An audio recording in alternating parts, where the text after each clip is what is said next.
sorted out. We want to welcome all of the schools here this morning. We have some 83 schools represented here at these championships. And this will be the first event. Today is the Chefette Frosties NAPSAC 2023, and we have some later in the day. We will have some sponsored events as we take a look at the starters on the line.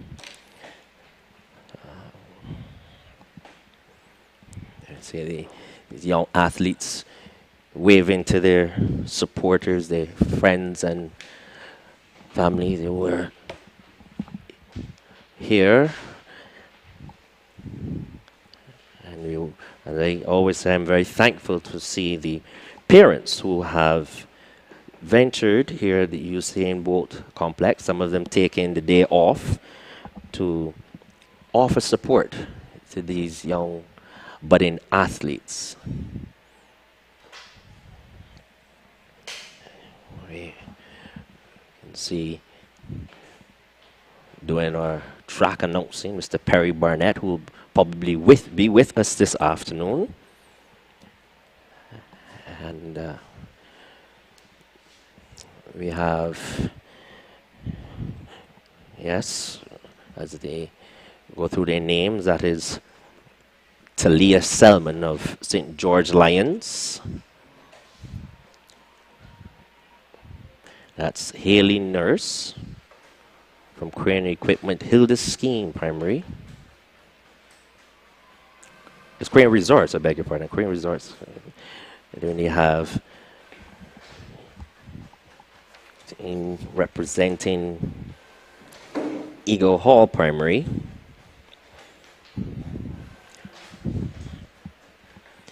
Yes, from Christchurch Girls, Sophia Bernard. We have Soraya MacDonald from George Lamming Primary. And on the outside, athlete 3331, Anya Catlin, representing Gordon Greenwich Primary.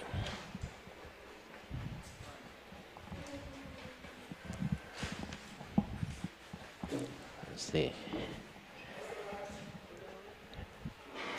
And the first event of the day is on the way, and they're just striding out early. Remember, this is a longer race and not necessarily a sprint, as the young lady here, where's out of the blocks? From Wesley Hall. She's running very strong early. She's setting a very torrid pace. I think she may have been best advised to hold it down a bit through the early runnings, and she's really running hard.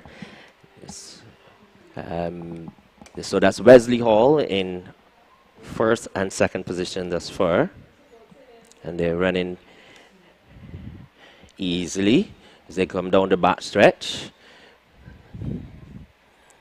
And there's the athlete there from Wesley Hall Primary, running well. She's now being overtaken by Sophia Bernard, it looks like, from Christchurch Girls. So it's Christchurch Girls now who's taken over the lead. And she's running very strong. So this looks like Sophia Bernard.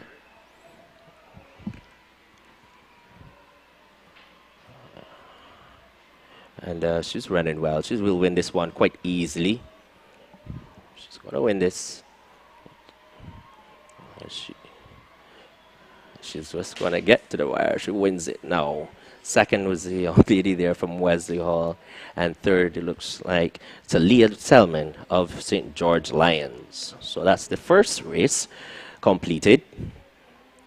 And they're chasing a NAPSAC record of 1 minute 40.72 set by Ashlyn Simmons back in 2019, then of Eden Lodge Primary.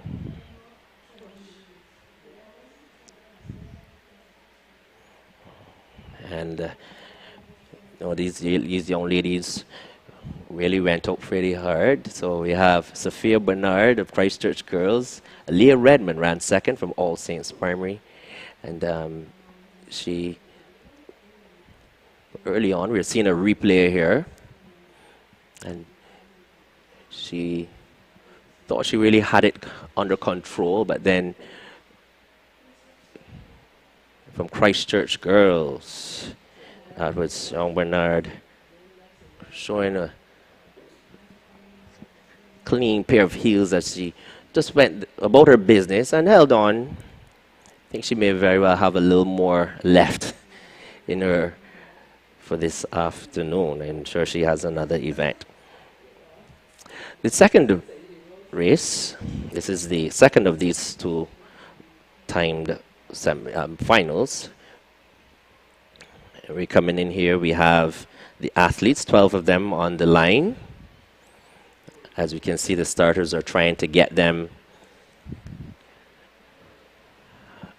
on the, in terms of getting their numbers sorted out. We have representing Hilda Skeen Primary, Jada Scott. From Christchurch Girls, Zendaya Burke. From All Saints Primary, Shannara Duglin. From Belmont Primary, Tiana Jones. Also representing All Saints Primary is Najeda Phillips. From Wesley Hall, Maya Herwood. From St. Gabriel's, we have Emily Cyrus. Good Shepherd Primary is Annette Springer. She goes there. Bailey's Primary is Maya Jordan. Also representing Hilda Skeen is Delicia Mortley. From Charles F. Broom, Keamore Nanton Mahat. And right on the outside from Ada Costa Edwards, Larae Foster. So coming into this race, Jada Scott has the fastest time of 2 minutes flat, and we will see how she goes here. You know, Jada, she will be participating again. Remember her from her zone, and she basically took Hilda Skeen on her back and rode them to victory at the zone. So she's coming in here with, so we should also take a look at the young lady from Belmont Primary, Tiana Jones. She also ran quite well. And Shannara Duglin also coming in with a pretty good time.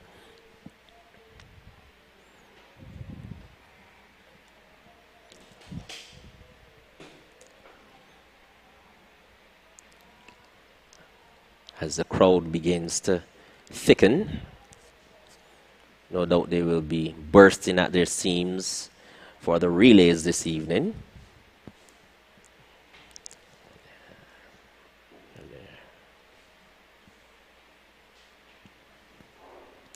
And they're off. Jada Scott, Jendea Burke, Duglin, Jones, Phillips, Herwood. They've been called back. I guess someone is a little eager. For some of these, the starter's gun is the electronic gun, and so they have to listen carefully.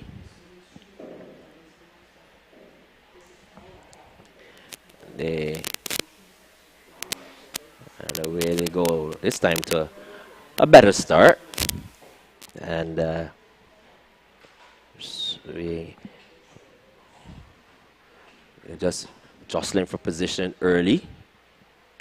And we have a young lady here from, it's like from Good Shepherd. This is Annette Springer. She's running well, followed by Emily Cyrus. Then Lorraine Foster from Ada Costa Edwards is also in the hunt early. Just about 400 meters to go. And it is Annette Springer of Good Shepherd Primary in front. There goes young Emily Cyrus of St. Gabriel's. And quickening now, as we have just said that, the young lady from Christchurch Girls, that's Zendaya Burke. Zendaya Burke, she's gone, but she's being chased. Looks like Shannara Duglin of All Saints, and they've locked up in a battle with 200 meters left. And it's Duglin and Burke. Burke now has assumed the lead. And she's pulling away from Burke. So it's Burke in front, Christchurch Girls. Zendaya Burke in front from Shannara Duglin. Scott runs into third. Let's see if from Christchurch Girls and Zendaya Burke. She should win this quite comfortably. Look at the time. Nice time of 1:56.05. That's a very good time indeed. Zendaya Burke of Christchurch Girls wins that heat. 1:56.05.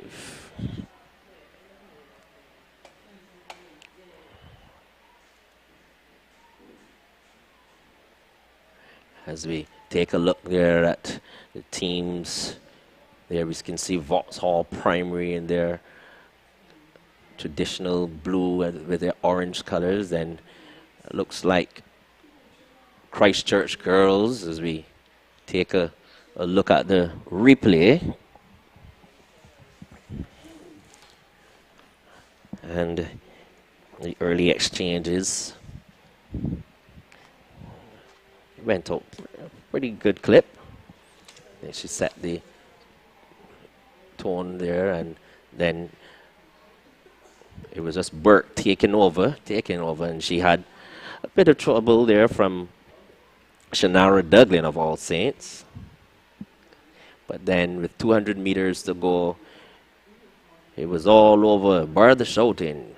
Zendaya Burke of Christchurch Girls winning this second of these timed finals for the 600 meters, the open girls. Remember, today we are being sponsored by Chefette Frosties. As the day progresses, we will hear from some of the sponsors as they will venture into the room here with us. As we take a look at the also going on besides the 600 meters, now we will have the 8, will be the tennis ball throw. As we have our Mr. Perry Barnett, who is also doubling up as the track announcer. And as I said, later this afternoon, we will probably hear Mr. Burnett here in the commentary booth. As we get ready for the 800 meters open run for the boys. We have the young ladies there participating in the cricket ball throw, acknowledging the crowd. So on the track we have the open boys 800 meters, and they're chasing a time of 2 minutes 22.84 set in 2010 by then by Rivaldo Leacock of then St. Stephen's Primary. And we have a good field here, a field of 12 athletes. And we have representing Wesley Hall Primary, Isaiah Hazel John. From St. Stephen's Primary, Najari Strawn. From Bailey's Primary, Shakir Aline. All Saints represented by Shamari Roach. From Grantley Prescott Primary, Jakari Waterman. From Arthur Smith, Aiden Chase. Jario Evans represents Bay Primary. Then we have from St. James Primary, Ajari Bryan. From St. Winifred's, Trent Corbin. Also going Cruz Thornton from St. Gabriel's Primary. Then Wilkie Cumberbatch, we'll see Amir Morris. And wide out on the outside from Ellerton Primary, Christopher Clark.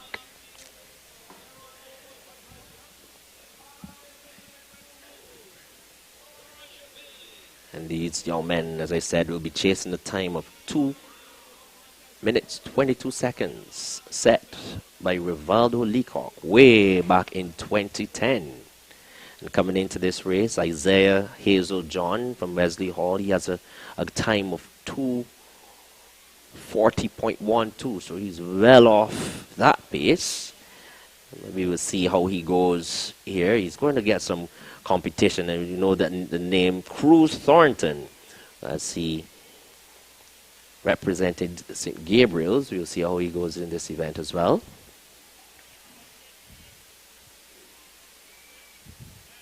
As the starters get them ready for this event, we see our seasoned starter, Mr. Basil Cox.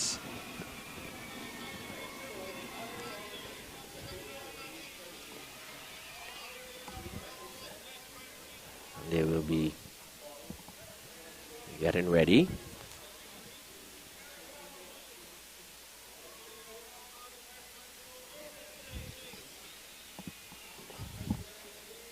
That's like Jakari Waterman of Grantley Prescott.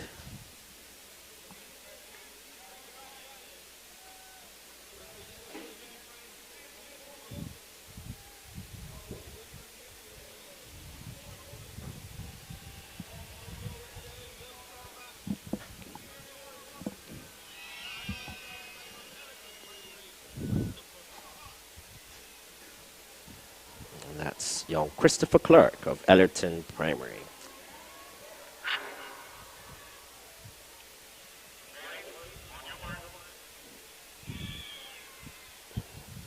On the starter's orders.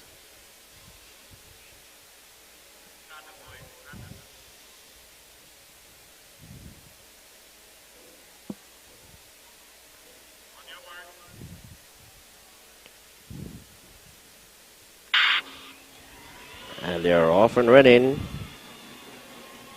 Hazel John, Strawn, Aline, Roach, Waterman, Chase, Evans, Bryan, Corbin, Thornton, Morris, and Clark.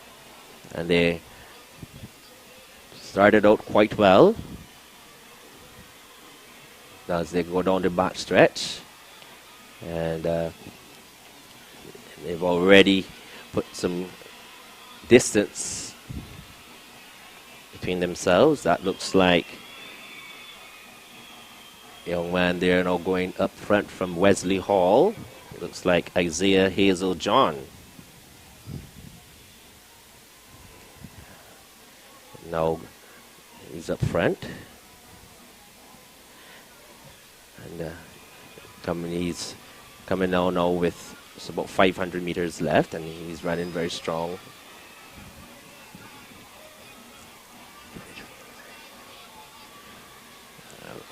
Very comfortable.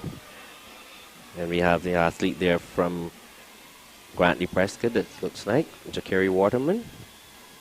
Also there from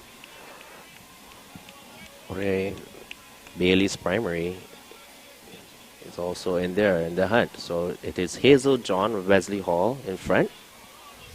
Just straighten out well there.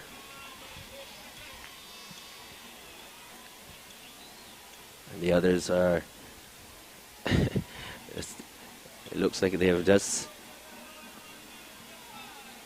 cruising.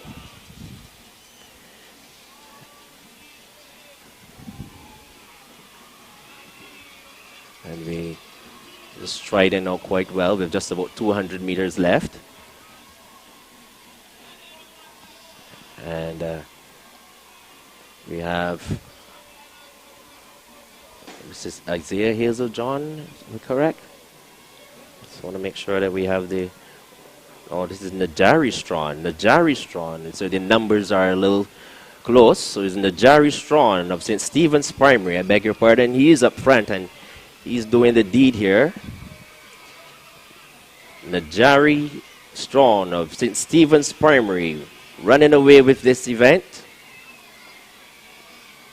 Strawn wins 2:37.49. That's Najari Strawn. So let me apologize for giving him the wrong name. I just got a message saying, Neil, you didn't have the right name, and I corrected that there. Najari Strawn of St. Stephen's Primary winning the first of these two timed finals, and he's going ahead.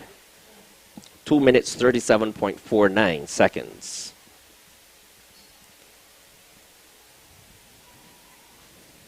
So my apologies to the St. Stephen's Primary crew of this allowed me to know that the young man is one of their star athletes. So let's give him his title and give him his due on his day. Young Najari Strawn of St. Stephen's Primary opened up daylight on them and sprinted clear with 100 meters left.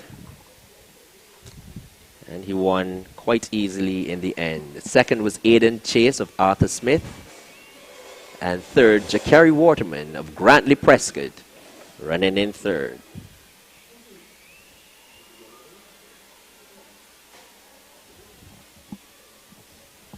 Next on the track, we have the second of these runners here going in the boys 800. And we are going to see from Mount Tabor Primary, Emmanuel Augustine. Representing All Saints Primary, Raheem Gemant.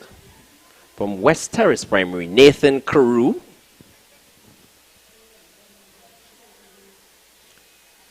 Representing Wesley Hall Primary, Jadiel Blunt.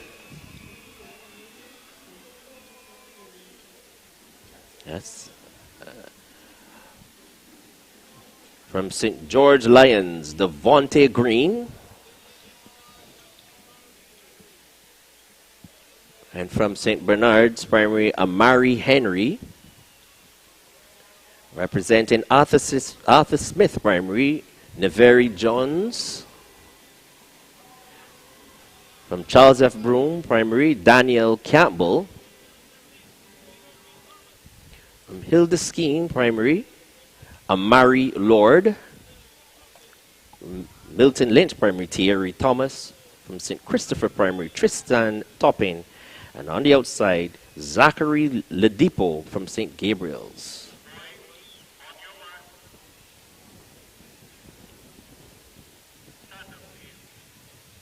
And coming into this race, we have Emmanuel Augustine of Mount Tabor Primary with a very, very, very impressive time of 2 minutes 35 seconds.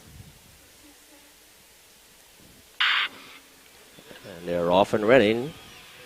Augustine, Gemant, Carew, Blunt, Green, Henry, Jones, Campbell, Lord, Thomas, Toppin, and Ladipo. And out front is Emmanuel Augustine of Mount Tabor Primary. He's now being chased by Nathan Carew of West Terrace Primary. This is going to be a good race. So Carew wants to get that lead. He's going tooth and nail with Augustine.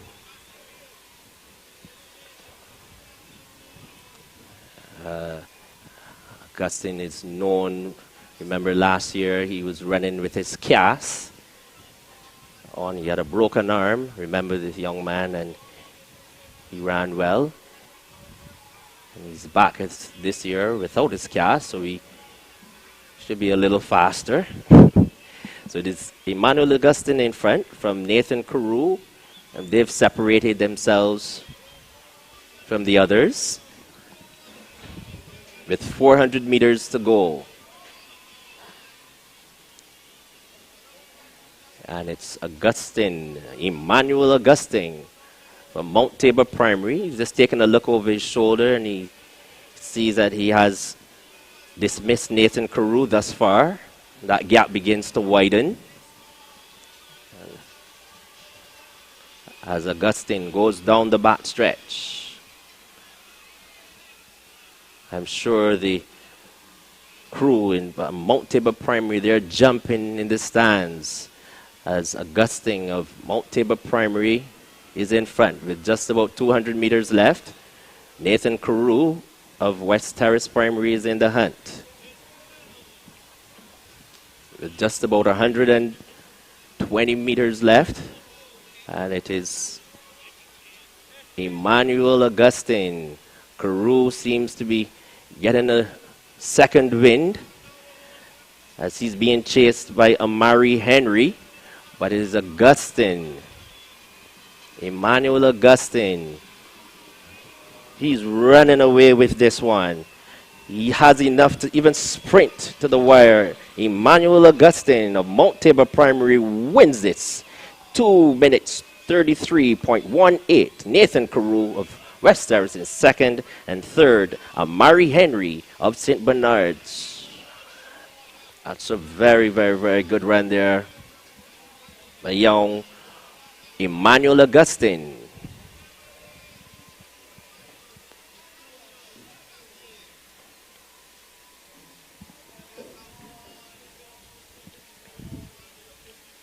And that was a very impressive time. He ran 2 minutes 33.18, and he would have been quicker than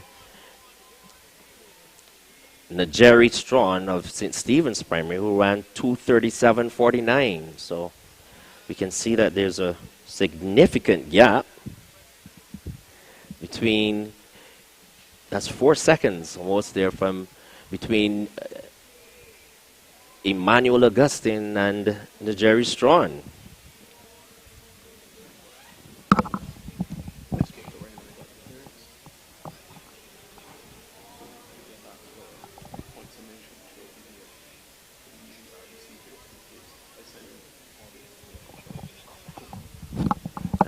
The replay there is showing Emmanuel Augustine, very determined young man.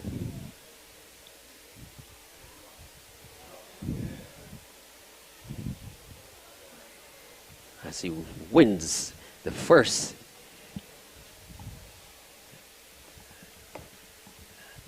event for the boys for the day. That was the 800 meters open.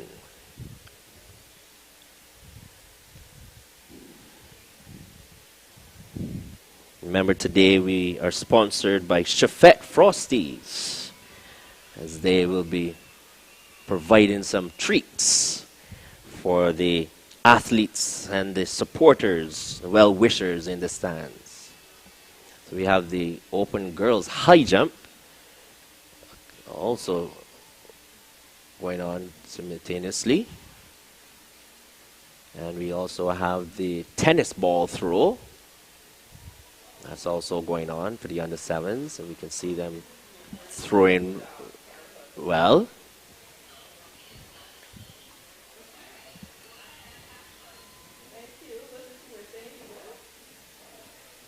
And we have the spectators, and they're coming today with their drums and their horns.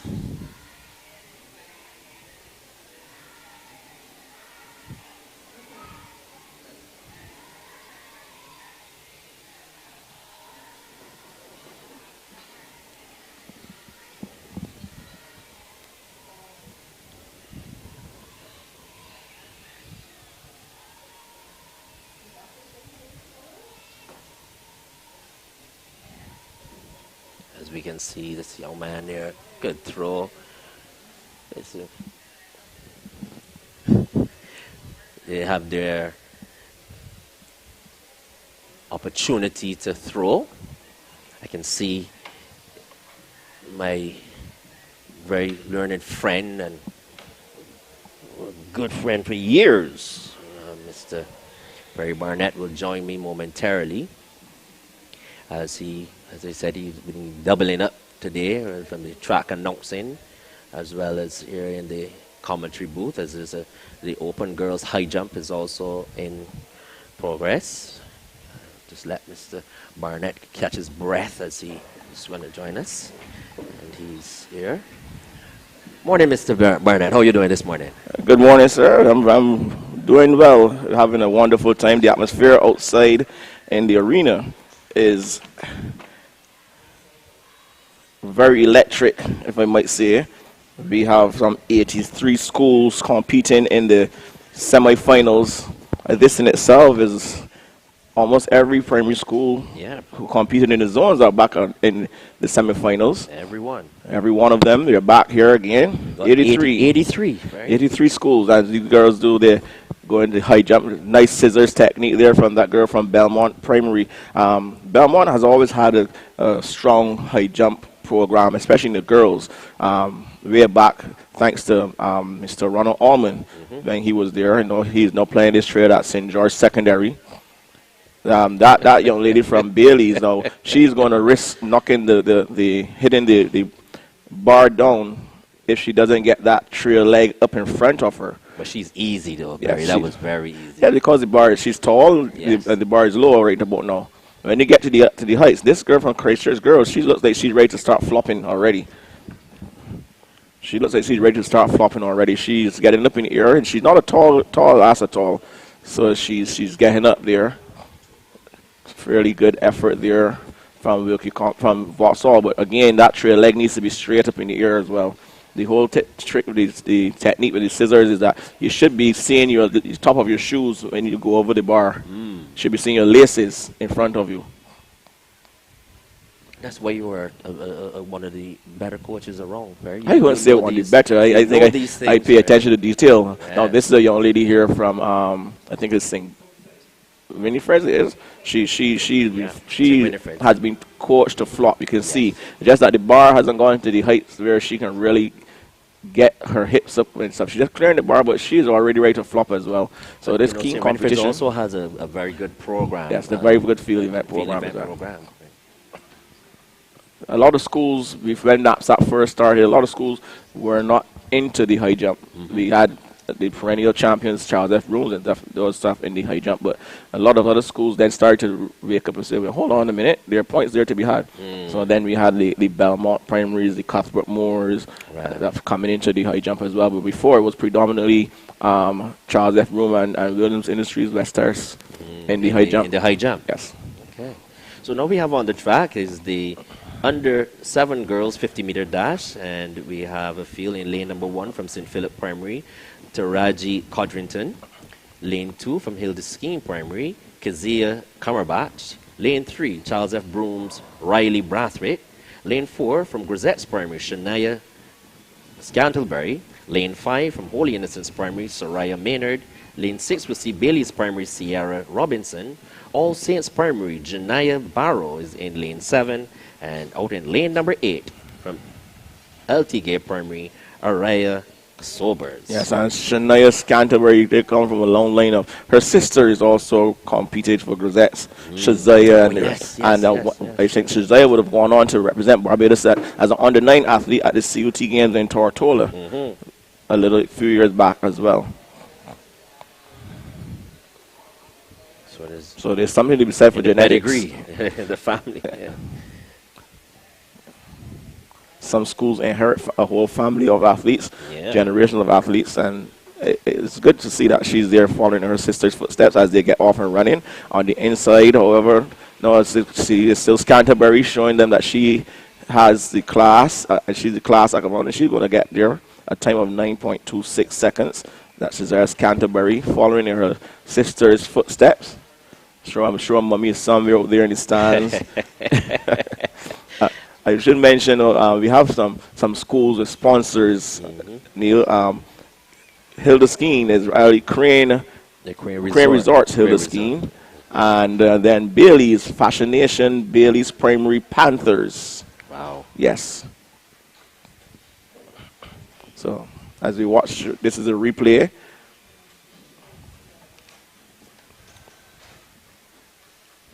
And Canterbury got a very good start. The young lady on the inside, that was Codrington of St. Philip. She was out good as well, but no denying Canterbury at all. And she just tried to stay on the middle of her lane, and she had her head focused on that finish line as we see the second section ready to go. As we welcome, we have Janaya Felician Lewis of Charles F. Brooms. From Williams Industries West Terrace, we have Ayana Griffith. Chloe Tudor is there from Welch's Primary. Crane Resort, Hilda Skeens, Teddy J. Bushier is there. Also from Good Shepherds, Zariah Mears. St. George Lions, we have a recall. For St. George Lions, we have Kalia Beckles. And on the outside in lane number 8 from St. Lucie Primary, Ojaria Mears. And they're off and running this time. Good start there for the athlete in lane number 4. That's Crane Resorts Hilda Skiing, that Bushy, and she eases up on the line, still around a 9.26. Wow, that's a good time. 9.26 so unofficially. So she's equal the time of the first race. Yes, and she ran better than she ran in her zone. She ran a 9.45 in the zone, and now she comes back with a 9.2. And also Canterbury ran a 9.67. So it argues well that when athletes come up against tougher competition, they improve. They will improve. Yeah. And the more they run, the more they compete, the better they should get. Yeah. So kudos to those two young ladies for sure. You will definitely be seeing them. Yeah. So I'm looking forward to seeing this Bushy Canterbury battle in the finals next week. Definitely, Perry. And I also like to note these names early. You can see them as they progress. And I think this is one of the things that we really have to look at as well. See how they progress from the under-7s, the under-9s, and then into the senior divisions, and then even going to the secondary schools. Right? Yes, and we have perennial household names, things like Sky Spencer Lane and the Samaya Dells and stuff like that. But there's a young lady who's been doing a lot of damage in the AAB meets and at her school meet as well, Anaya Nurse. And a lot of persons would not have remembered Anaya Nurse as on the 7. She started to really come to the fore on the 9, went off to represent Barbados in Tortola as well, the CUT games. She came back. She did well. She was doing battle with the Applewhite twins as under 13 in primary school. Then they had the BSAP break when they had the lockdown for COVID. And she was on stream. I remember interviewing her, and she said, "Sir, I know I can go faster than I've gone." I know she's breaking records and as an under 17, and she's doing well. Doing really well. So now we have on the track the under 7 boys, 50 meters, and in lane number 1 from St. John Primary, Jatari Thomas. Lane 2 from Ada Costa Edwards, Kieron Hinkson. Lane 3 from St. Stephen's Primary, Kalonji Gill. Lane 4 from Wesley Hall, Kazari Jordan. Lane 5, Luther Thorne. From Luther Thorne, that's Akiri Miller Leon. Lane 6 from St. Mary's Primary, Chadiko Springer. Lane 7, Suri Marksman Henry from Bay Primary. And out in lane number 8, from Workman's Primary, Milan Hazel. Let's see, Hazel looks like he's he's ready to go. No, that's Hazel is scratched. Hazel is not there. So Hazel isn't there. So lane 7 is Suri Marksman Henry. What a name, Marksman Henry. All eyes will be on lane number 4. Kazari Jordan, he comes in here with a time of 9.33. That's the fastest time. Yes. So can he go faster than those two girls at 9.26? And they're off and running, and it's a good start this time from St. Mary's Chadico Springer, but in the middle of the track, this is going to be close. Gill, very close, very. They ran 9.31, a little slower than the girls, but that was a very close finish. Yes, I give it to Jordan of Wesley Hall. Yeah. He didn't have the best of starts. As you can see, when we watch the replay, you're going to see that he stepped to his right for a bit. He went wide and then he tried to get back in. So you see, he went wide. He tried to drift into the middle of the lane. All the while the other athletes were just motoring down the inside. The light on the outside inside of him though had a good. That Ooh, was a very good run from Kalonji Kalonji Gill. Gill, no St. Stevens. But I think he eased up on the lane because they have at this age sometimes they look around a lot, so Yeah. that caused them to lose momentum as Well, we move as to you this. said, they gave it to Kazari Jordan of Wesley Hall Primary, running 9.29 unofficially. 929. 9.29 is the That's the time. official time That's the now. official time now. Yeah. Right, so that's good for him. He ran better than he did before. And they're going to welcome these athletes now in lane number 1 from Good Shepherd Primary, Denari Roach. In lane 2 from Hillaby Turners Hall, Rosani Mears. Cyprian Boys is Asher Phillips is there in 4. Incidentally, comes in with the fastest time overall of 9.17 seconds. We should be watching Cruz Pierre Boyce. No, he's not there. In lane number 6, Jamarco Douglas of Ellerton Primary.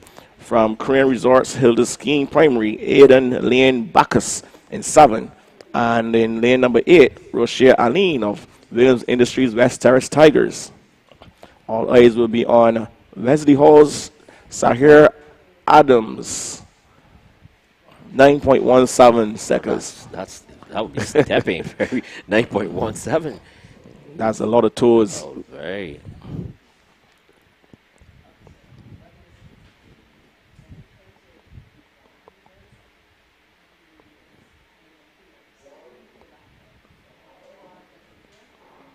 And a clean start there. The lad on the inside got off really good on the flare, but here comes now Adams. Sahir Adams, he cruises across the line. 8.89 is the unofficial he's time. going even So quicker. this boy means business. Yeah. 8.89. That is a lot of time, Perry. Next day, they were chasing the time, Perry. Were they chasing a record there? We will have to put up the records. Records and not Let's seeing see. it, but, Let's see if we can pull them up. I think that was the second session, so we have time. We can pull up those records. That was really sizzling there by young Sahir Adams of Wesley Hall Primary. 8.89. That is Yep, he was remarkable. he was flying. And it didn't look that fast because he had some fast runners there with him. So he wasn't dominating. He was dominated, but he didn't look as dominating as he did in the zone. Definitely. As we get the records ready, we want to see the young lady Perry. Oh, she's looking really good. The young lady from St. Winifred's, who we would have mentioned earlier with her technique, is far superior than her fellow competitors, and she soared over the bar. Yeah, like I said, she is being coached to flop. Yes. And you can see that she's being coached to flop, and it's working for her. She has a good space between herself and the bar, so she still has quite a bit to go. Yep. This young lady here from St. Gabriel's, I believe. Or St. Christopher. St. Catherine, sorry. Catherine's. She's living dangerously right about now, I dare say. She brushed the bar as she went in there. So the under 9 boys record, 7. on the 7 boys record, 8.30. And he ran 8.89. Early days yet. We will see what happens. And that was set in 2002 by Daquan Marshall. Of Ellington Primary. That would. As you see the young lady here from Will Industries West Terrace Tigers getting ready to do her attempt. And if anyone is querying about the advancement for these field events, they took the best 16 top athletes in each discipline.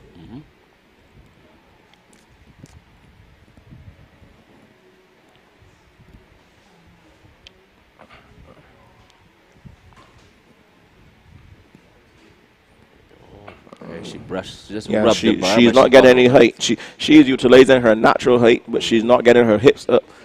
She's like basically just falling over the bar, basically. And she needs to really get some ups, as they say, Yeah. some spring in her step. Yes. This is a interesting setup here. This young lady, she's running a C rather than a J, and she didn't get herself her body aligned right before she crossed. Tried to get over the bar. I'm trying to remember what school it's at. That looks like Vauxhall. I think that's Vauxhall Primary. No, either Vauxhall or Wilkie. I think Wilkie's changed his He changed strips as well. the colors this I year. think they've changed the strips. I could be wrong. This young lady is from St. Catherine. For sure.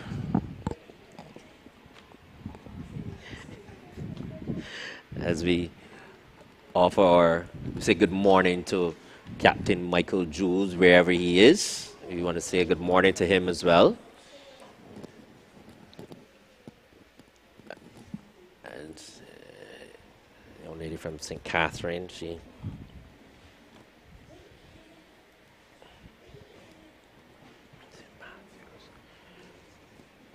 a little hesitant. I think they're just might just have one more attempt before she goes. All right, so we're moving on now, Perry, to the under 9 girls, 80 meters, and we have in lane number 1, sorry, beg your pardon, in lane number 2. It looks like. We're going to just give them a time to get the athletes, make sure the starter's assistant, make sure she has to do her due diligence and make sure that all of the athletes are there. Julie is a very hard working starter's assistant. She's extremely professional and efficient. And I saw that, Perry, and when you were there this morning, I saw that you actually went to to find out, because I think what's happening is that some of the athletes don't have on the right bibs. Yes, there are some schools because the bib numbers are the athletes' ticket into the arena, Yep. and once they've qualified, their names are already in because they've qualified by virtue of their performances. So some schools just pin on a number so they can get in through the gate. Okay. What it does, it creates an issue for a person like myself yes, watching the bib numbers, and that number is not the child's. And I had to battle that as well this morning. Seeing two conflicting numbers, and that was a little task, but yeah. I think it happened twice this morning in the girls 600. Yeah. So you see this young lady from St. Catherine's, and it's always going to be a high jump to clear the bar the first attempt. Yes. So you can sit down and get some much needed rest and watch the others try to get over. It also gives you a chance to gauge your competition, so you know, well, this is a threat. This person is a threat to me, or whatever the case may be.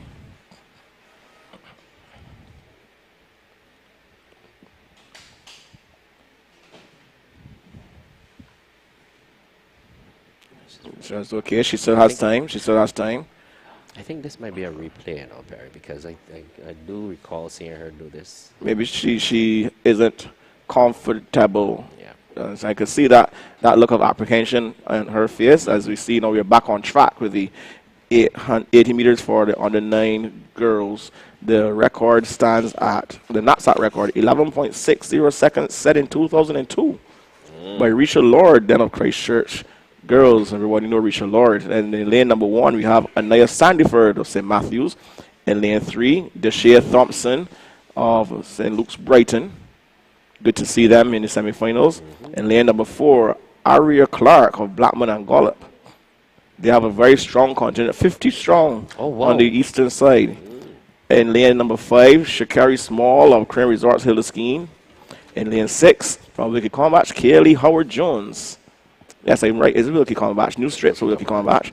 In lane number 7, Renisha Bob Wiltshire of Arthur Smith Primary. And on the outside in lane number 8 from Hinesbury Primary, Natalia Carter. Also glad to see Hinesbury Primary here as well. Yep. I'm a firm believer that an all-girls school should be dominant in the girls' events. Christchurch girls stamped the authority on the 600 meters early this morning.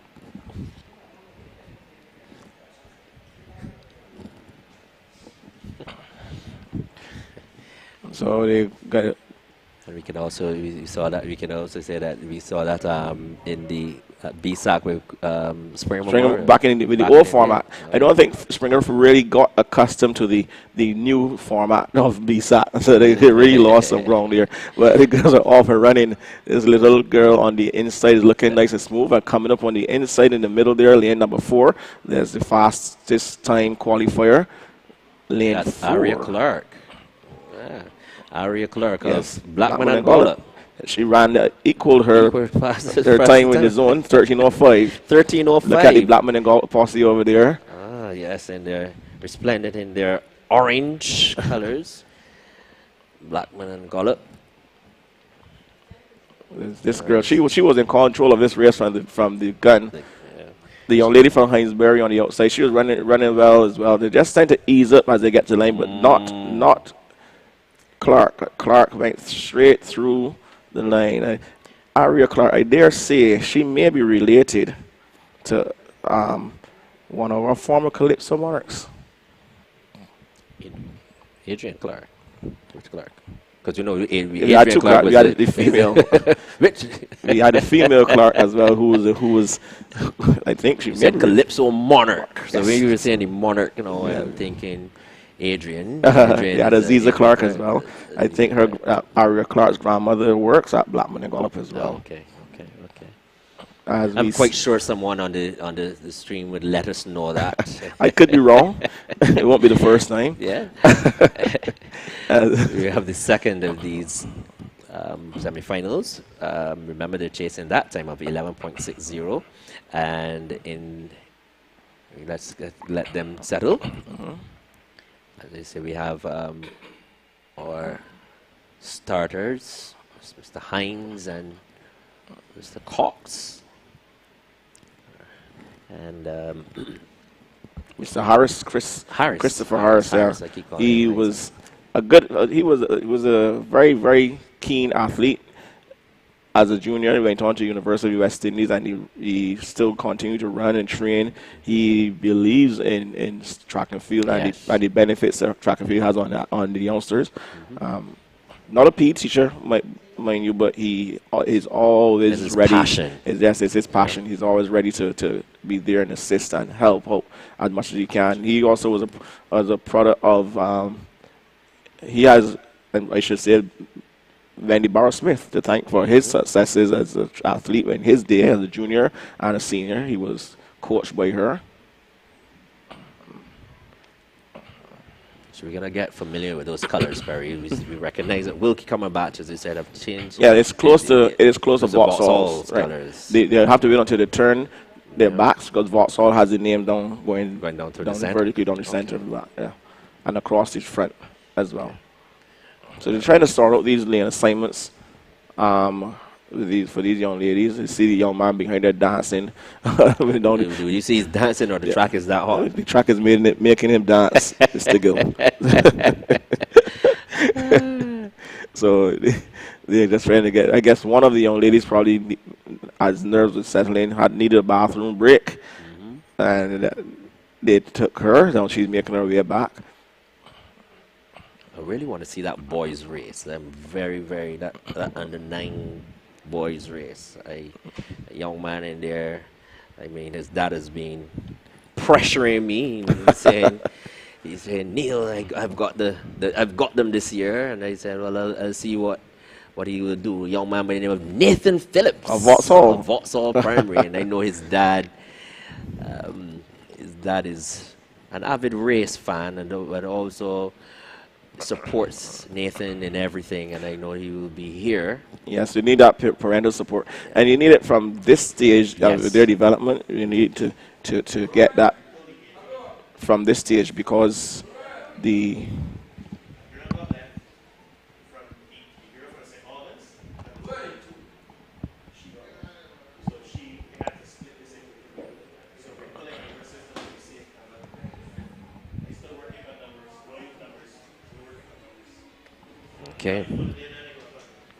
Okay, so it looks like we have to go out of here.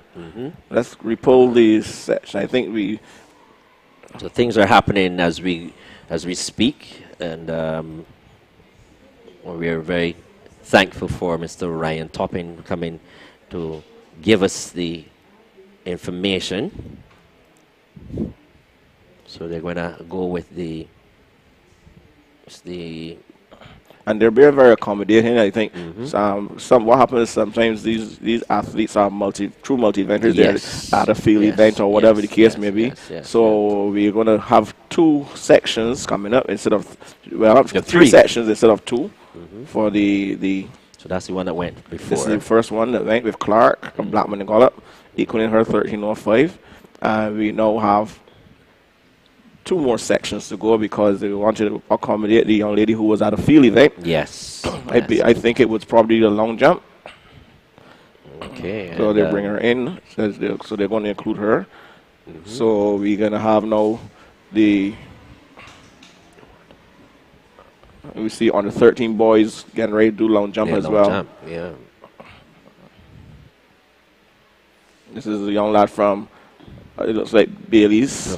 Fashion Nation, Nation, Bailey's Panthers. Yes. Yeah. I want to, and again, Perry, I always say we thank some of these businesses coming on board to assist with the sponsorship of these schools. It's not only business. I remember St. George Secondary, they were sponsored by a church.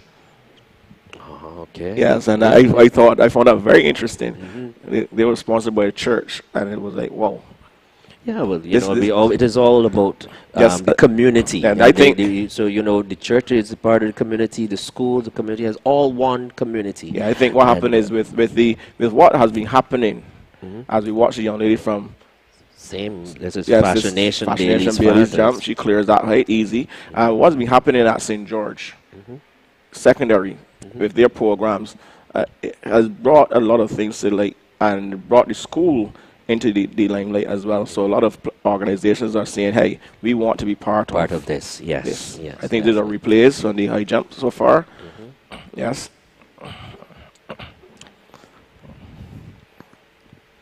I wonder if Akila Jones looks back at NAPSAC high jump and say, oh, I remember when. Yeah.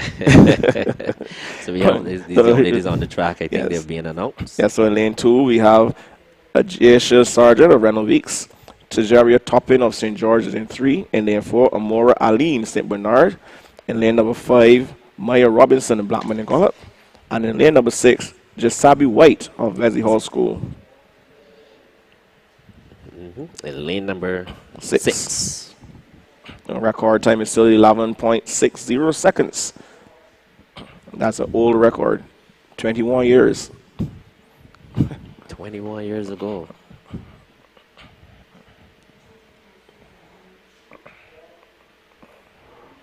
And a good clean start for these ones. And it looks pretty even. Here comes the young lady from St. George on the inside of lane number 3. She's running away from them now. Here comes St. Bernard's. Amora. Yes. Aline. It looks like Amora Aline from St. Bernard's. 12:99 is the unofficial flash time. That's a good run, Barry. Yeah, she didn't have the best of starts, but she really had and then we talk about running deceleration and acceleration. Top end of St. George, she got out hard, she was flying, and then she started to decelerate. Yes. Aline was accelerating. Accelerating all the time. Here we go again. So you watch it. She was out on the fly. The lady from St. George, young lady from St. George. Aline was now beginning to get into her top end speed. Well, she was starting to come down. So there, the chin up, and you know who runs like that? Shelly-Ann Fraser Price. So maybe she would emulate.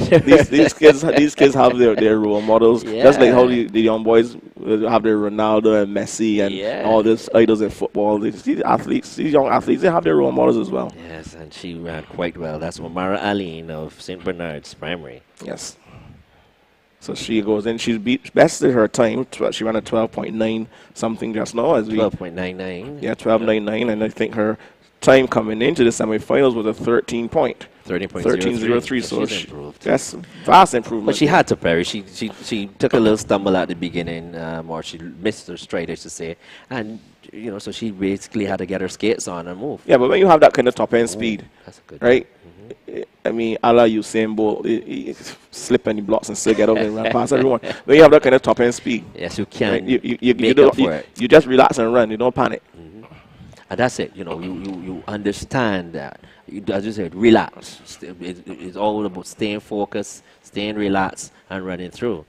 As the young lady there from St. Catherine's, I think she's knocked down this bar. The bar has gone up. One of the persons who went on into the senior ranks, who I would always mention as being able to relax no matter what, that young lady by the name of Julia Denny. She worked on her starts. She had one of the best reaction times I have ever seen in a young female athlete in Barbados for a long time. But sometimes things will go wrong in the race, and she will still keep her cool and rely on her form and technique to get her Just to across the bring her line. across the line. This is the young lady from William Industries, West Stars Tigers, getting ready to jump. I'm not sure. I would like to know what height the bar is at. Yeah. She goes through her routine. Yeah, I think this stance is a little too wide for me. You're not going to get much power off pushing off there for that to run. You're not going to get much power pushing off. Her legs are too wide. So they need to work on that. And if she's going to be like that, she needs to get up on her toes as well. The mechanics of this. Yeah. As you approach the bar, you're really supposed to stay high, now bounce, stay on your toes, and accelerate into the bend. So your top end, your fastest speed before you plant your feet and your leg and take off. As we should be going back to the 50 meter, the 80 meter for under 9 girls, the third and final section. They have a time limit. They have a time limit to complete the attempt. So maybe she's just a little nervous. Pressure is on. This is the finals as we move back to the girls' final section. Kiara Lashley of Ellerton in 3. Nurse of St. Albans. That's Shalana Nurse of St. Albans in 4. And 5, we have Williams Industries West Terrace Tigers, Skylar of Yearwood. And then lane number 6, Gemini Hunt of St. Martin's.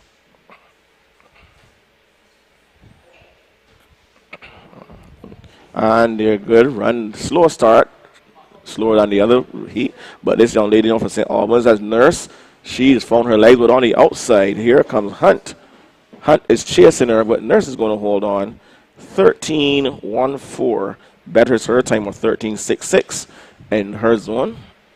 But we didn't see there the young lady from Williams Industries, West Stars Tigers, Skylar Yearwood. She kicked off her shoes in the middle of the race. there she someone's going to wear track shoes for her. Obviously, they're not laced properly. You're going to watch that replay. There we go. She's running. And that's about now. There they go. They laces probably weren't tight. Could it have hampered her? Yeah, because the shoes are supposed to be snug on your feet. Yes. And if they are not on your feet properly and moving around, you're running. They tend to be uncomfortable. It will factor in. As we move on to the under 9 boys, and we're going to see if your good friend yes, has a lot to shout about. We have here. We have a full field in this under 9 boys, and they're chasing a time of 10.60 set by Gary Weeks of St. Winifred's back in 2002. Wow. And in lane number 1 from Charles F. Broome, Danico Linton. Lane 2 from St. Mary's Primary, Neymar Walton. Lane 3 from St. Cyprian's Boys, Tashim Welch. In lane number 4 from Vauxhall Primary, Nathan Phillips. Lane 5 from Blackman and Gullop, Jaden Callender. Lane 6 from Sealer Primary, Demani Broome. Lane 7 from Fashion Nation Bailey's Panthers, that is Romani Dublin.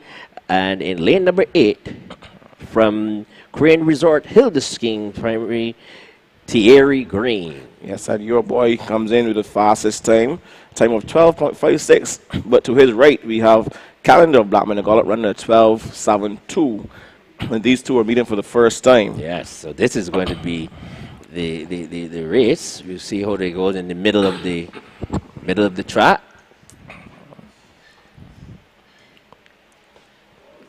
Phillips is focused.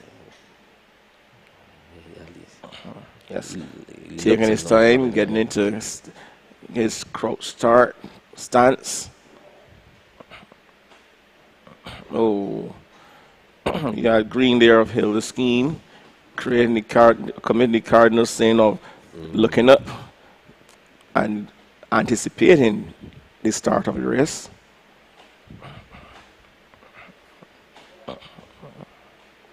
That's a good clean start. And in the middle of the track, we have Nathan Phillips. It is Phillips who's pulling away from them. Phillips running well.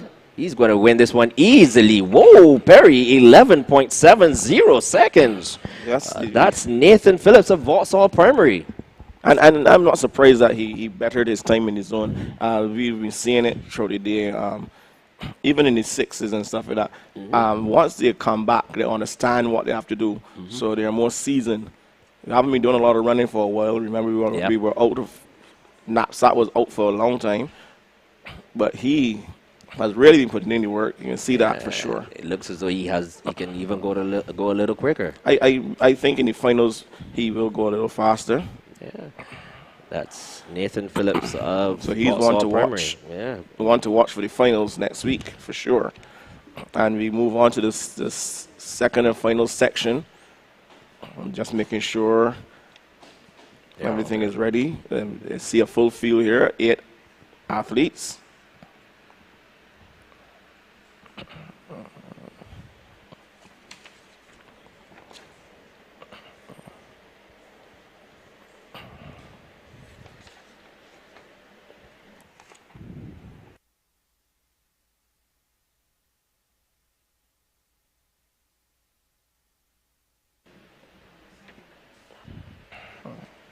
Remember, today we are sponsored by Chafette Frosties. And it'll be good to have a nice ice cream today. Perry outside looks a little warm. Wonder if the sponsors can hear us.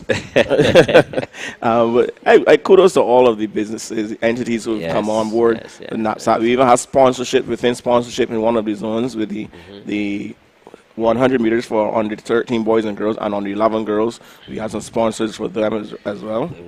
Alcalá Glacier, Tang, Nabisco, I think they're back as well for the semifinals and the finals. Back here today. Okay, well then, thanks to them. They're sponsoring an event, but that one little thing can go a long way as we welcome the boys in the final section in the under 9 boys 80-meter dash.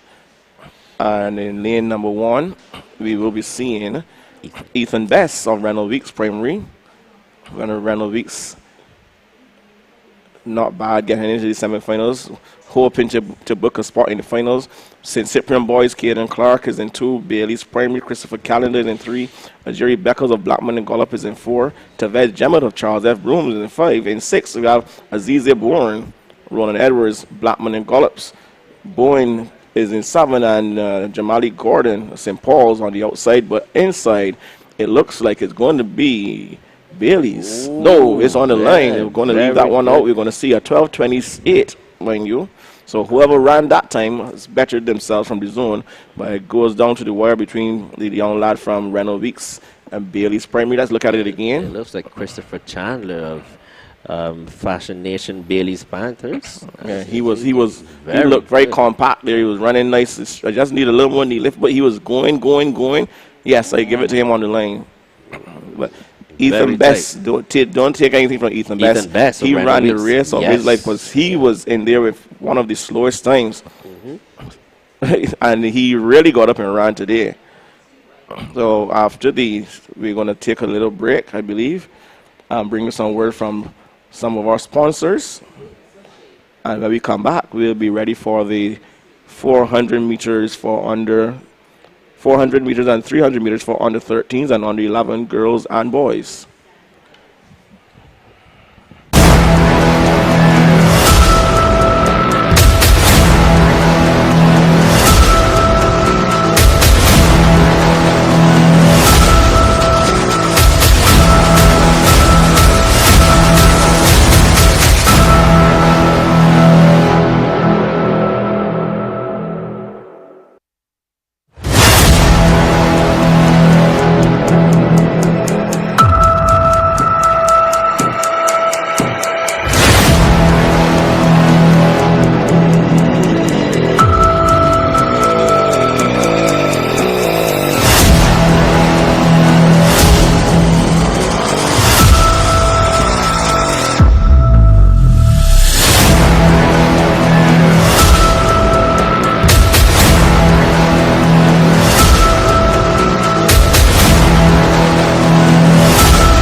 And the athlete from Eagle Hall Primary. That looks like Ayofemi Roach.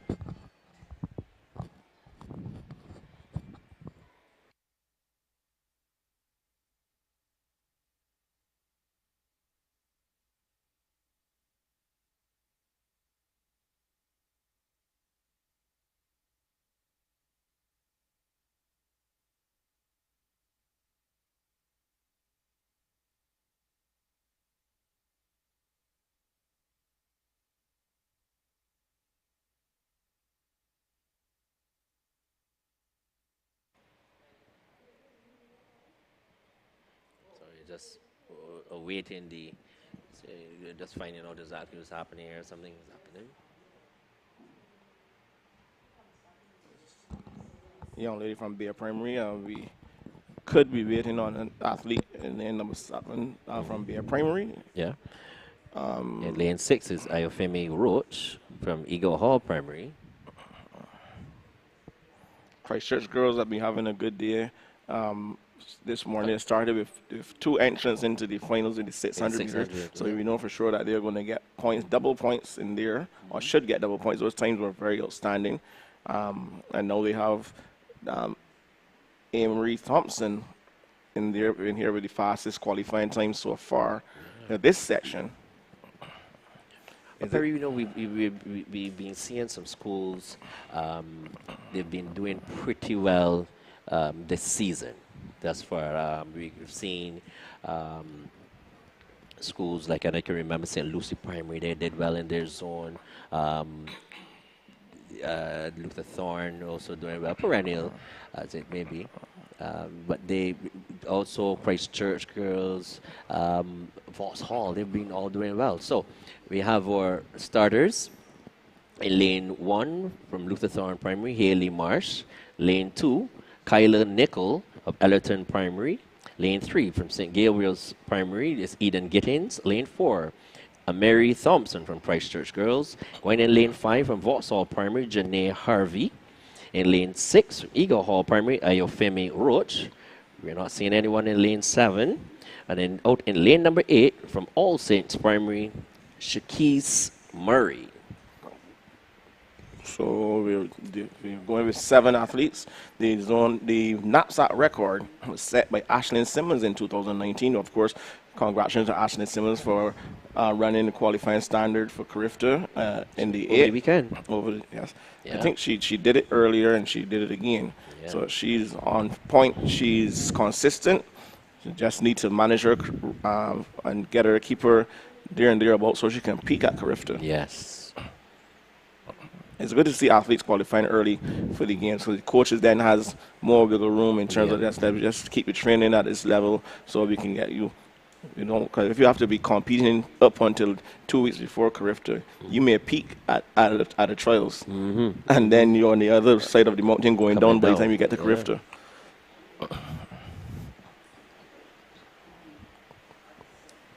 They're getting their final instructions there from Jamar Brown.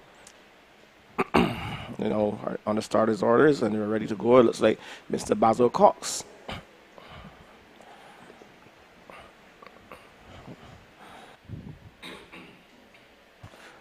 Again, if you're not to stand, I think there was a 13-year-old girl who also ran the qualifying standard for Carifta in one of those races over the weekend as well. Yeah, and the rule has changed so that she can go to Carifta now. Before I think, yeah, before I think they were saying you're too young. And there they go, off and running. Marsh, Nicole, Gittins, Thompson, Harvey, Roach, Critchlow, Grant, and Murray. These girls are coming at the back stretch now. We see the young lady from Vauxhall. That's Janae Harvey. But Mary Thompson now takes over. On the outside, running blind and as she should. As Murray, Shakise Murray, All Saints Primary, giving them something to chase. She's going to have a big bullseye on her back as they come to about the 150-meter mark right about now. It looks like the young lady Thompson is just bidding her time as on the side Murray is losing steam, and now we have Thompson taking over. Eden Gittins is running well. Oh, Coming yes, through. Gittins of St. A Gabriel's. long striding, and she goes on by. So, and Oh, she timed that to perfection coming off return, and she's going. So the quote unquote favorite based on times has been beaten, and this young lady from St. Gabriel's, a time of 107.47. That's a real improvement. Oh Barry. yes, she ran a 111.72. But Nonetheless, we should be seeing, all things being equal, Thompson should be going through in the finals as well. She's going to learn a lot from what happened just now, and Yeah. if she gets into the finals, I'm sure she's going to run a different race. yes, definitely, Barry, because I mean she came in with a 110 then and ran. Well, we don't have the unofficial times for her. We're waiting to see what that will be. It's going to flash on the screen. Yeah, but 107.47 is a real improvement for Eden Gittins of St. Gabriel's. Yes, she lowered her time from 111.72. So that's a big step down. in Really time. big improvement. A big step up in performance. As we await the start of the second section, the going to take in some scenes. It looks like This is just a replay. it's just a replay. We saw the young lady from All Saints going out hard. She had to running out there in lane 8. Everyone behind you, you can't see what's going on, and she really tried to go hard. And at some point, I think she needed to know when to come off the accelerator. Yes. But she will learn that as she continues. Perry, you mentioned something a little earlier. You were saying that the rules have changed, and from the under 13, you have a girl who is under 13 making qualifying times for I think I could be speaking on the correction. I think that I heard, I was told by a colleague of mine that she was under 13. He was there. I told her she was under 13. But I remember back in the day, we had a young lady by the name of Janelle Ennis. Oh. You remember young Janelle Ennis? And she was dominant from a very early age. Oh, yes. You know, I think Janelle Ennis was, if Janelle Ennis had the opportunities that these athletes have, in terms of other programs that would kept her into track and field and stuff, I think she would have been an Olympian. Definitely, Perry. I could always remember her, and she was She was head and she was shoulders, class act. She was yes, special. above the competitors there. Yes, we have a full field for the second section here. And we have in lane number 1 as Going in in lane lane number eight. 8 from Gordon Walters Primary. Tia. In lane number 7 from St. Bernard's Primary, Zakia Goddard. Lane 6 from St. Gabriel's Primary, that's Emily Cyrus. We saw her a little earlier. Lane 5 from Luther Thorne Primary, Brianna White. Lane 4, Charles F. Broom, Shania Hinkson. Lane 3 from Christchurch Girls, Jendea Burke. We also saw her a little earlier. In lane 2 from St. Albans Primary, Carissa Boyne. And in lane number 1, St. Stephen's Primary, Rashina Wright. Yeah, so Burke doing double duty. She really ran well in the 600 meters, so we know that she has the endurance.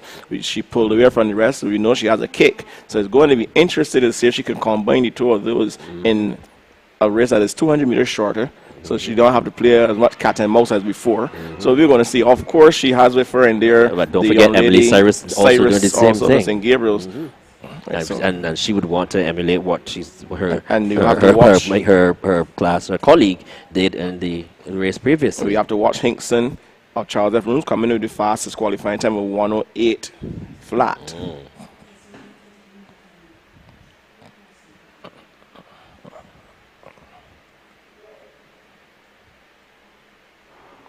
Clean start for this one. Wright, Boyne, Burke, Hinkson, White, Cyrus, Goddard, and Tia.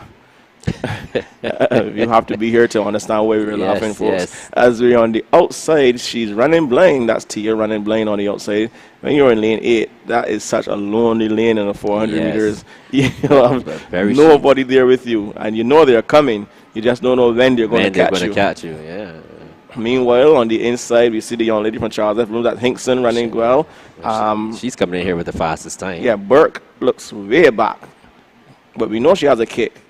We know Burke has a kick. As the endurance. Gordon Walters, athlete now, fade in, and we see now Charles F. Room's Shania Hinkson taking control of that. So no one is chasing her. It looks like they're just going to settle to see if they're going to get in as the second place qualifier. But up front, Hinkson is storming away from them. She's just striding, Perry. That's Yes. just her stride, a natural stride there. She goes on by.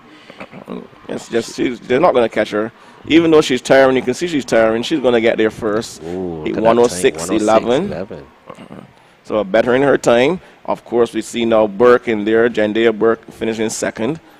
So she should go through as well into the finals. So again, you learn from your mistakes. Right now, the coaches will have to take a look at that one, Perry, because you have Jandea running the 600 and the 400, but then she comes in here to chase Chania Hinkson, who's fresh. fresh legs. Fresh legs. Yeah, sometimes that combo, you find that a natural combination for children who run sixes, but when you look at the schedule of the meet, sometimes you have to sacrifice and say, you know what, okay, like I have a young lady who can run the six better than any female at my school. However, she didn't run the six because she had the 300 as on the 11 to run. Oh, okay. So I took her out of the six and I put her in just in the 3 and 2. And she's going to be here today as well in the 300. So you have to make those sacrifices sometimes. We'll be moving on now to section 1 in the under 13 boys. The meet record set by Ethan Hart. 2020, 57.84 seconds. And that was a special time. I dare say that record is going to be here for a while. When we look at the times with these young men coming into this race, that is a vast difference. That's correct. Yeah. It's a far cry from what that young man ran in 2020. Yeah, phenomenal young man. Lane number 8, Raheem Jemmett, St. Albans Primary. And lane 7, St. George Lions, Devontae Green. In lane number 6, Isaiah Hazel John of Wesley Hall School Warriors. In lane 5, Daniel Whitaker, Randall Weeks Primary. In lane number 6, from Luther Thorne Memorial, that's Tyler Gill. In lane number, that's in 4. In lane number 3, Emmanuel Augustine of Mount Tabor. Saw him, he put on a show. He's a class act as well. In lane number 2, Delaney Burke of Wilkie Convatch. And in lane number 1, Malachi Sargent, St. Lawrence Primary, is there for St. Lawrence. Well done, St. Lawrence. Yeah. And I can tell you. And I know that St. Lawrence Primary is here. Yes, they are. Yes. Yeah. And the young man, Augustine, I can tell you, Emmanuel is he's a young man who loves to run. His entire family, they love to run. But he prefers the longer distances. So you would see him doing well in the 8. He would do 1,500 and so going further. This race may be a little short for him, but we will see. Well, if he can command this race that he did the 8, I mean he was out from the gun and going, I think he can just stretch them out. If he can. We'll see. And they're off and running. Sargent, Burke, Augustine, Gill, Whitaker, Hazel, John, Green, and Jemmett. Yes, and Gill is in here with the fastest time, 1:05.58. Yes, and where you can see early, that is Daniel Whitaker from Randall Weeks. He's out front. That's Daniel Whitaker, Randall Weeks Primary. He's striding. Yeah, he's off on the flyer. On his outside is Devontae Green of St. George Primary. They've left the others in their wake as Whitaker's stride begins to shorten. I was just about to say something has to give. Something is going to give, Barry. And we see, your boy Augustine now starting to open up, and he has on his inside as well. Burke of Wilkie. Delaney Burke, yes, of Wilkie Cumberbatch, as they come into the final 80 meters or so, and it is Burke of Wilkie Cumberbatch. Here comes Tyler Gill of Luther Thorne, and it's Gill who is striding away. Yes, Tyler Gill of Luther Thorne Memorial wins this in 1:04.16. Perry, he came from out of the clouds. He's gambling. No, I'm very serious. It's a gamble. It's a very strategic race, but I think if he had left it a little later, he'd have been found wanted on the line. Yes. And I always tell my athletes, when you gotta go, you gotta go. It's going to be interesting to see where he came from, Perry, because he was nowhere in the frame coming into the final, let's say, 90 meters or so, and then he just burst through there like a shot out of a gun. And here we see him, and he's in lane 4. I think him and Augustine, they were watching each other, content to let these youngsters run themselves out the legs. Run themselves into the ground. Right. Yeah.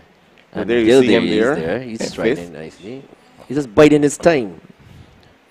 Again, you know you have a kick, you can utilize it, but he had to really push. Yes. I think he could have won a lot easier. A lot easier, yeah. We'll see what happens in the finals, if they're going to talk to him and strategize and let him know in the finals they really got to go. You can't be playing around like that. But we'll see. All again, congratulations to him booking his spot into the finals. We're going to wait and see if your boy Augustine gets in there as well. Again, no, you see, he ran in the 800 and the 4. In the finals, that's going to be hard. Yeah. I would focus on the 8. On the 8, yeah. His sure bet is that 800 meters for sure. The way he's been running, he's dominant in that 8. I would focus on the 8. So we have now in lane number 8, a Kaiko Wharton of Wesley Hall Schools. And then 7, Najari Strawn. Saw him earlier, St. Stephen's Primary. Brent Lashley of St. Cyprian Boys is in 6. There's no Nathan Carew, West Terrace. He's scratched. And he ran earlier as well. Yes. In lane number 4, Khalil Bryan, Sharon Primary. Yes. In lane 3, Shakir Aline. That is Fashion Nation Bailey's Primary Panthers. And in lane 2, Reese Knight of Luther Thorne. And on the inside, from the Belmont Primary, they used to be called the Bees. I don't know if they still call themselves Bees. I think they still see the B at the back of the kit. Belmont Primary Bees, Trevonte Dean in lane number 1. But Perry, I would say that this race is being robbed from Nathan Carew's absence, because he would have been in this race. I'm glad to see Uncle Khalil Bryan. I'm very interested to see what he's going to do. His time is 1:02:46 coming into this race. Well, yeah, so he's one for sure to watch. Anyone drafted behind him, they have the benefit of using him to bring them along if they run smart enough. And but look he at is him off go on a already, flyer. Perry. He's already in the lead, Perry. He's He's already made up that stagger, Perry. He's by himself. Even though we can see a Kaiko Wharton of Wesley Hall. No, he's in second right about now. Yeah, he's second, but Khalil Bryan is very comfortable with just about 200 meters left. He's getting some competition from Najari Strawn of St. Stephen's Primary. Strawn also went a little earlier today in the 800. So They paved the price here now, Perry, as they come with just about 100 meters. And it is Bryan. There's no answer to this lad right Yes, about now. nothing else. They'll be running for second position. Khalil Bryan of Sharon Primary. Here comes the young lad from St. Cyprian's. That's Brent Lashley trying to get up in that second spot. On the inside, also from Luther Thorne, that's Knight trying to run back at them. But it's going to be Bryan. Running easily. 101.68. So he betters his time. 101.68. Going from 102.46 to 101.68, Perry. And you can see, Perry, he understood he had to run for time. He left it all out there just in the race. And that is very encouraging to see. Yes. He came with fresh legs. Yes. So he's making sure that the 400 is going to be his event. He's going to get into the finals in the 4. Maybe we may see him in the 2 later, but there's a gap there. There's more time to recover. And also the relays for sure. Yes. If they have a relay team, he'll factor in that medley relay running that 400-meter leg. I think they may put him to run that, or if you have someone equal for the 4, you can bring it down to the 2 to rest his legs. Yeah. And just let him sprint out hard for half a lap. I was ribbing my nephew there, the Kerry Harris there, and I was telling him, I said, "The Kerry, you think you can run with Khalil?" And he said, "Uncle Neil, no, I can't run with him. He's really, really quick." So we can see that Khalil Bryan of Sharon Primary, a class act, Perry, 101.68, the final time. I always tell people, this is the best time for a boy to start to go through puberty. You can see that he's gone in his growth spurt. And then when you go into the athlete village and you speak to some of these youngsters, their voices are changing and stuff. So when you see a child, primary school child, going through those changes at this stage, Okay, you know, once they be putting in the work, they will be a force to reckon with. Yep. You see the stands on the eastern side. So many schools are here. Of course, this being the semifinals, we don't have 10 schools per or 11 schools per zone. Now we have all 83 schools, and almost every school has brought some spectators. Even if it's just one, Barry. Even if it's just one. 75 schools. And we want to thank Miss Janelle Denny, who's always on the ball, just letting us know what's going on.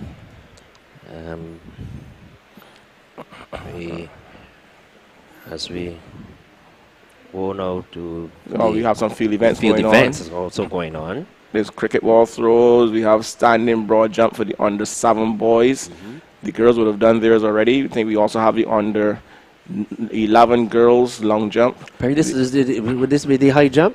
The boys are going as well, still in the high jump.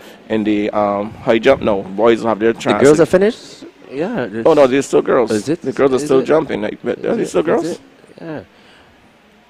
Whoa, that's a good jump, Perry. That's a very, very good jump, because she seemed to be struggling, but then she managed to just pull her hips right over. Yeah, this girl from Christchurch, girl, she was getting some ups. And like I said, I think earlier I said when the bar gets higher, she's going to have to raise her hips. And she's doing that now.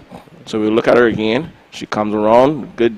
Yes. And she really got her hips up in the air. That's a wonderful attempt from her.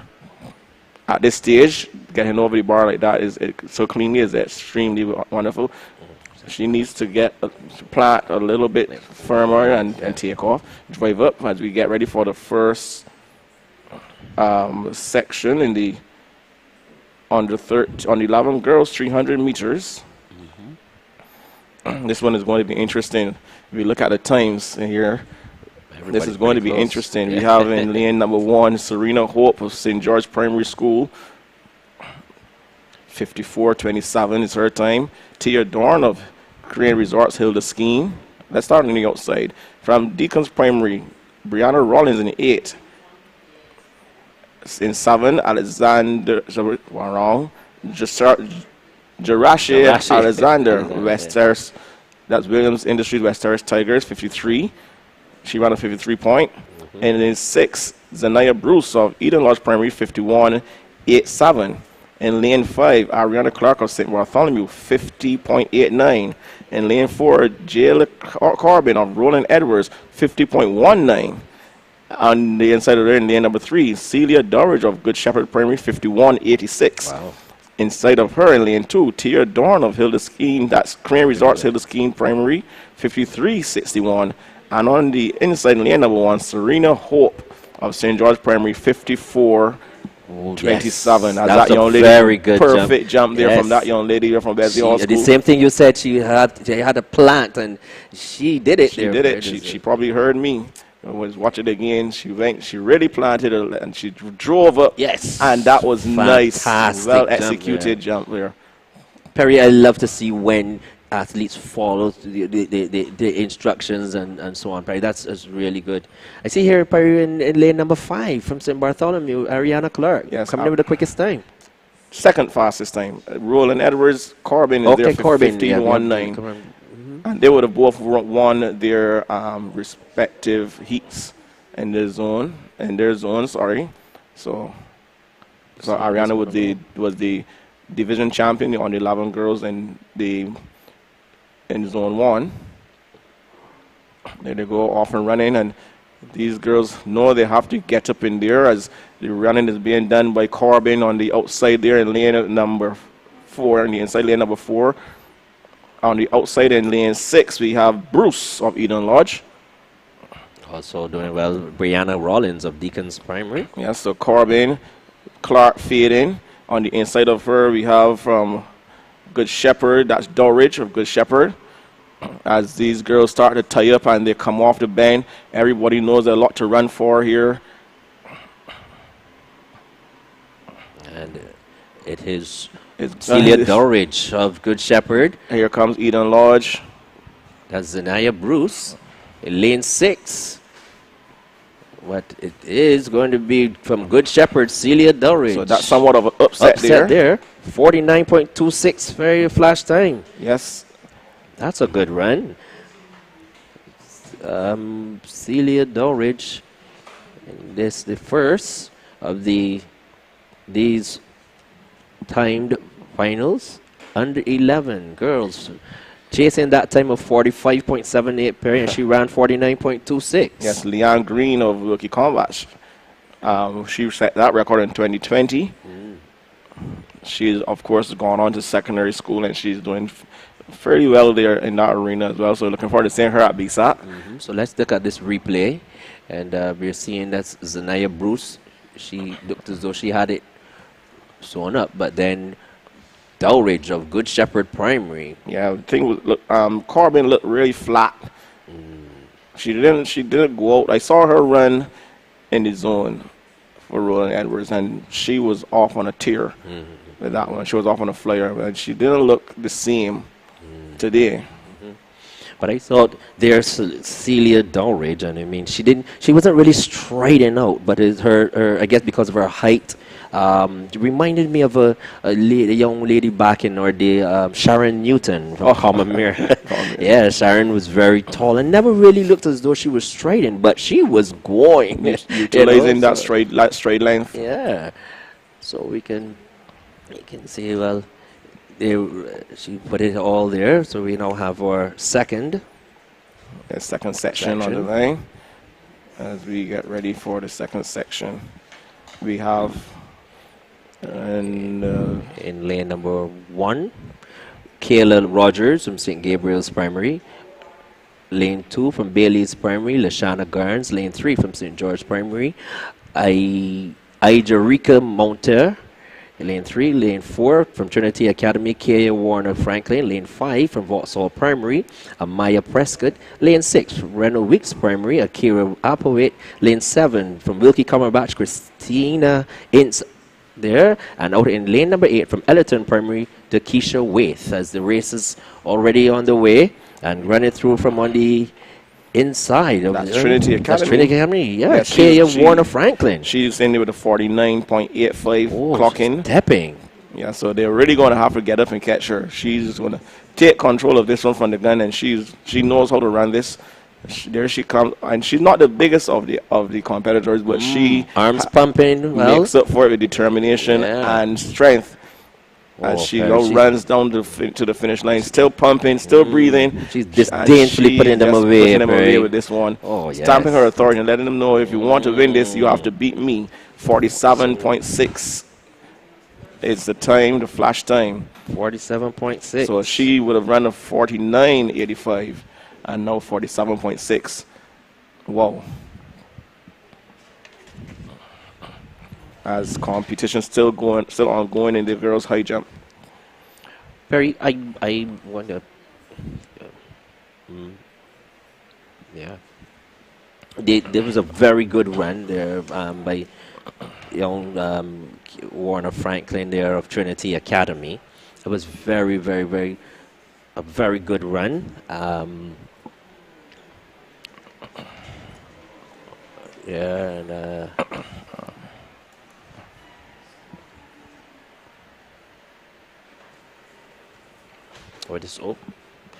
yeah, as we can see the replay, young Warner Franklin of Trinity Academy. She's it's a class act. She was very, very, very smooth. Yeah, arms pumping, and you can see athletes who have in the training. And you can see that she has been, yes, maybe a natural, but she's also been putting in the work, and I love to see that as well. So kudos to a lot of the coaches around, Perry. When we were coming down the road this morning, I was telling you, the coaches have been doing a remarkable job. Oh yes, for sure. So I always say kudos to them. When I look at them pound for pound, we have some best coaches across the region. We have them, and I can say that yes, they've been doing well. But then I always ask the question, Perry, what happens after, let's say, 15 years old? I want to hear from you. I'm going to put you on the spot here, Perry. And honestly, in my honest opinion, I don't think a lot is being done by the governing bodies when it comes to our young athletes after under 15. When they get into that realm of event, when it's supposed to go into specialization, event specifics. We don't. The coaches would try. I think the governing body needs to get on board a lot more. I dare say, I think the governing body need to be even more abreast of what's going on here at NAPSAC. When Okay. as it relates, because this is where we're going to find our future Olympians. Yes, This is where we're yes. going to find our future world champions. Yes, yes, So yes, we need to start here and track and monitor these athletes as they make their way up into the stratosphere, as we say, in the higher levels, and they become professionals. We shouldn't just wait until they get to crifter age or knockout multi-event age and then say, oh, we're going to focus on these. Because I know, Perry, when I know, and I know you have been working really hard with your athletes, especially when they're at the getting ready for CUT games and so on, as we had it. They were very competitive with the Jamaicans and across the Trinidadians, especially. I But think- then when we see them now get to the under 17 Carifta, it seems as though our athletes are not going on. Yeah, I think what happens there with us here in Barbados, the impetus isn't there. We find that sometimes we got to remember that when it comes to athletes, there are different ages. There's the chronological age, and there's the training age, the competition age. Okay. So you can have a child who is on a 9, but her competition age could be higher than that of a 15-year-old. Wow. Because he chronologically is older, but he has not been competing as much. So when you have a child who could be watching coming through on the 7, on the 9, on the 11, on the 13s, and that child gets up in the on the 15s and on the 17s and stuff, that child has been competing for a while. You have to be able to monitor those children and keep them grounded and focused. The families can't do it alone. The coaches can't do it alone. The governing body needs to get more involved as well with those children and put programs in place that they will continue to feel like they belong and they want to. So as we go to the on 11 boys 300 meters, we have Zachary Ladipo of St. Gabriel. We saw him at the 800.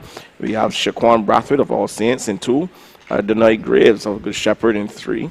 We have Rasheed Payne of Arthur Smith in 4. Jazavi Hines of Hillby Turnasol. He is in 5. In 6 from Korean Resorts Hilda Skeen, Kaimani Hurdle. And in 7, Zion Bernard of Belmont Primary, and Amir Watts on the outside in 8 from Williams Industries West Terrace Tigers, as the race is off and running and everyone is flying. These boys mean business as they go at the back stretch. At 200 meters to go, we see it looks like Hillby Turner's Hall in there. Or Good Shepherd. Also from Arthur Smith Primary with Shea Payne. Yes, they all come in. You see they start to drop off the young man there in Ladipo.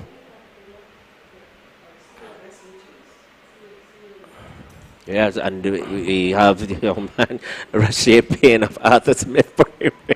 He's running well. He's getting some competition there from on the outside from Belmont Primary, Zion Bernard.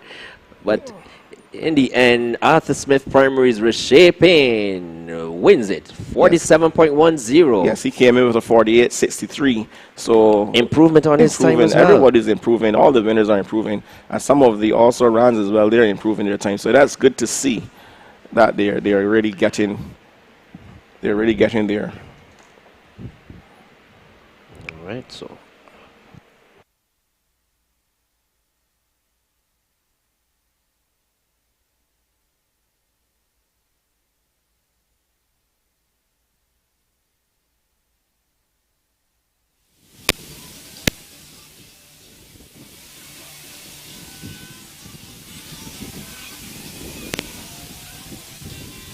So we watched the replay there of this one. That's Rasheed Payne of Arthur Smith wins that one easily. Second, Zion Bernard of Belmont Primary. That was the first of this section. Coming up with the second section here. Background, we can see that looks like the standing Roger is in progress. good time.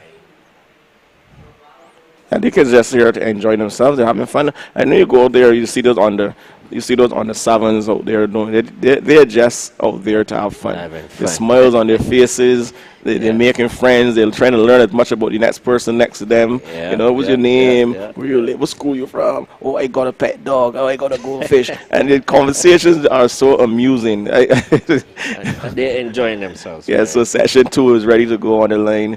We have in lane number 8, Charles Hakim, Christopher Primary. In lane 7, Osaji Clovis of Westbury Primary. In lane number 6, Deshae Archer of Arthur Smith Primary. In 5, Rejani Richards of St. George.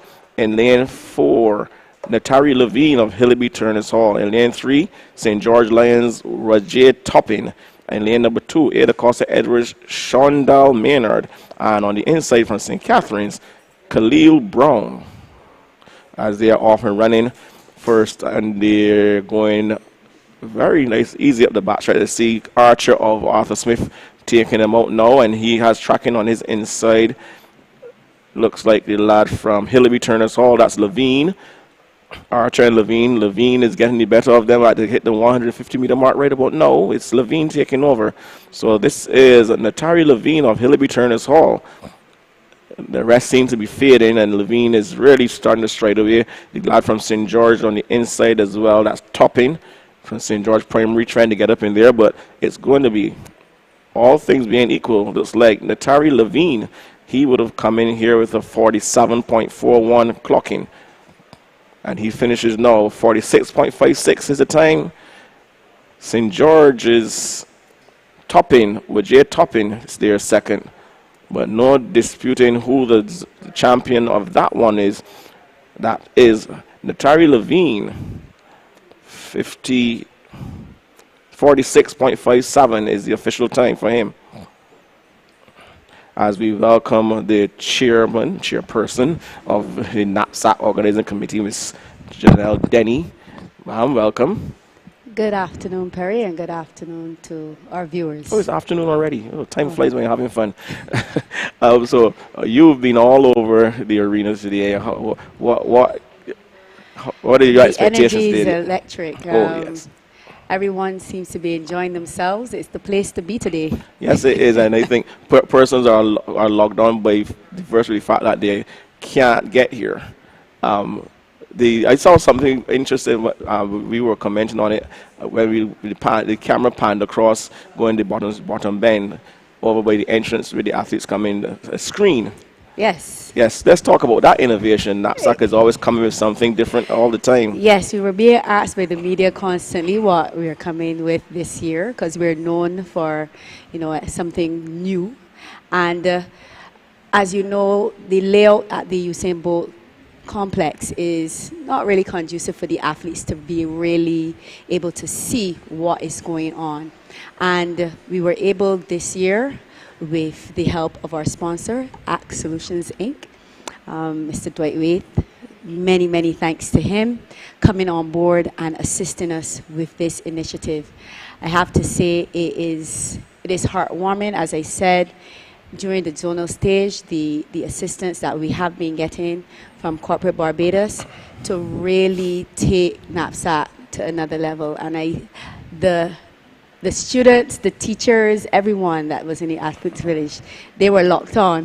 As soon as the screen went on, so everybody just gravitated towards it. So that screen is in the Athletes Village? Yes, that screen is in the Athletes Village. I like it. It gives the kids something to focus on because they're in isolation. Yes, right? And they're able to see what their teammates are doing. Because, like I said, the layout is not really conducive like how we would have had at the stadium, but we have to make the best of what we are given. And like I said, ACT Solutions Inc., many thanks to them. We want to thank ACT Solutions Inc. for sure as we get ready for the start of the 100 meters series. Yes, we have to also mention again Corporate Barbados coming on board. We have sponsorship within the sponsored meet.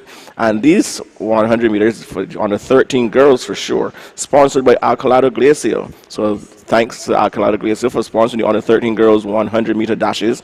And we are going to see in this one the first of two sections. In lane number 1, Tahira Clark of Cuthbertmore Primary. In lane 2, Alyssa Daniel, St. Joseph Primary.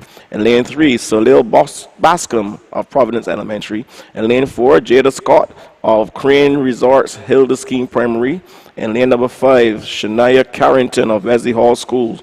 In lane 6, Talia Rivera Grant, Deacons Primary. Lane 7, Carissa Boyne of St. Albans. And on the outside, Tiana Burke, that is Burke of Fashion Nation Bailey's Primary Panthers, as they're off and running. And we were going to see in the middle of the field there, lane number 3, it looks like. Here comes the athlete in lane number 2 now. That's Daniel. So that's St. Joseph, right? That's a surprise. Scott of Hilda Skeen had the fastest time of 13:98.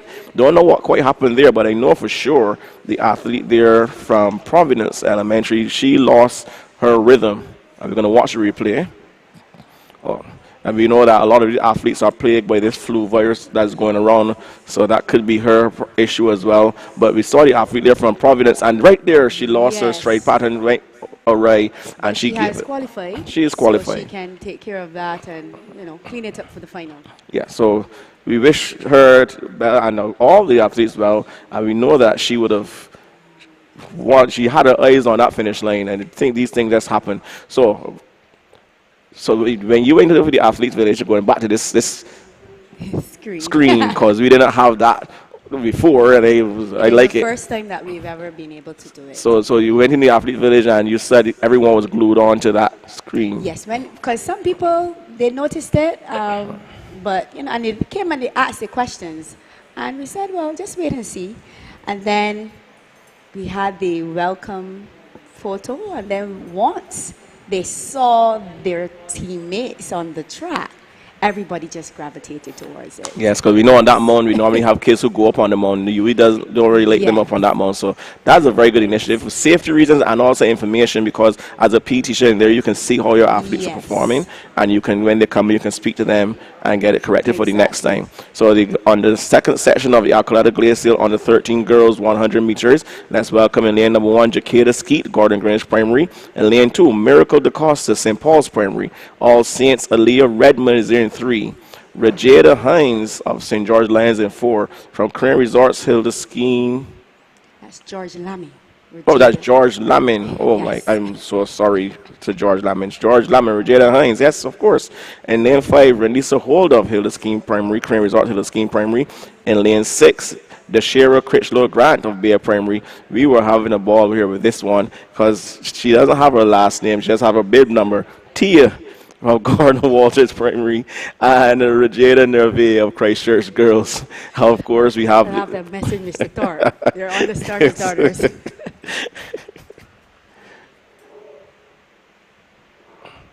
And there they go, George Lamin athlete coming in with a 13.93 second clock in as the fastest qualifier. And this is going down to the wire. Now she starts to accelerate away from the rest of the field, and she's going to cross the line now with 13.52. So an improvement. And we were commenting on this. It's been well since these children have been running. So the more they run, the more they understand the races they're running and the competition they're coming up against, the faster they should go. And we watched the replay. She was not bothered at all from the gun. She really ran her race nice and comfortable. She accelerated while others were decelerating, and she just drove to the finish line. You have to remember, pre-COVID, Rajada, she's a seasoned athlete, huh? Yes. She used to be at St. Giles. Oh, yes. She dominated her on the 9th division in 2020, so she's a class act. As I was talking to Neil about the difference in competition age and chronological age, so she would have a high competition age. So she's seasoned. Yes, very much so. So you see a section of the crowd. This is on the western side, I believe. Yes, it is. With all of the schools. So this is the only, that screen is the only innovation NAPSAC is pushing out for. Are we going to do something different on them? I don't want you to let the cat out the bag, but We can't do a whole set of things all the time, Perry. We do one thing at a time. Okay. One thing at a time. Because as I said, that was not an easy feat from the perspective of you. You can understand the amount of sponsorship that would entail. And like I said, Dwight, I really didn't even have to sell him on the idea. He was willing. And Wow. that is what you need from corporate Barbados. I also want to, at this point, acknowledge the Williams Industries. They would have actually given some sponsorship for the generator that powers. Wow. So everybody getting on board here. Everybody's getting on board. I like it. That's what we have to do to help our children. Yes, we were discussing this as well in terms of the what needs to be done to take our athletes to the next level, as we see this is Some long under jump 11 long competition. jump, I think it is. And what needs to be done, and we said corporate Barbados needs to come on board more so that we can have more funding to put on meets like this and Exactly. others to give the children more competition and to, stuff to like be that. able to fund all the different ideas that we have, Yes. because Can't do it NAPSAC on- has always been a very athlete-centered event, and in this way we've always tried to do different things that are going to help the athletes. And I think as I said, we've tried to really make sure that the environment is more conducive for them to be comfortable, Yes. or as comfortable as they possible. can be. Yes. So we're happy with what we've done so far. Well done so far, as we now have the boys in this is in Nabisco, under 13 boys. No, the One. time. The tying. Yes. Oh, I'm sorry, tying on the 13 boys for 100 We have meters. Darlington, Burt. Oh, there's a false So there's start. a So we recall. have a chance now to get their names in. So we're going to Yes. see in this one in lane number 1, Keniko Darlington of Golden Waters Primary, and lane 2, Delaney Burke. We saw him earlier, and the 400 meters. He's from Wiki Combatch. think it's Zakai Whittaker. Warren of Arthur Smith Primary. He's in lane number 3, and lane 4, Tyler Gill of Luther Thorne. Yes, we saw him as well. He's another one you have to watch. They also have Daniel Whittaker of Reynolds Beach Primary in 5, Raheem Miles of Trinity Academy in 6, Zachary Griffith of Wesley Hall Schools in 7, and Khalil Bryan of Sharon Primary in 8. So a warning to the field, as we expect with the under 13s at this level, a warning to the field, the next person to false start will be eliminated, ejected.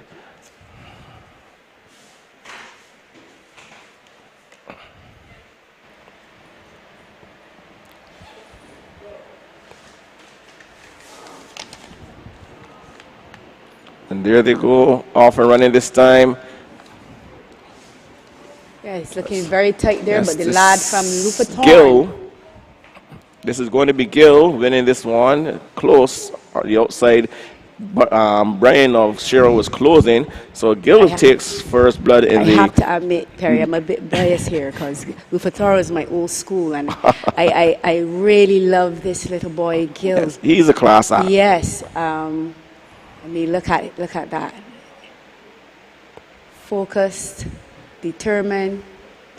And what I think he was doing actually in the 400 when I watched him earlier was just conserving energy for this race. Yes, he did. He ran ran a it. really measured race. Yes, he 'cause did.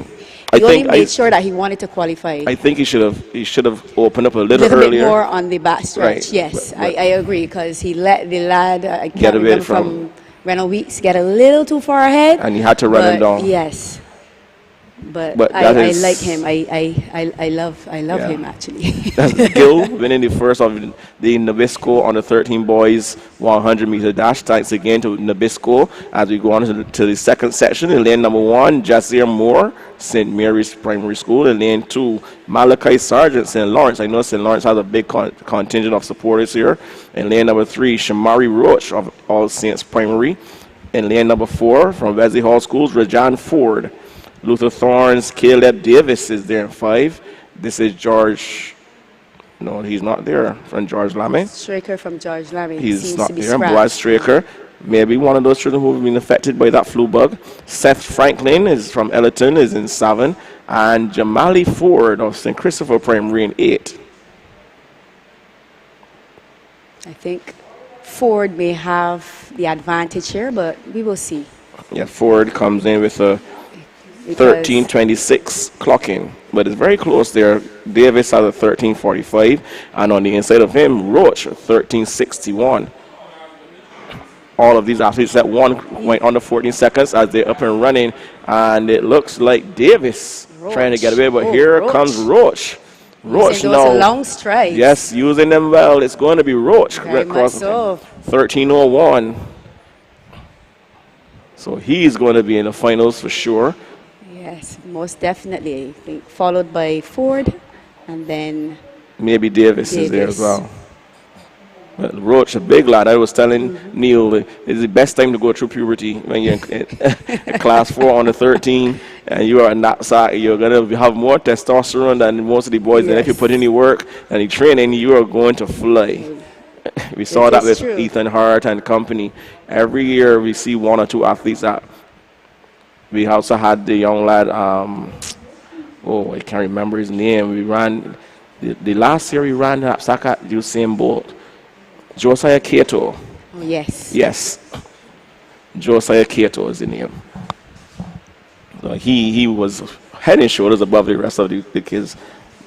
Physically, his body was more mature, Sure. more muscle, more powerful. But he was, I had the chance to speak to him. He was just a child at heart. Very shy, very unassuming, very polite. But I don't know Taking what. some long jump action. This is like on the 13 girls long jump. The athlete from Bailey, she was just getting some final instructions from Mr. Goodman, who's found himself in the stands, making sure he's coaching. Yes, the unofficial technical spot for the PE teachers and Very much coaches. so. Still coaching. Yeah, but hey, Giving her those you have to get those final instructions. instructions. You need to adjust the run up mark, take it back, take it forward. Maybe you need to plant your foot a little more, drive up in the ear, whatever instructions are being given. As we see this young lady from Good Shepherd just runs through.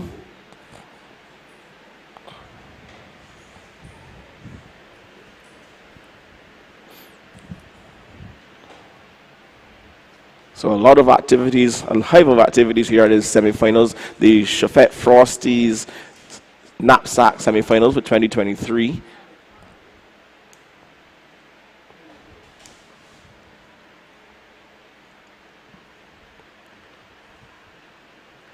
Can't make out.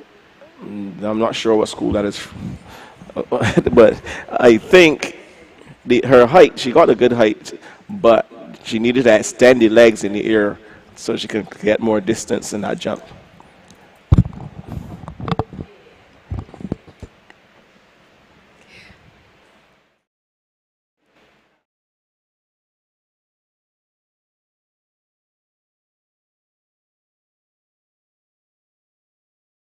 As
set for the finals on the 50 girls, on the 50 meter on the 7 for the girls, 50-meter dash. Tasia Boucher of Hilda Scheme Primary, 9.24 seconds. Shania Scantlebury, Grisette's Primary, of course, you remember her sister Shazia Scantlebury, 12.24 seconds as well. Soraya Maynard of Holy Innocents, 9.56. Chloe Tudor of Welch's Primary, 9.58. Taraji Codrington of St. Philip's Primary, 9.60. And Zariah Mears of Good Shepherd, 9.65. These are the outright qualifiers in the finals of the under-7 girls 50 meter dash. In the boys equivalent, we have Sahir Adams of Wesley Hall School, 8.84. Kazari Jordan, also of Wesley Hall School, 9.29. We have Asher Phillips of St. Cyprian Boys, 9.05. Kalonji Gill of St. Stephen's Primary, 9.32. Denari Roach of Good Shepherd Primary, 9.27. And Chadiko Springer of St. Mary's Primary, 9.35. In the 600-meter run, with Christchurch girls, we saw those two young ladies. Of course, Jandea Burke of Christchurch girls, 1 minute, 57.11 seconds. And her compatriot, Sophia Bernard, Christchurch Girls School, in 1 minute, 58.10 seconds. Josiah Ford, Wesley Hall Schools, she's there with a 1:58.36. Najeda Phillips of All Saints Primary, 2 minutes, 0.24 seconds. Talia Salmon, St. George Primary, 1 minute, 59.03. And Emily Cyrus of St. Gabriel's, 2 minutes, 1.01 seconds. In the boys 800 meters, Emmanuel Augustine, this boy is a class at Montego Primary, 2 minutes 33.85. Najari Strawn of St. Stephen's Primary, 2 minutes 37.46. Nathan Carew, West Terrace Primary, 2 minutes 38.84. Aiden Chase of Arthur Smith, 2 minutes 40.56. And Amari Henry of St. Bernard's, 2 minutes 39.72. And the Grantley Prescos, Jakari Waterman, 2 minutes 41.07. We are going to see all of those boys doing battle in the finals in that 800 meters. And I believe you have still watching the girls, under 13 girls long jump. Remember, there will be no points today, viewers. We just remind you of that. Someone asking about points. We're going to get points for the high jump. That's the only final we have, but nothing on the track. These athletes are racing now just to qualify for the finals. And we see the girls there, the under 11 girls. They are there. We have 3 sections, I believe, in this one. Yes. I believe it was 18 athletes. 2 extra athletes were brought forward. Okay. And hence, The 3 heats. 3 heats. And this, of course, the under 11 girls is sponsored by Tang. So thank you, Tang, for sponsoring the under 11 girls 100-meter dash.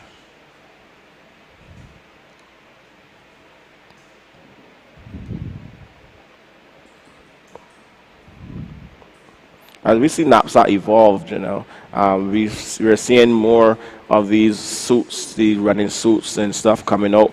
We're seeing schools developing that culture.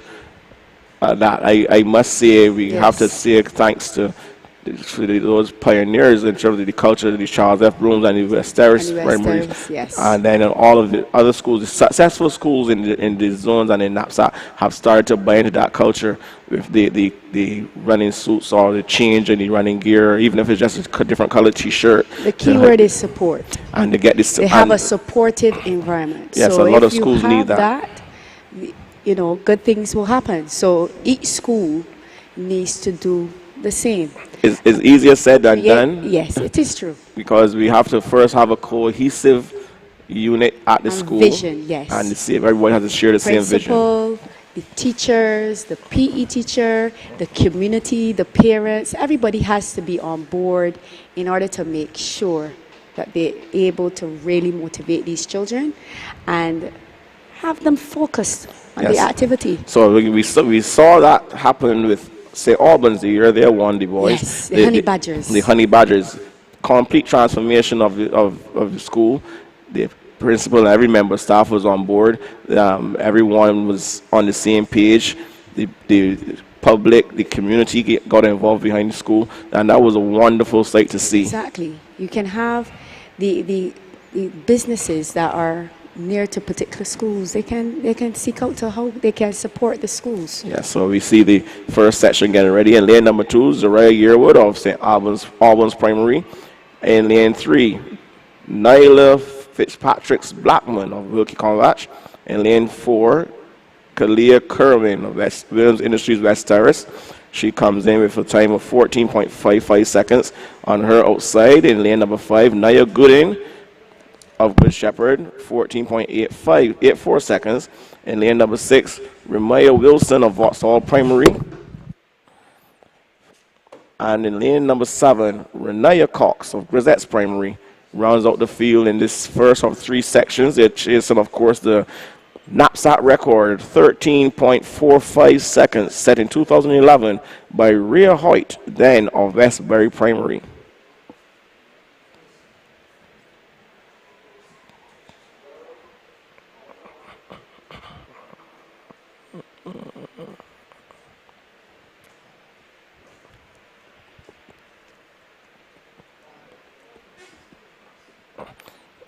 I mean, they recall there because I stand. Hopefully they're ready to go this time. I know these young ladies are a bundle of nerves right about now. They can, it's not going to help them at all, as we know that they have been drilled and you need Cox is settling her down. You need to run this. You need to do this to get into the finals. So some of these athletes are really, really just all energy right now. Bundle it.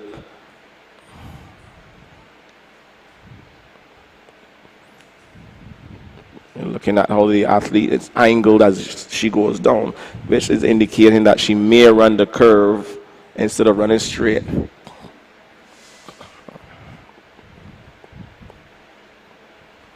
Well, let's see how it unfolds. And she looks like she's angling herself again. She looks like she's going to run to her right. But she got it right on the end anyway, so there we go. Clean start. And the race is on. I see West Terrace there. Wilkie Convatch. That's Fitzpatrick and Kerwin. Kerwin is now running away as she crosses the line now. 14.93. A little slower than her qualification time coming out of the zone. But a win nonetheless. Fitzpatrick, Blackman, and Goodman. Center of the track. Yes. Those are the 3 to watch. Those were the 3 to watch. And they didn't disappoint. I think they're finishing the same order. No, actually, Fitzpatrick Blackman, I think, got the better of Gooding. No, she didn't. It was Kerwin from Tigers. It was Kerwin, Gooding, and Fitz. Same order they would have run in the times. If you look at the times, we getting a call from Mr. Harmon, Perry. Get it right.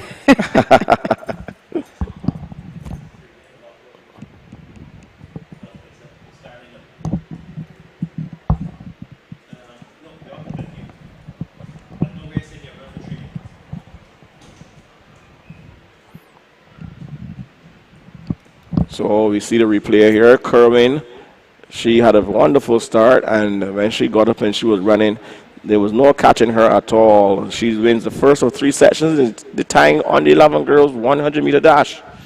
As we go back to some action, the girls, under 13 girls, long jump.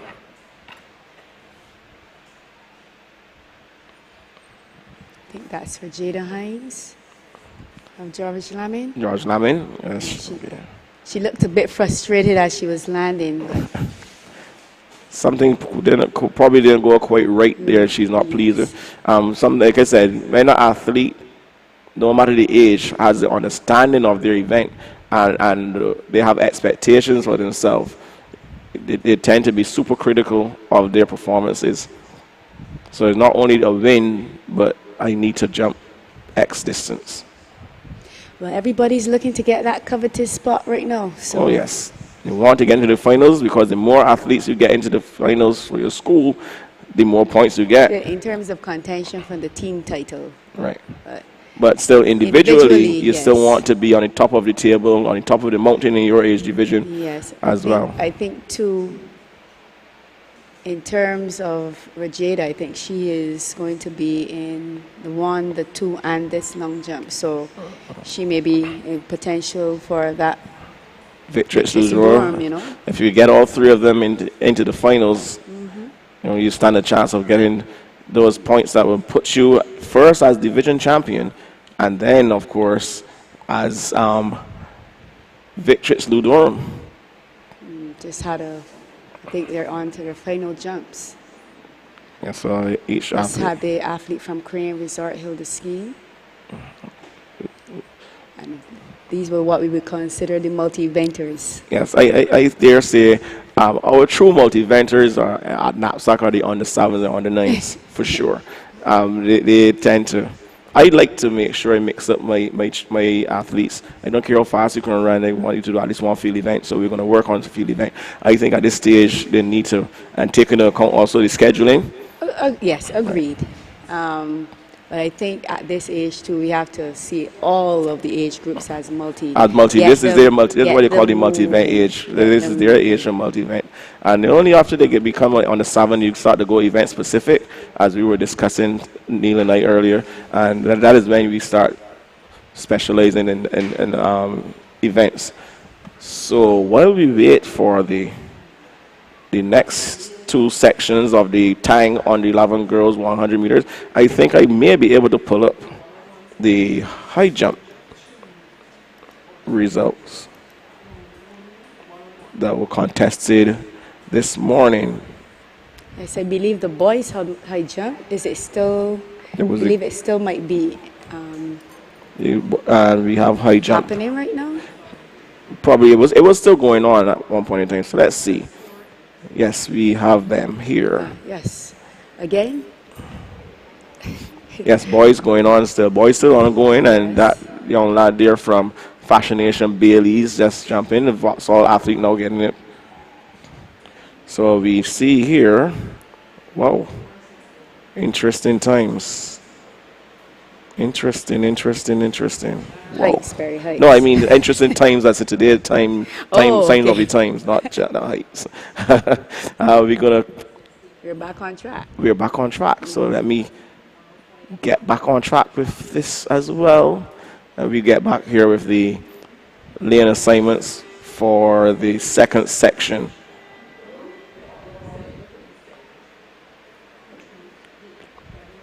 We're at afternoon.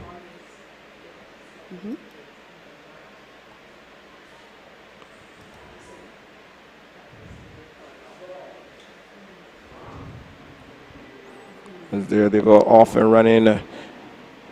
This looks like Yes. that. I think that's the St. athlete from Stephen. St. Matthews. St. Matthews. She's moving away. But we can confirm that now. Yes, we will give you her name, and we're going to keep an eye on the clock as well. We have a lot of innovations here in our studio as well.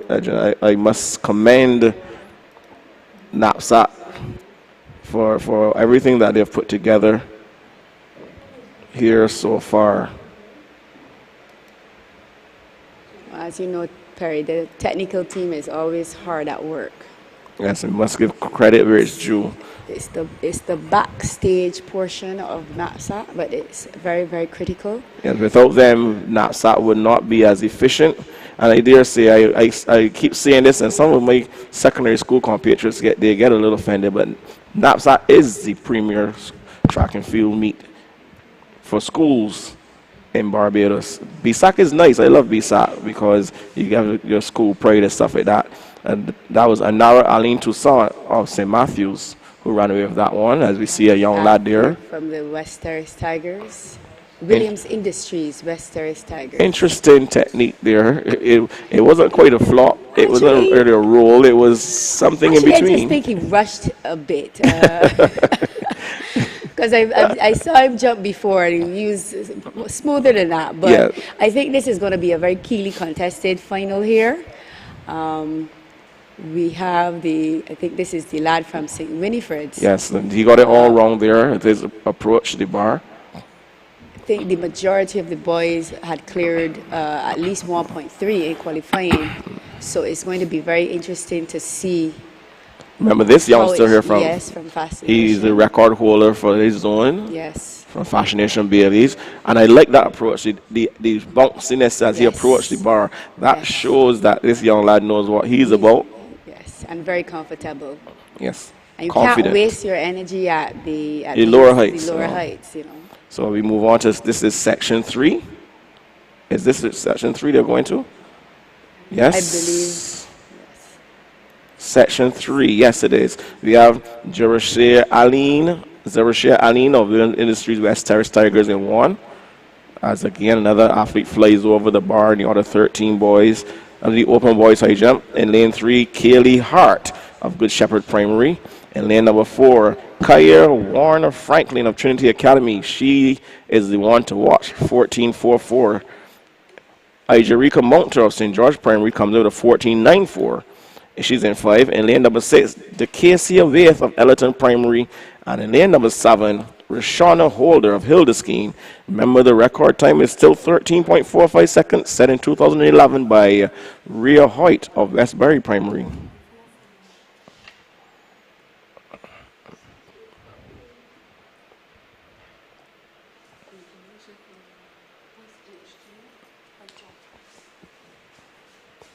The athlete there from St. George, that's Ijerika Monter. Probably a little bit of nerves, getting some instructions again.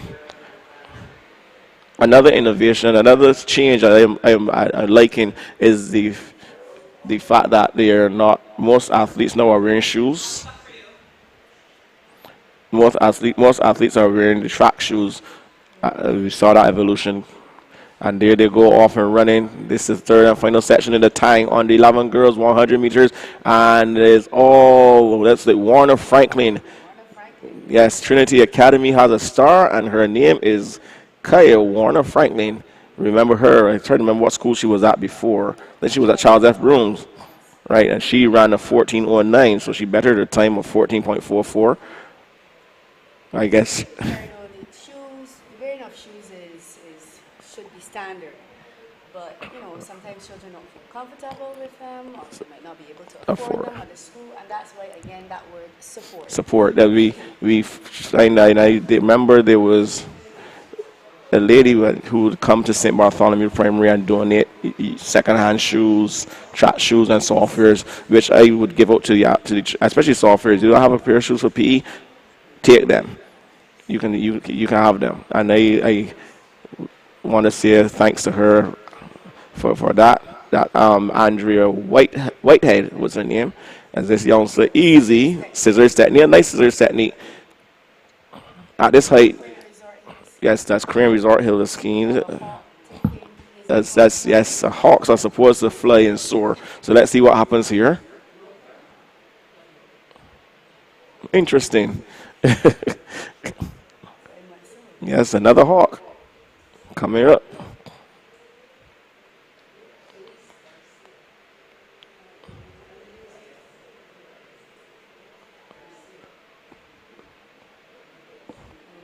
Yeah, he went a little deep into as he passed the halfway mark there. He should have taken off at the halfway mark, but early days, and he is learning. Antonio Farrell started out like that, and he went on to be an excellent high jumper as well, represented Barbados and Carifta Games. So another one clearing. Everybody has their own unique style. Yes, it's still probably, that looks like maybe a 110, 115-ish. As we get now oh yes, get to the business end of that high jump. Looking easy so far as we move on to the under 11 boys 100 meters. We have Marquez Broom, Sealer Primary in 1. In lane 2, Kaimani Hurdle, Crane Resorts Hill Skiing Primary. In lane 3, Naquan Scantlebury, St. Albans Primary. In lane number 4, Rashia Payne, Arthur Smith Primary. In lane 5, from Wiki Combat, Jaden Hines Grisettes. Avery Boyce from St. Cyprian's is in 6. Jashawn Howell of Deacons is in 7. And Danila Ford of St. Paul's in 8. As they're asked to stand, we should mention that Rashia Payne of Arthur Smith Primary, he comes in with the fastest time of 14.26. The record, Raheem Tate Bess's 12.90 seconds that he set in 2011 when he attended St. Martin's Mangrove. Raheem Tate Bess. I remember that year. They gave him a guard of honor every time he came off the track, his school. And they're off and running. This is the first of 2 sections. The under 11 boys, 100 meters. Looking good there. Lane 3, lane 4. Lane 3, lane 4, lane 4. That is Payne of Arthur Smith. A 13.81. So that was a vast improvement from his zonal time. And we see the supporters, The supporters, they're happy. of course, they are happy. It's good to see when the school gets behind them, but the parents. I know at St. Bartholomew Primary School, we had at the zone, we had more parental support in the stands than we had students. It was comical because sometimes you have to know your target, who you really want to target. Like, you can't get the children without the parents on board. So if you want to create a culture of winning, a culture of sports, a culture where you have children not wanting to shy away and do well for the school, especially a school that is small, you need to get the parents involved. So that's what our goal was, getting the parents involved. I knew this was going to happen to this lad. He was going over, but his trail leg was kind of lazy. Yeah. And he needs to correct that because as the height goes up, and he's not a tall lad, as the height goes up, he's going to find himself wanting. And all you need to do is knock down the bar once, and that's put something in your brain. Like, he just not enough momentum. Not enough momentum. We didn't see him get any faster as he approached the bar. As we move on to section 2 in the under 11 boys 100 meters, in lane number 1, Jazari Graham, St. Mark's Primary. Lane 2, Kevonte Hippolyte, St. Albans. In lane number 3, Alex Jones Eiffel, Williams Industries West Terrace Tigers. In lane number 4, Christian Whitehall, Hilltop. In lane 5, Amir Quimby from Crane Resorts, Hilda Skeen. In lane number 6, Jaheim Daisley on Luther Thorne. In lane 7, Shaquan Brathwaite of All Saints Primary. And on the outside, Jadiq Hines of St. Stephen's Primary. And we are watching in the inside lanes, lane 4, Whitehall, 1422.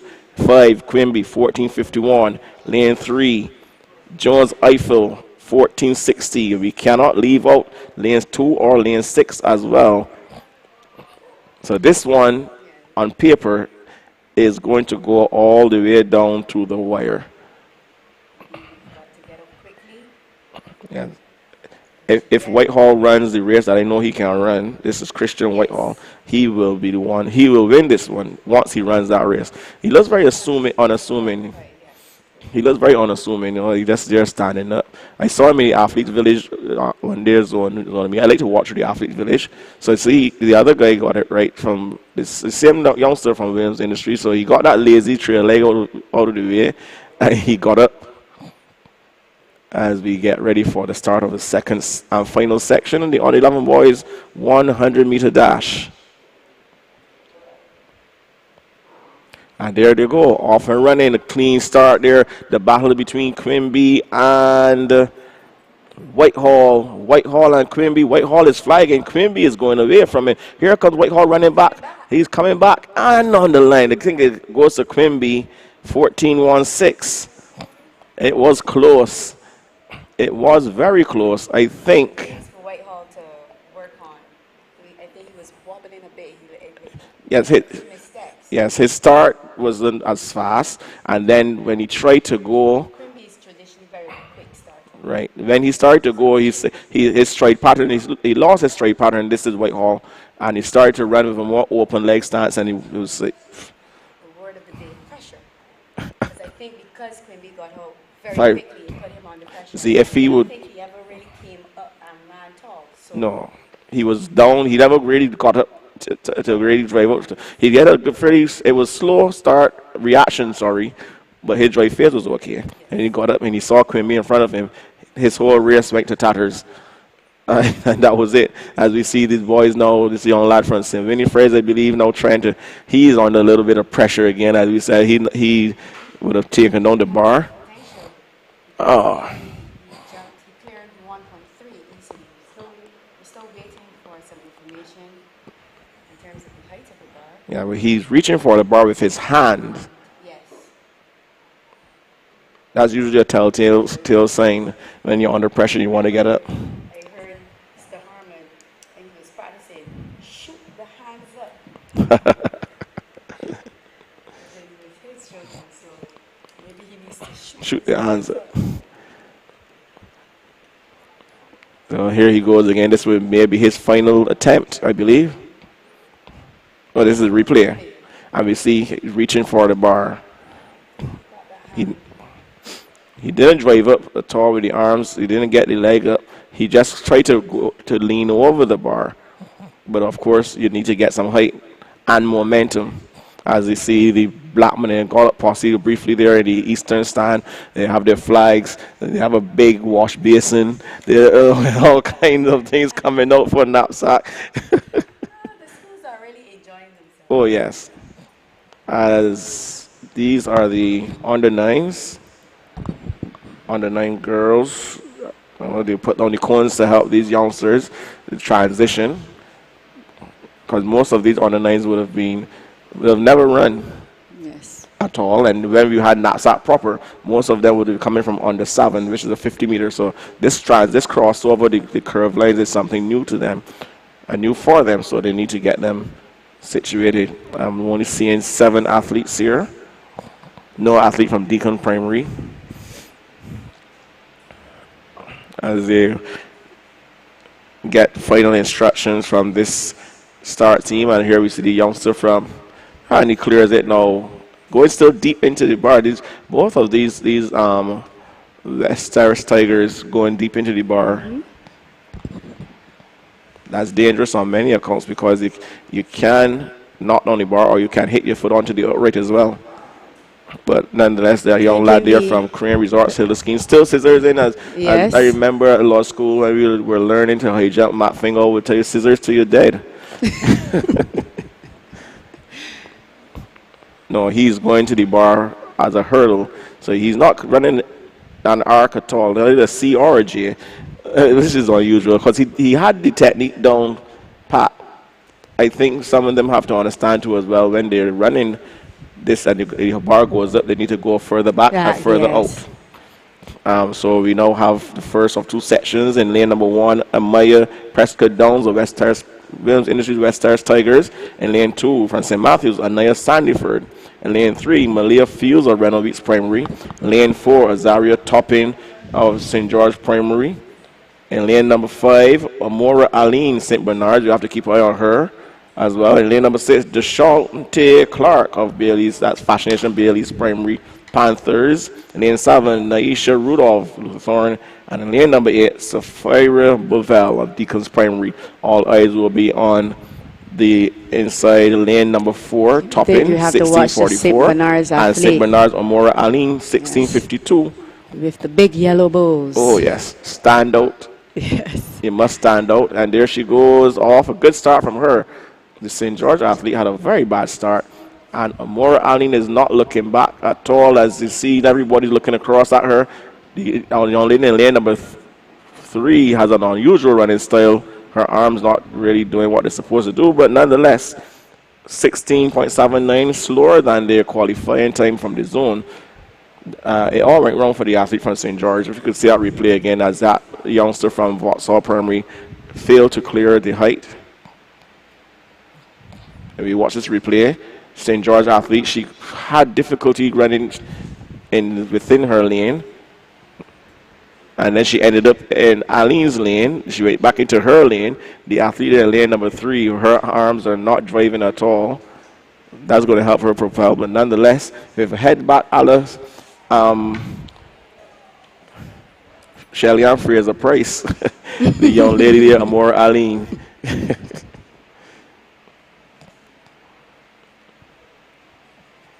See St. Giles there as well. Recognize their pink and gray strips. I think those are the cricket ball. Yes. That's cricket ball there. That's, nice. Lad from Wesley Hall. Nice clearance there. He was a little early, but he has more space between him and the bar, so he can go higher for sure. A little birdie told me that he was doing some training at one of the secondary schools recently. Ooh, well, excuse me. Nice. No, kudos to our secondary schools for assisting. Yes, we need. And I mean, they're going to be graduating, soon anyway. He may end up at that school. You never know. That's what it's about, being able to utilize and share the I think the facilities. secondary schools need to co-op with the primary schools in their area. I think over the Some of years them that has do. happened. I believe I Springer was, Memorial for many years assisted many yeah, schools. I So saw Mr. Phillips from the law school. I actually went there, their sports there, and he has reinstituted the primary school invitational, where he started with 100 meters this year. He said he wanted to do relays next year.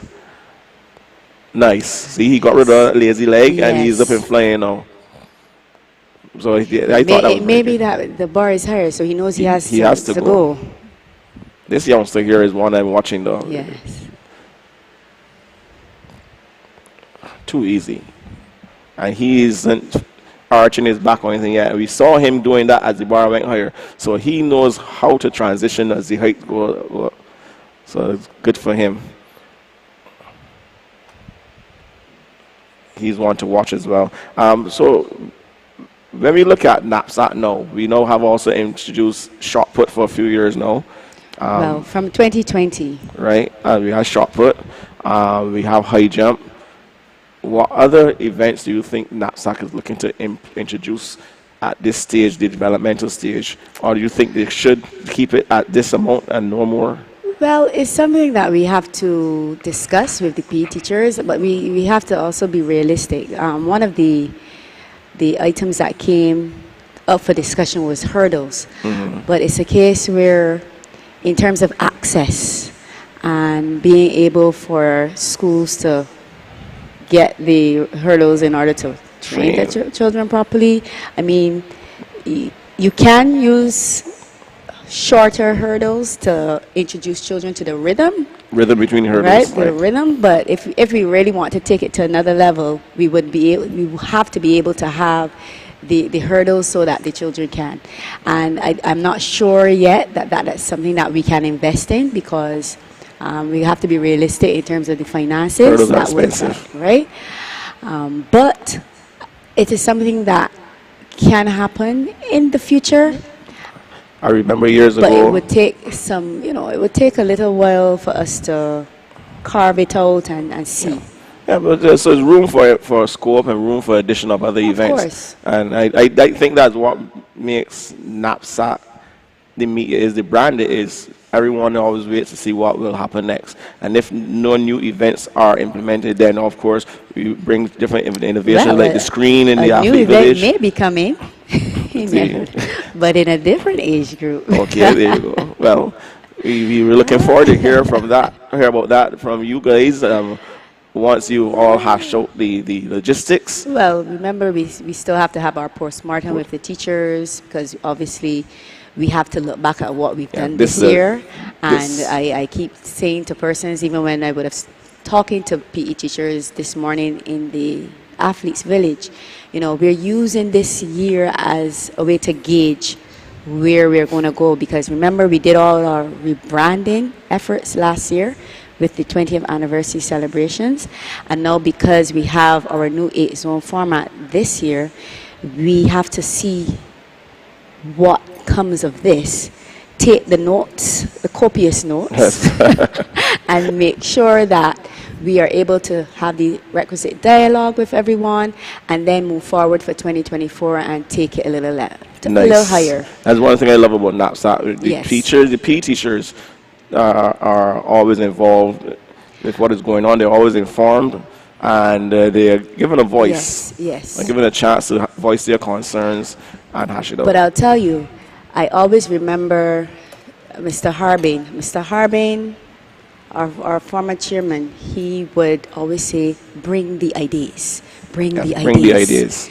And that's what you have to be willing to do to take any organization to another level, to try things. I think it argues well because it forces the teachers to be a little more innovative. It forces everyone to keep be on their toes as it relates to what may come next, what's new, how can we improve. And when you have a culture where everyone is on board of pushing the brand and improving the brand, as this youngster here from Wesley Hall. Wesley I Hall, believe. nice, clearing The first Warriors, attempt. I think they are. Oh yes, they're the Warriors. So he is comfortably into the next round.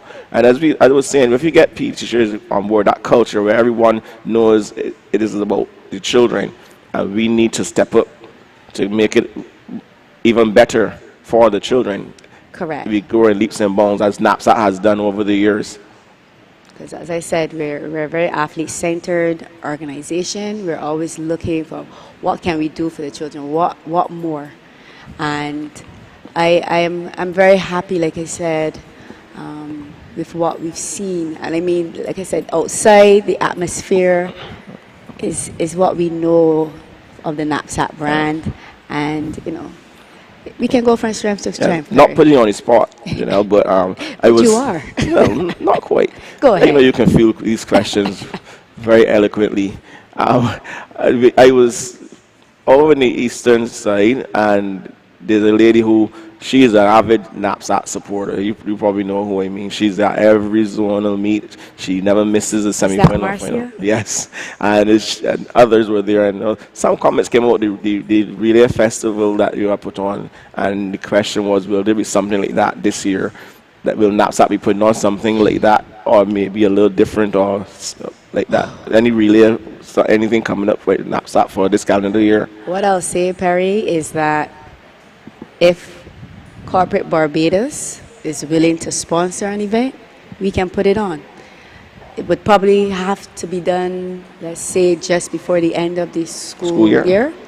But I believe it's possible, because relays is something that people love to see.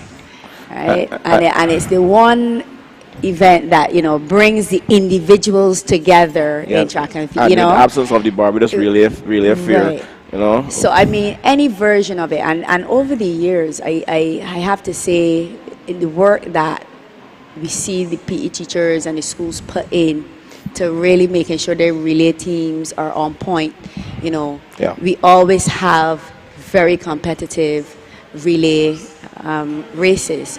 So I am sure that is something that the schools would love, but it's just a case of funding, Perry, because you have to appreciate, you can see the banners right now. Oh, yes. The sponsors that are on board with us. So there you have it. It's not going to be...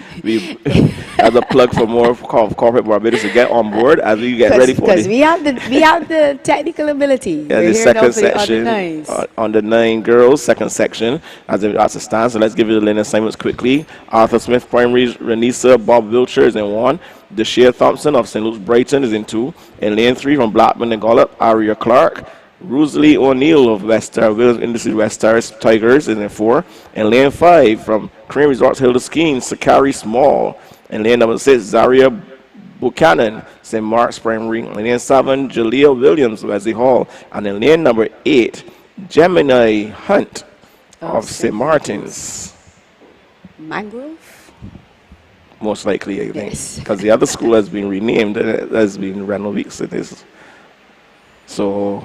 Yeah, so we have to understand the organization would need the support in order to be able to put on the event, and that's as simple as it is, Bird. Yeah. Because we have the technical know-how, we have the operational, we have everything. All the infrastructure is there. You just need the funding. The funding, correct. So our viewers, I challenge you to bang down the doors of Corporate Barbados and let them get on board with ventures such as this for NAPSAC and other sporting entities for the youth of Barbados. Correct. Because there are lots of different ideas that you can put together. Many years ago, someone would have asked about a school's festival, where you have different sports. But again, funding, it's the key factor. Funding. As there they go off and running, and that dear. Had the child. I saw that was going. I saw that happening. Blackman and Gollop's Aria Clark. She impeded the child from West Terrace Tigers, but she is still fighting, and she looks like if she's going to take. Oh, she came second. Still qualifies, but athlete on the outside was the eventual winner. That's Hunt from St. Martin's. St. Martin's Mangrove. I believe she was the Victor Sodorm in her zone. Yeah, Gemini. Yeah, she had a clear path. But the athlete from West Terrace O'Neill. Yeah, she's She going to was feel hard done impeded by that. early. No, but she has She qualified. qualified, but still, Yes, yes. knowing these youngsters, they want to Yeah, win. yes. So you're going to hear the mumbling and the grumbling from her to her PE teacher back in the athlete village. Well, And they saw this happen. It was going to happen from the it's beginning. good that she She fought through and kept going. adjusted her Yes. body position and her speed for a bit, which caused her some momentum, but she Yes. never stopped running. But she looks like a strong girl, so she was able to fight through it. Like I said, the top three, Hunt from St. Martin's, O'Neill from West Terrace, and and Small from Crane Resorts. Till the ski.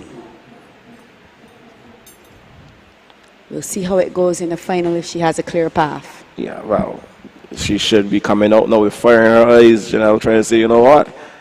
I'm going to show you exactly how good I am over 100 meters. But what I like about it was that she stayed focused. Yes. Sometimes things like that can get to an athlete and, throw them completely off of their game. Oh, yes. And for such That a shows small, maturity. It shows maturity. tender age, but West Terrace is well drilled. So they're the defending champions. Again, it and comes down to the girls, culture of the yes. school and the involvement of everyone around. Yes. As we see the boys, or the under 9 boys, competitors in the first section of the 100-meter dash coming out. And lane number 1, Azize Bourne of Roland Edwards. Lane 2 is empty. Lane number 3, DeCary Coleman of St. Bernard's Primary. And lane number 4, Nathan Phillips, Vauxhall Primary. And lane number 5, Jaden Callender, Blackman and Gollop. And lane 6, Davico Stevenson, that's Williams Industries West Terrace Tigers.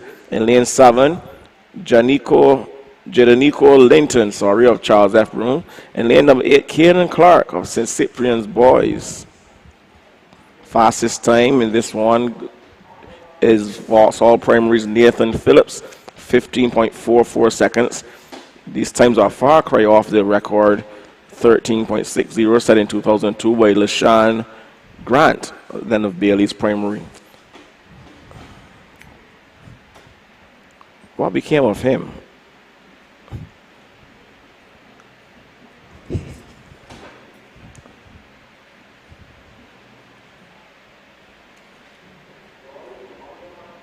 On the starters orders again.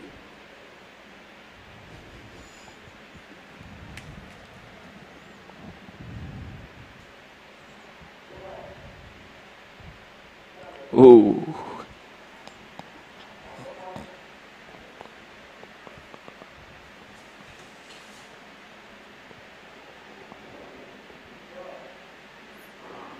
Clean start this time.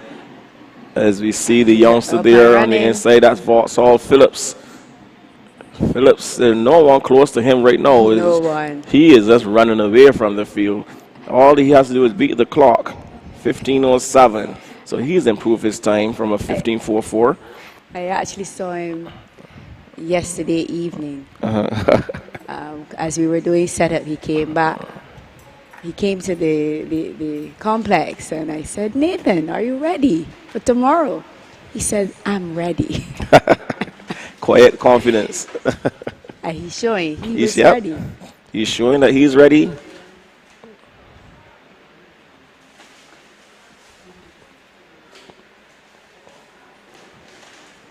And high jump competition still ongoing. It'll be interesting to know where the bar is at right now.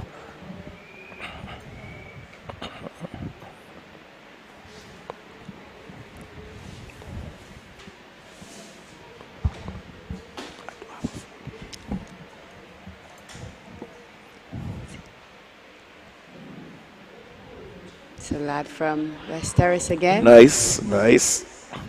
He's getting his rhythm. He's looking very comfortable. Yes.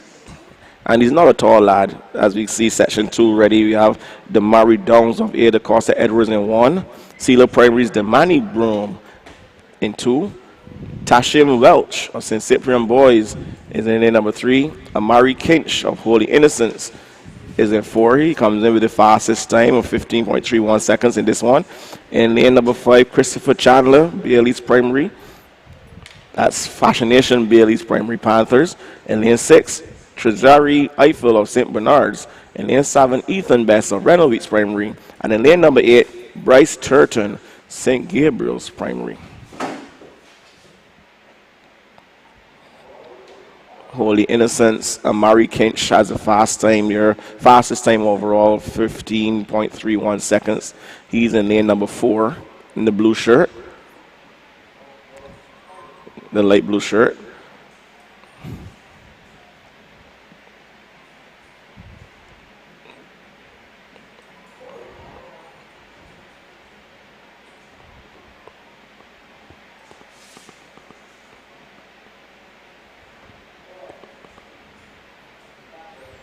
Let's see the youngster there in lane number 7. That's Best on Reynolds Primary. Just anticipating the gun.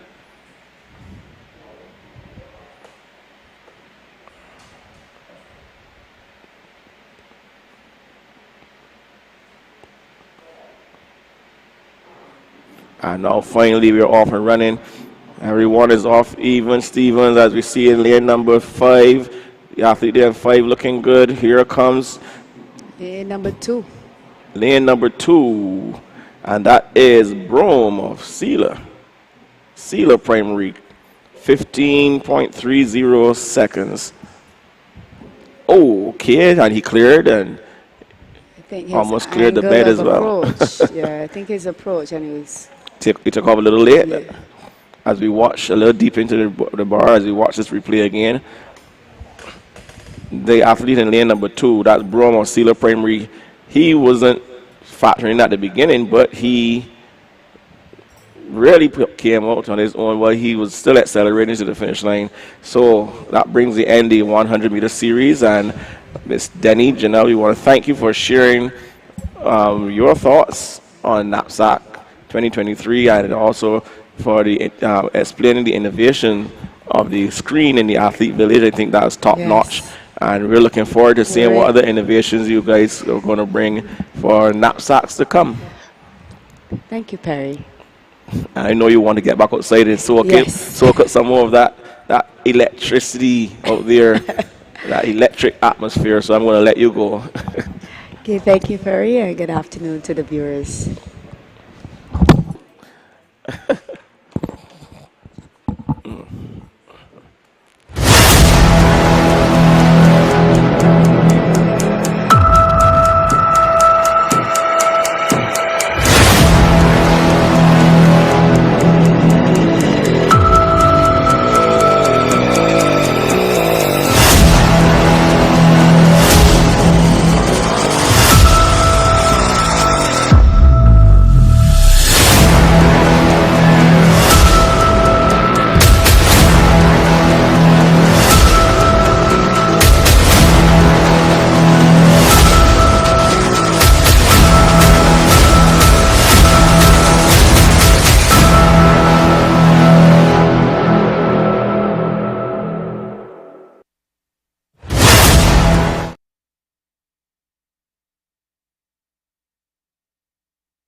As we get ready for the start of the under 13 girls 200 meters semifinal 1 in lane number 8, Kenya Ashton, Good Shepherd Primary. In lane 7, Talia Revere Grant, Deacons Primary. In lane 6, Janasha Hines Ned of Little Industries, West Terrace Tigers. In lane number 5, Taryn Brathwaite, Sealer Primary. Lane number 4, Regina Hines, George Lamont Primary. Lane number 3, Deshera Critchlow Grant, Bayer Primary. Lane 2, Tiana Burke, Fashion Nation Bailey Primary School Panthers. And on the inside, Chenia Hinkson of Charles F. Broome. The record of 26.68 seconds set in 2010 by Jaria Hoyt when she was at Bailey's Primary. And the one in here with the fastest qualifying time, Regina Hines of George Lamont Primary, 28.72 seconds.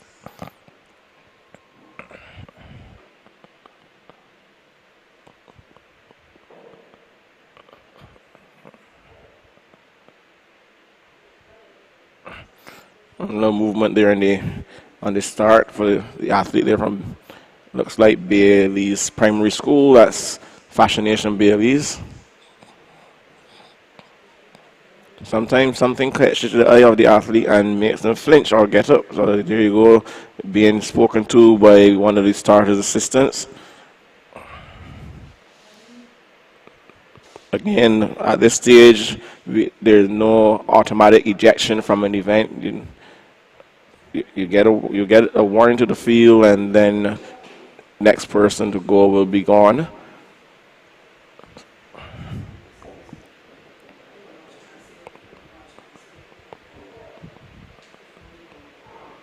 Clean start as they're off and running on the 13 girls, 200 meters first section. On the inside, we see Regina Hines now starting to open up as she comes off the turn first.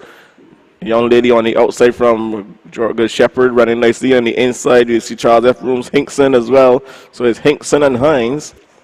But it's going to be Regina Hines. She's going to run away from them and cross the line now. 20.90 is the time for her.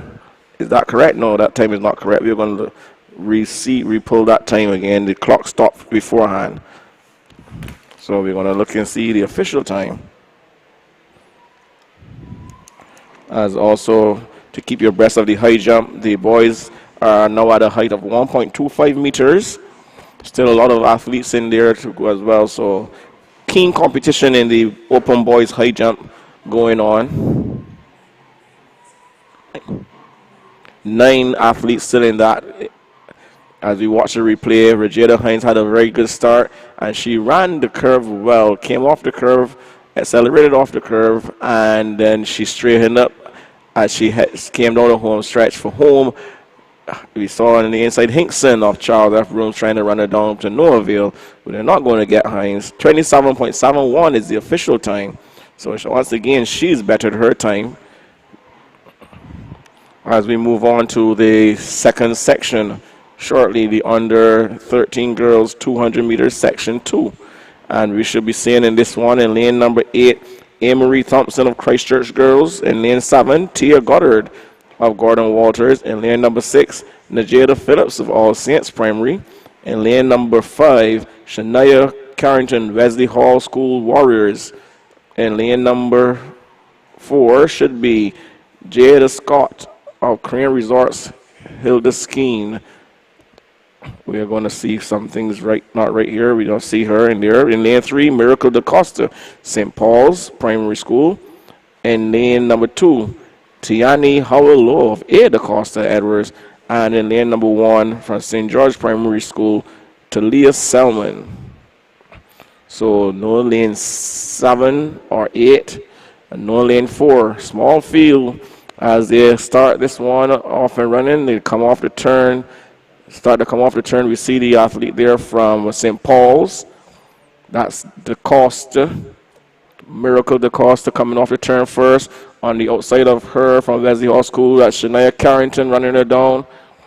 So DaCosta is trying to hold on. Carrington trying to close. Who's going to cross the line first? And this, the second section, is going to go to Miracle DaCosta. 29.63. She ran a 29.62 in the zonal meet. More activities in stands there, more supporters. I think those Wesley Hall school supporters,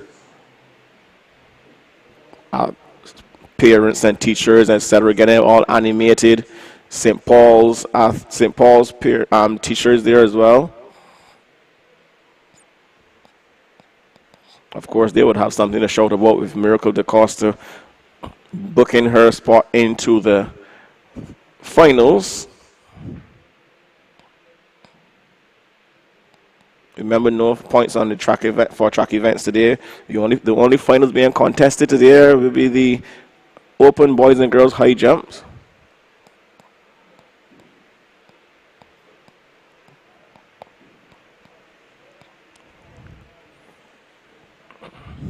As we move on to section 1 of 2 in the under 13 boys, 200 meters. So in lane 8, Caden Boyce, Mount Tabor. In lane 7, Jalen King of St. Lawrence. In lane 6, Delaney Burke of Wilkie Combach. In lane 5, Rajan Ford, Wesley Hall Schools. In 4, Khalil Bryan, Sharon Primary. In lane number 3, Caleb Davis of Luther Thorne.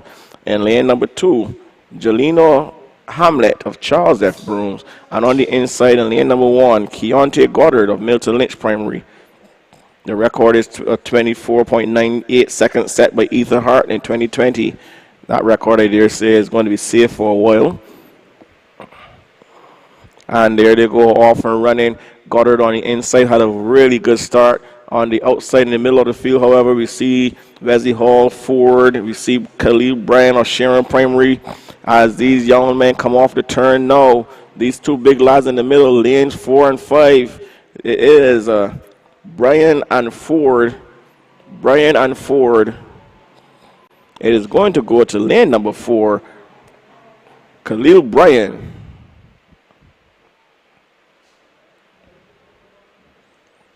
Khalil Bryan, and we're going to see what the official time is for that. 27.17 seconds. So shaving a little bit off of his 27.54. It's always good to improve. He's booking himself into the finals, as well as Ford of Wesley Hall School.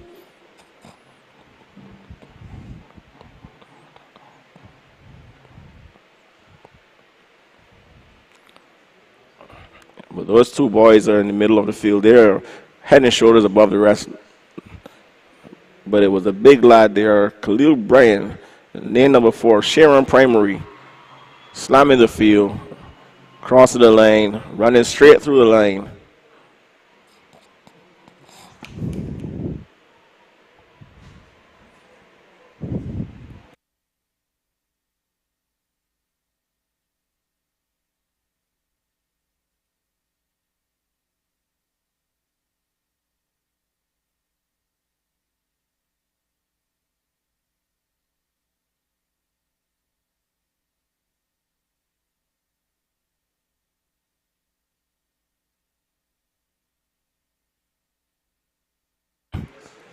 As we get ready for section 2,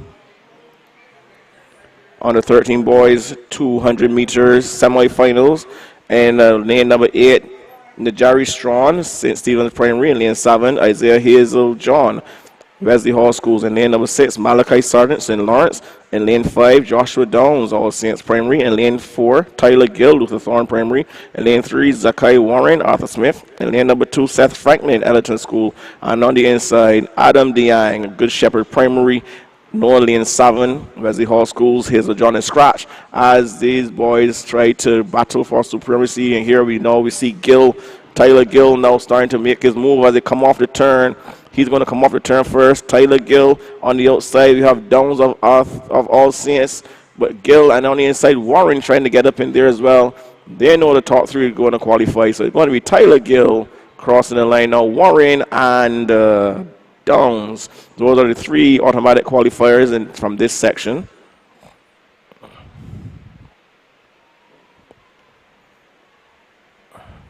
Young lad there from Luther Thorne, Tyler Gill. He's having a good NAPSAC season. As we watch the replay.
We see the athletes there, the under 11 girls, getting ready to do a battle over 200 meters. The NAPSAC record stands at 28.50 seconds, set in 2011 by Leilani Haddock when she was a member of the Williams Industries West Terrace Tigers.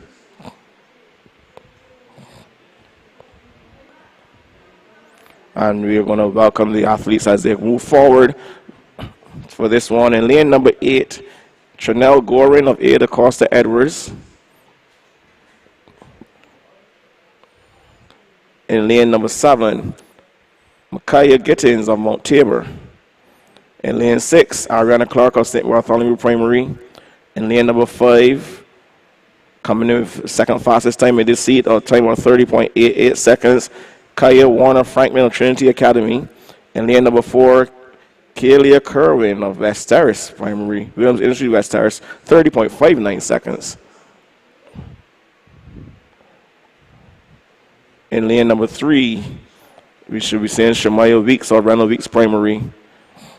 In lane number 2, Jayla Corbin, Roland Edwards. And on the inside in lane number 1, Naya Gooding of Good Shepherd Primary. So a lot to run for here. Some athletes, all eyes will be on the lanes 4 and 5.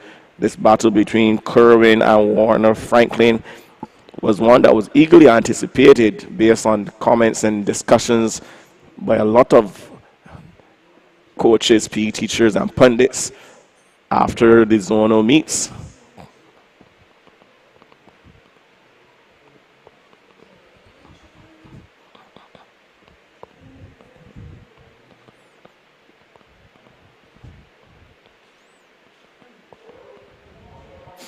As they ought to start his orders.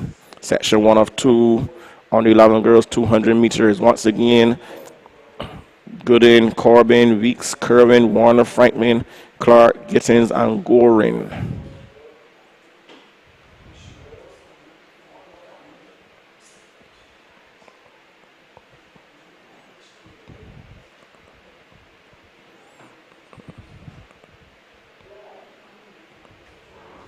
Clean start for this one.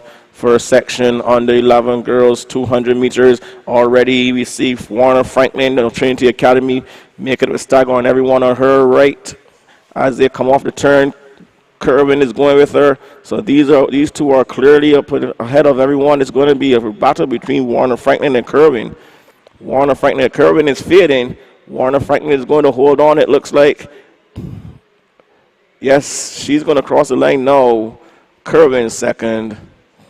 And on the inside, Shemaya Weeks of Randall Weeks Primary for third. The time for Warner Franklin, 29.28 seconds.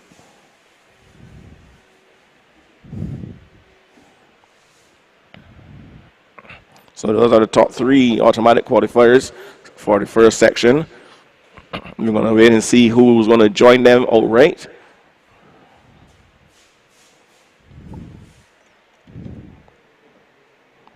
And in the high jump, the bar is now at 1.30 meters, and we have 9 boys in there, and they're on their second attempt at that height. So things are heating up. This is the business end of that high jump finals for the boys. As we move to section 2, in lane number 8, Autumn Aline of Bailey's, of Fashion Nation Bailey's Primary Panthers. In lane number 7, Danelle Joe, Holy Innocents. In lane 6, Ijerika Mounter, St. George Primary. In lane number 5, Amaya Prescott, Vauxhall Primary.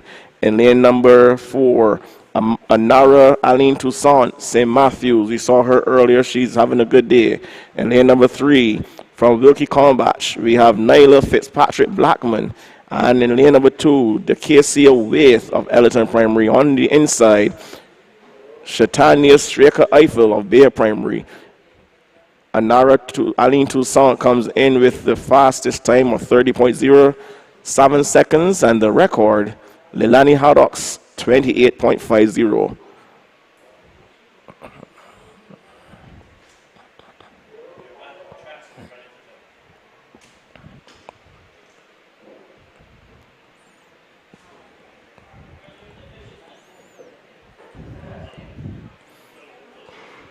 Good clean start there. We see everyone is up and running as we come off into the turn, 150 meters, and you see the big lady there, Aline Toussaint of St. Matthews, now taking command of this race as she comes off the turn first, and she is miles ahead of everyone.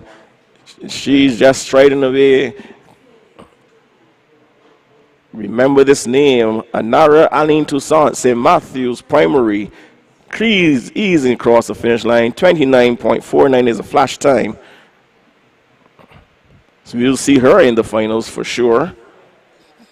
This is going to be interesting between Toussaint, Aline Toussaint, and that young lady there from Trinity Academy, Kaya Warner Franklin. Two double-barrel names are going to come out all guns blazing on the finals. You have to be here or tuned in to witness that. As we watch the replay again, we see Aline Toussaint. She got up nicely. She got out nicely. She made a stack on everyone on her right, and she was all alone as she came off the turn. Crossing the line now.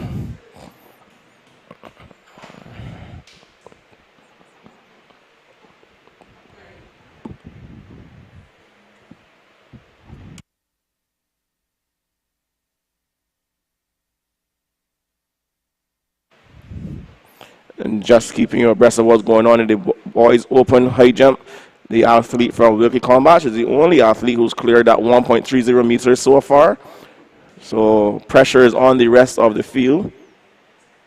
So we have 8 boys left. We see the boy there from that St. Stevens, I believe, not getting over the bar.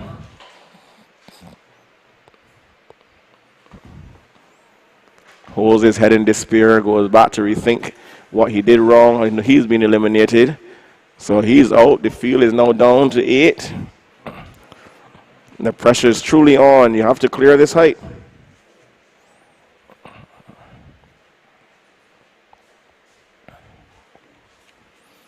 As we watch this young man here now get ready to go over,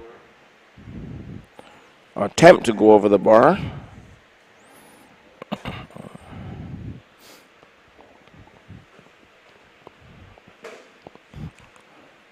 Very long run up.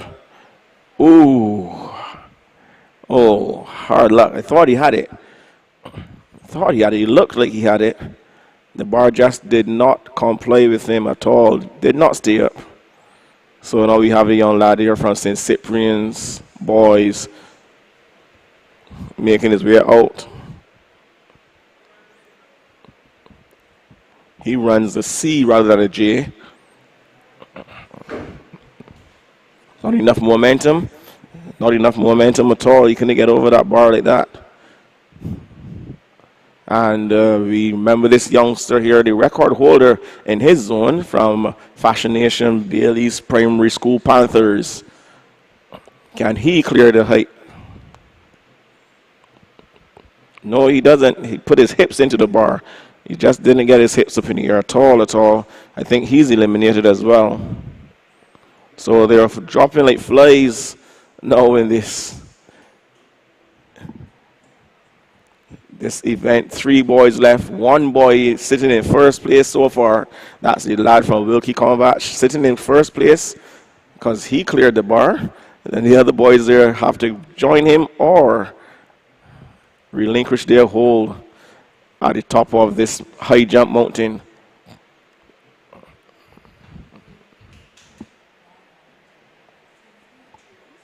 The bar is now going up to 1.33 meters. 3 boys left to do battle. I see St. George Primary, I see Wilkie Combat, and I see Williams Industries West Terrace Tigers.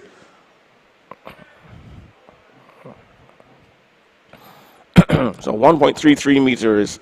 Let's see. The medals will be shared among these 3. It's just a matter of saying who will get which.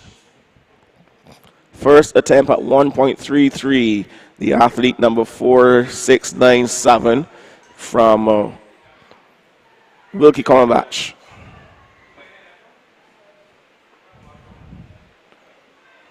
getting himself composed, probably just seeing himself going over the bar before he actually does go over the bar as he gets ready to go.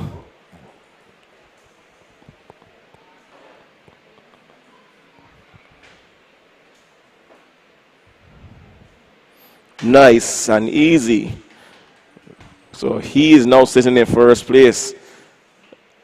Someone needs to clear the bar and keep him under pressure. You see him punch in the ear as we get ready for the athlete from St. George. Pulls out of his run-up. He has more time, still has some time.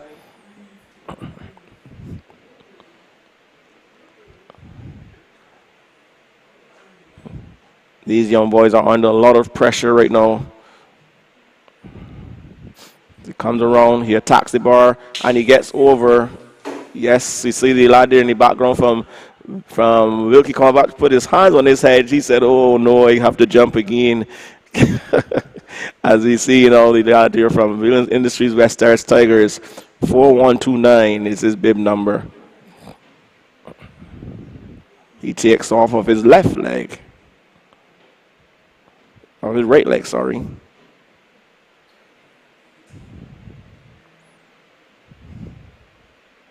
Ooh, he has to go again. He has 2 more attempts.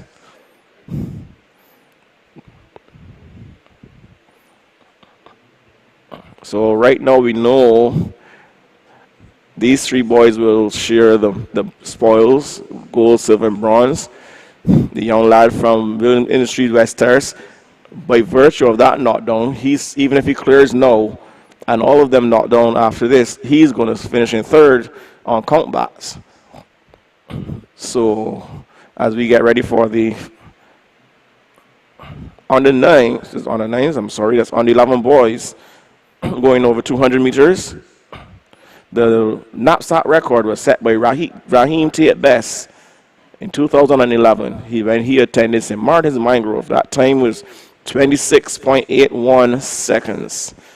I dare say the record will be safe this year. These children coming off a long hiatus of not competing, and some of them not getting as much training time as they would like. So we wouldn't expect that record to fall, considering the qualifying times that these boys will have gone into, come into the semifinal with. As we see the nice image there on the screen, there's 2 competitors having a nice laugh and chat with each other. So even though they're competing fiercely, they're still making friendships and bonds. As the athlete there from Williams Industries West Stars Tiger goes out again for his 2nd attempt. He runs the C as well.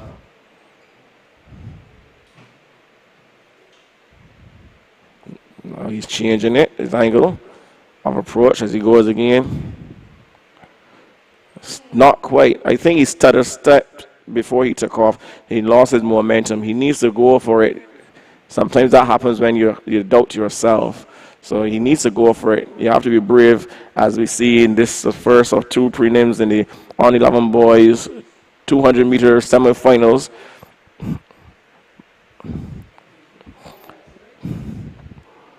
And there they go. Lane 1 is vacant. We have,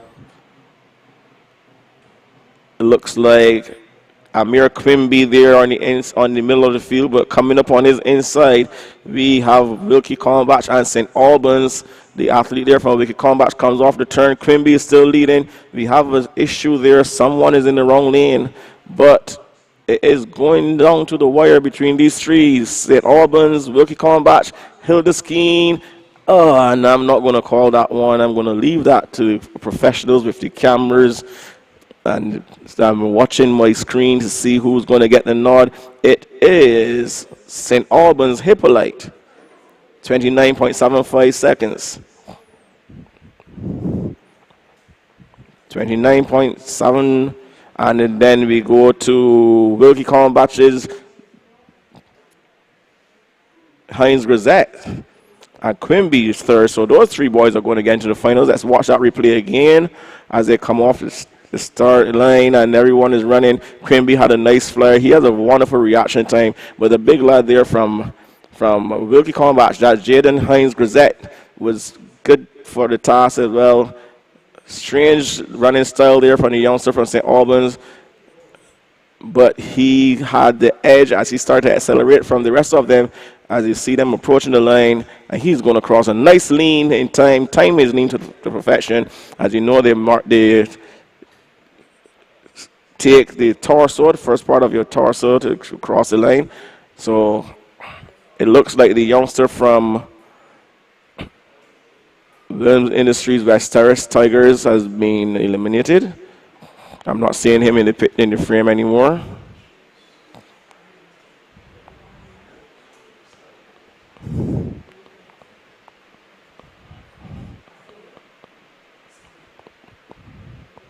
So the bar will be going up. Two competitors. So we know Williams Industries West Terrace Tigers athlete has the bronze. The bar is going up. It was at 1.33.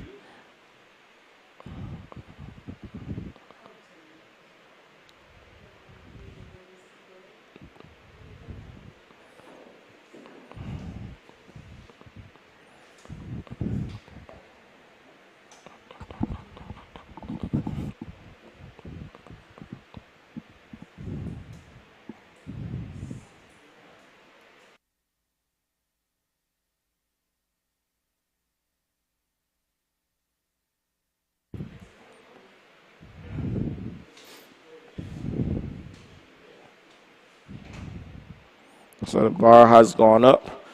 Two athletes left. See this youngster here from Wilkie Kovac getting ready for his first attempt at the new height.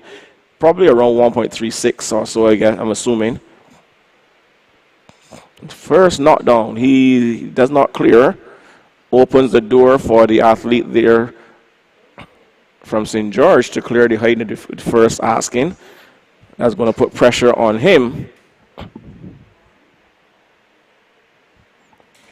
The record for the high jump is 1.53 meters. Set way back in 2004 by Kemar Jones from Charles F. Brooms. That's when Charles F. Brooms used to dominate the high jump. And the youngster from St. George was a little doubtful pulling out of his attempt. So he hasn't touched the mat, so it's still not a foul. He hasn't broken the plane, the line between the uprights, so he can go again. Has some time. And he needs to go. As a high jumper, you need to be brave. You have to commit to that jump. Anytime any semblance or doubt creeps in, you're not going to get over. And he's doubting himself. So, okay, pressure is on. They're going into uncharted territory, most of these boys. As we get ready for the second section, we see some scratches going on there in this one. So we have in lane number 8, Avery boys and Cyprian boys. In lane 6, Tashawn Denny, Mount Tabor. In lane number 5, Damari Denny, Williams Industries West Terrace Tigers. Good Shepherds, Adonai Graves is in 4. Christian Whitehall of Hilltop is in 3. Jazavi Hines of Hillby Turner's Hall is in 2. And in lane number 1, Neymar Aline of Wilkie Combach. Fastest time qualifier is Adonai Graves of Good Shepherd, 30.12. But on his outside from West Terrace, we have Denny, Damani Denny, 30.22. And inside of him, we have a 30.41 from Christian Whitehall of Hilltop. And Whitehall would have won his 200 meters in his zone without any competition. So let's see if he can go faster now as they're off and running in this one. Good clean start, looks pretty even. Whitehall starts to make the move, reels in the athlete from St. Cyprian's, from Good Shepherd, sorry, as they come off the turn. Now we see Graves starting to open up. So it's Graves, it's Whitehall, it is a Denny of Williams Industries, and now it's just Graves and Whitehall. Graves and Whitehall. Who's going to get there first? Graves and Whitehall, and they give it to Adonai Graves, it looks like. 29.30 Graves. He gets the nod. 29.30 is the official time. Whitehall, 29.37. So both boys going sub 29, all three of them actually from Westhurst Primary. Williams Industries, that's Damani Denny, 29.92. So those are the top three. They're going through to the finals in the under 11 boys 200 meters.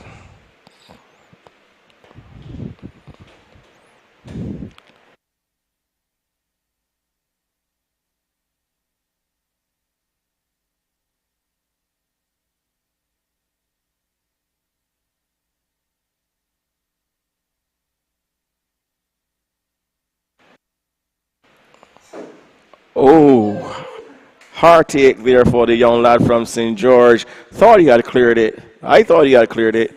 Everyone in here thought he had cleared it. 1.36 meters is the height based on their qualifications, heights. These boys are now in uncharted territory, so it's going to be a new feeling for them. They're going to let them sit, and they're going to go again as we get ready for the under nines. Under nine girls going over 150 meters. I'm going to watch this replay. I believe this is a replay of the young lad from St. George. Really launched himself up. His leg, the heel, clipped the bar.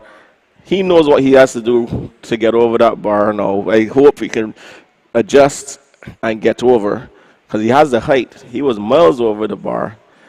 Just clipped with his heel on his way down as we get ready for I'm going to show that again.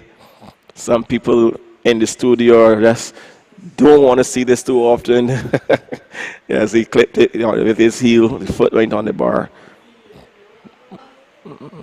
He was miles above the bar, to be honest, as we move on to these first of two sections on the nine girls 150-meter dash. In lane number 8, Janaya Aline of St. George Primary. In lane 6, Araya Clark of Blackman and Gollop. In lane number 5, Amaya Prescott Downs of Westhurst Primary. In lane number 4, Malia Fields of Reynolds Weeks Primary.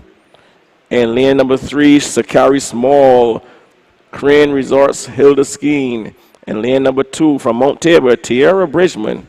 And in lane number 1 from Belmont Primary, Kamaya Skeet.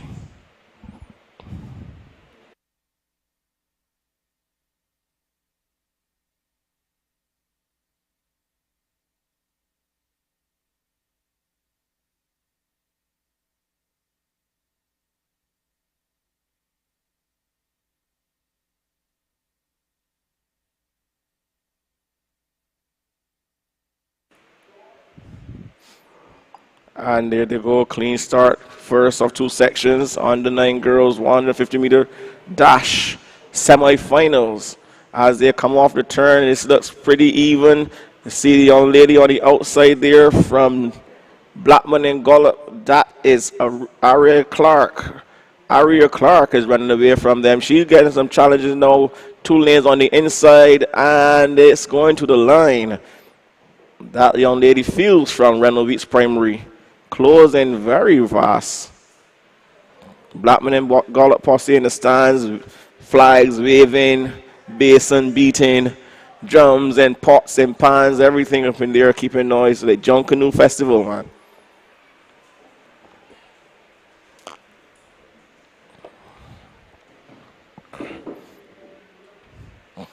That's a nice sight to see there. Those youngsters braving the sun.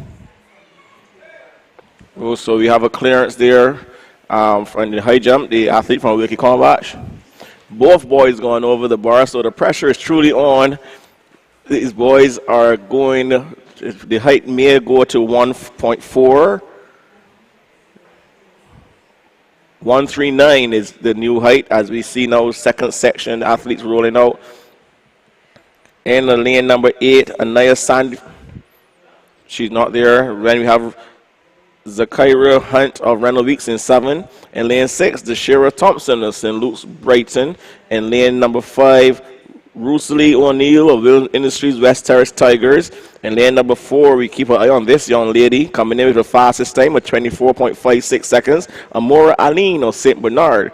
In lane number 3, Jasabi White of Wesley Hall Schools Warriors. In lane number 2, Vonia Thomas of All Saints. And in lane number 1, Gemini Hunt of St. Martin's.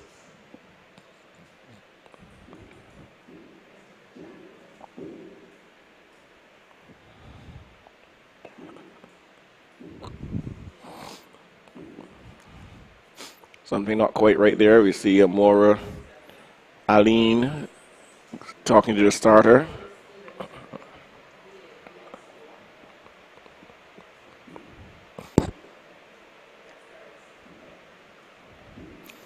As these two boys locked in the keen competition, keen battle, sitting down, having a break. 1.39 is a new height.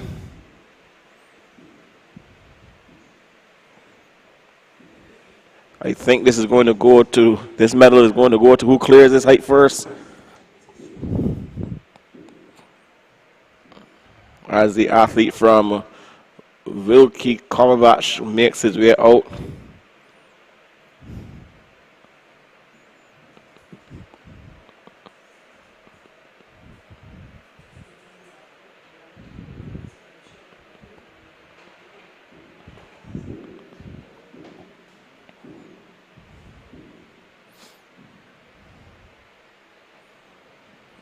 Nope, not quite ready. Pulls out of the jump.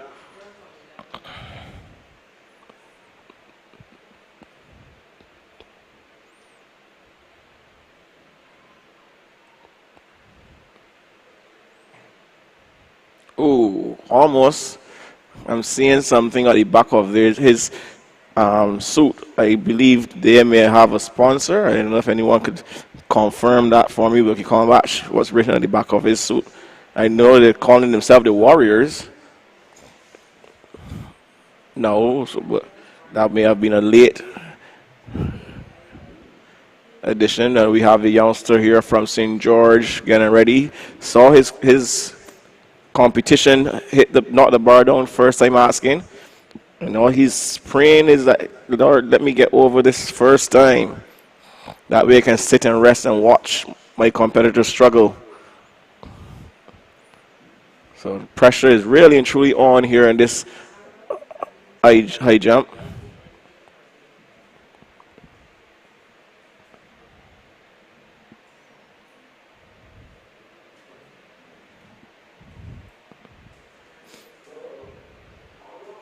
As the under 9 girls get ready to go over 150 meters.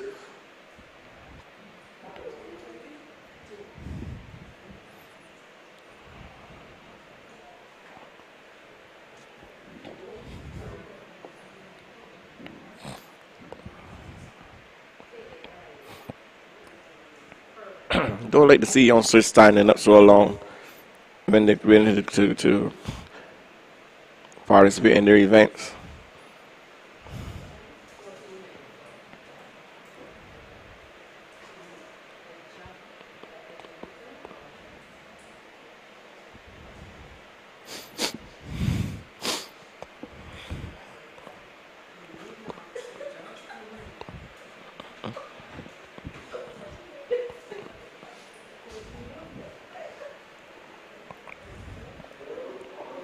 Youngster from St. George pulling out of his attempt.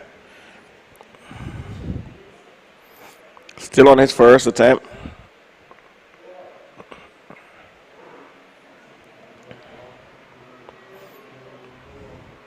Nope.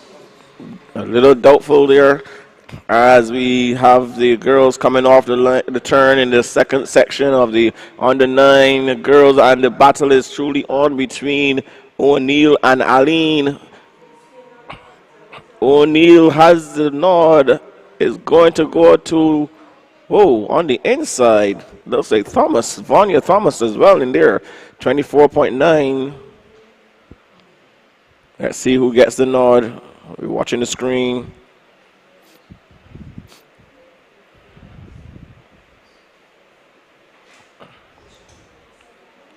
This is the athlete from Wilkie Komovach's second attempt. Not getting the hips up, though. He's going hip first into the bar. He needs to really get up in here, lean back, force his hips skyward, and then snap down his hips as soon as he clears the bar.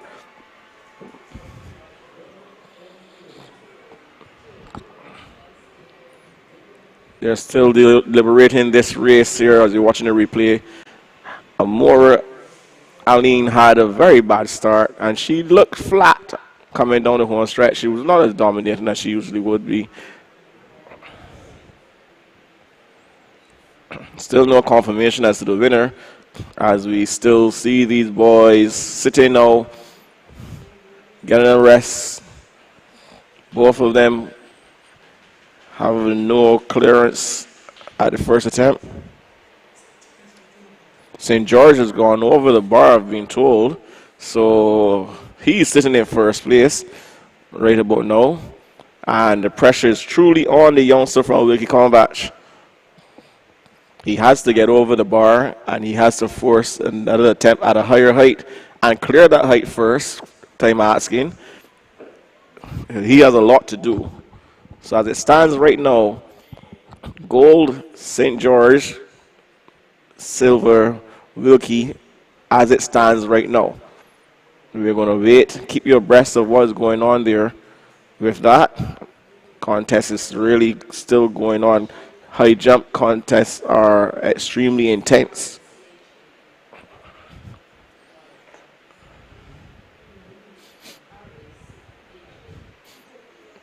Oh, second attempt there for the lad from Wilkie, knocking down the bar, not getting over as the boys get ready for their first section in the under 9 boys 150-meter dash semi-final one and they're off and running, and on the outside Linton, Jadonico Linton of Charles F. Brooms. On the inside of him in lane number 4 we have Jaden Callender of Blackman and Gollop, but Linton on the outside is flying.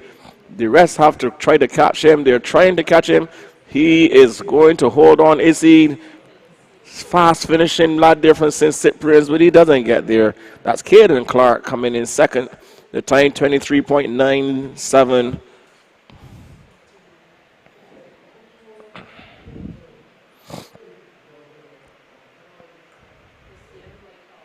Linton gets the nod, 23.95.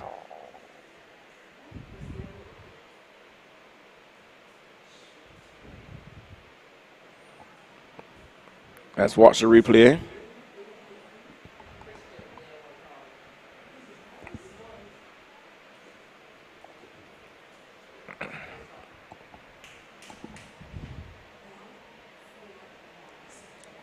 So we have one contestant left in the high jump. That is the athlete from St. George, and the bar has gone up to 1.41 meters. 1.41 meters.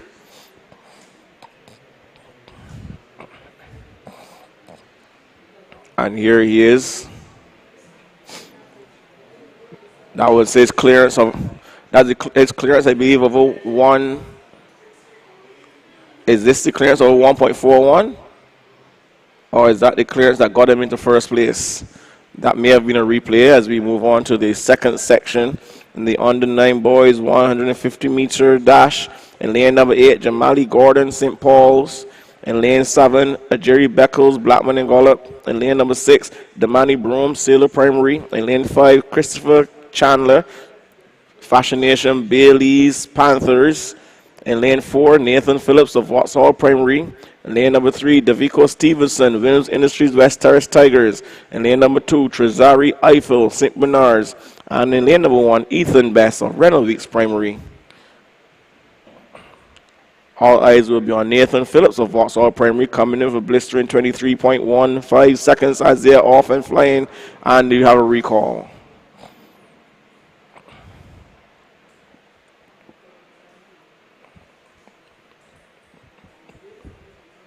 So here we see the youngster from St. George.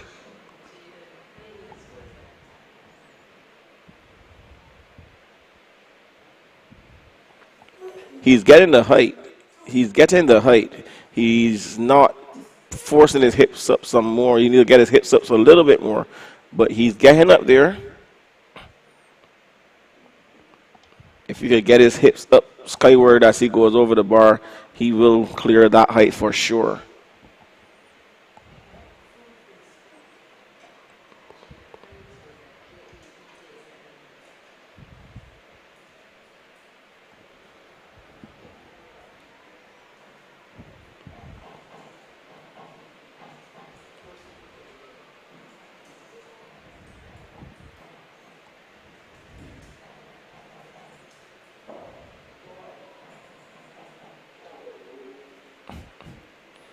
Athlete on the outside there in lane number 8 from St. Paul's. Getting it all wrong at the start, so they're going to reset.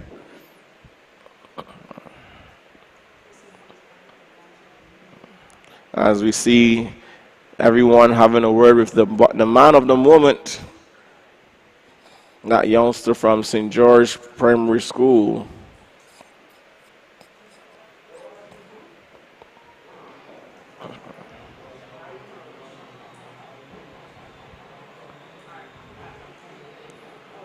We have a recall again. The lad from St. Paul's was left standing in the lane.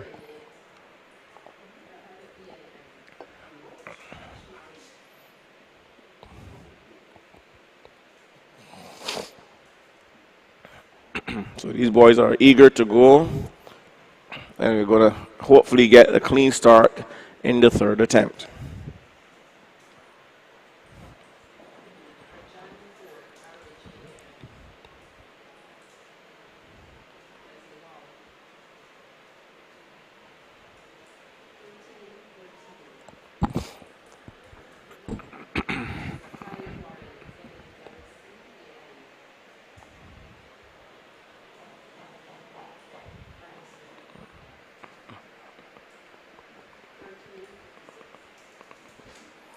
Here you see, action at the high jump.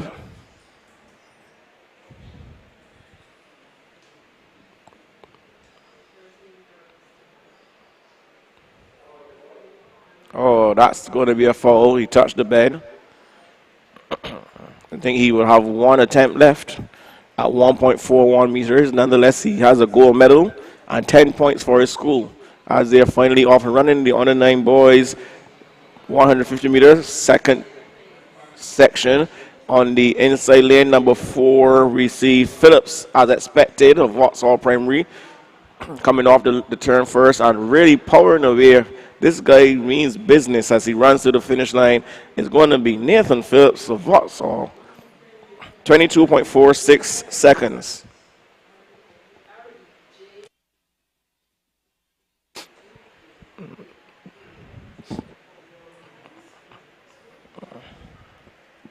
That 150-meter finals is going to look pretty interesting.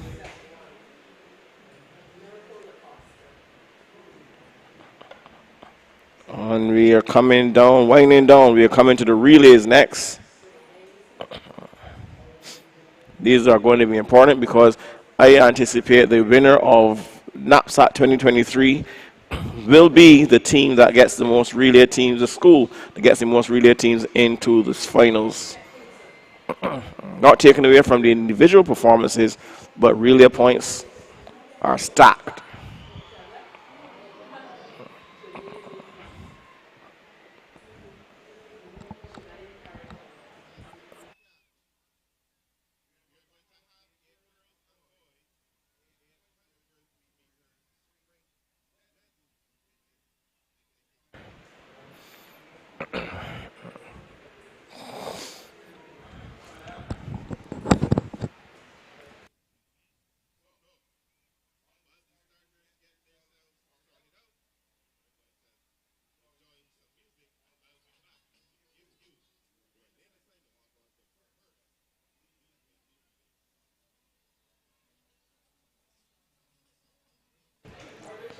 That youngster there from St. George, he has a gold medal. I'm sure he would want to go higher, but he has the 10 points already. He has secured 10 points for his school. So St. George is going to go into the finals next week with points on the scoreboard already for them. You know, Christchurch girls did well in the high jump as well. They are going to be in there. They should have some 18 points going into the finals. It's always good to start with a plus in your favor.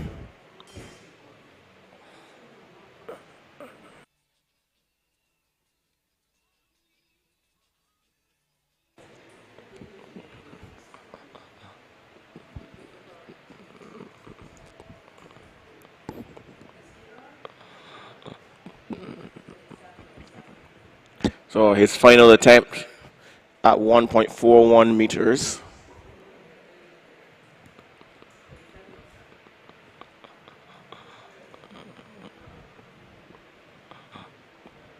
Ooh, very good effort there by this young man from St. George Primary. The Lions.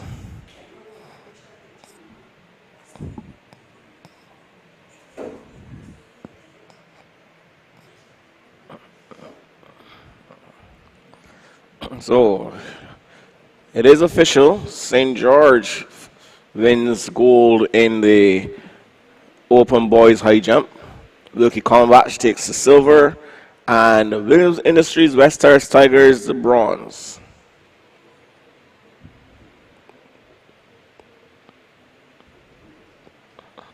It'll be interesting to see the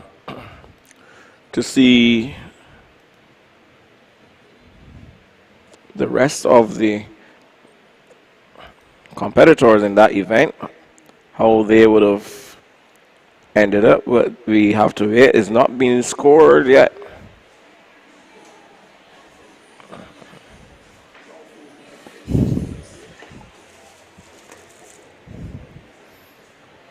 It's not been scored yet, so we're going to wait for that as we move on to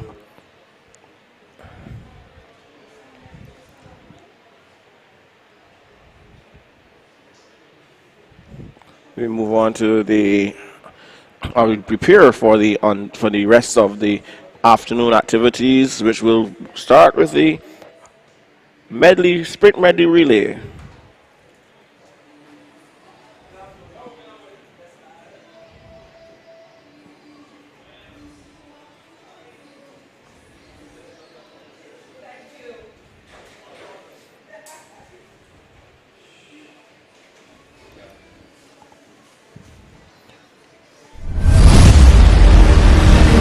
As I get ready, welcome back to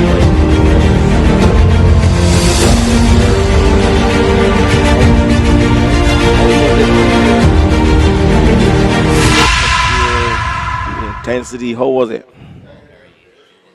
Electric out there. Where we have the rivalry. I should say first of all, good afternoon. Yeah, the rivalry between Skiing and West Terrace, and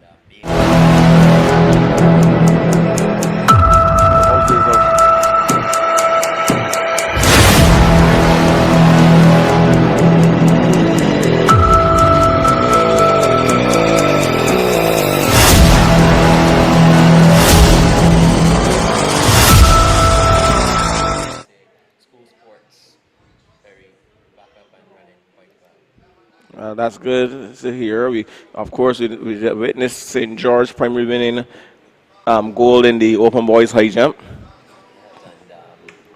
remember, they've been doing well in the high jump in the last couple of years, I think. Right? They also had I can't remember the name, but one of those guys were on the wall issue, the wall Era. Zachary Wall and that group. Can't remember the young man, but he did quite well in the high jump as well. So we're gonna move on to the relays, and it's going to be interesting to see these relays. Right? Yes, I was saying, Neil, that I predict that the winner of NAPSAC 2023 will be the school that gets the most relay teams into the finals. Barry, have you taken did you go over in the athletes village? Up there is crazy, and I've seen all of the teams. And when I took a look at it, you can see teams like Skiing. They have teams in almost every division. St. George Primary, they have teams in there. St. Albans Primary, they have teams. So when, as you said, the team which would probably will come out victorious will have participants in almost all of the Relays. You need to get in the relays. get their points. Yes, because relays are stacked points, double the points. But then we don't also sometimes we don't notice the Field event. events, and you can pick Yeah. up a lot of points in the field event. Yes, you can. But when you look at the relays, if you have 4 good quality relay teams in, let's say, the girls' division, medley, under 9, under 11, under 13, and you come first in 3 of those and just place in the top 3, and you're sitting on 60-something points. Easy. And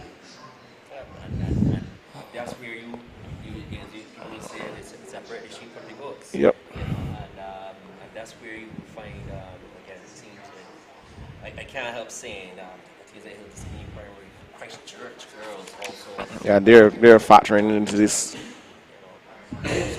So it's a really good atmosphere here at the Usain Bolt complex. Remember, this is Shafet Frosty's NAPSAC 2023, and it is a fantastic day here.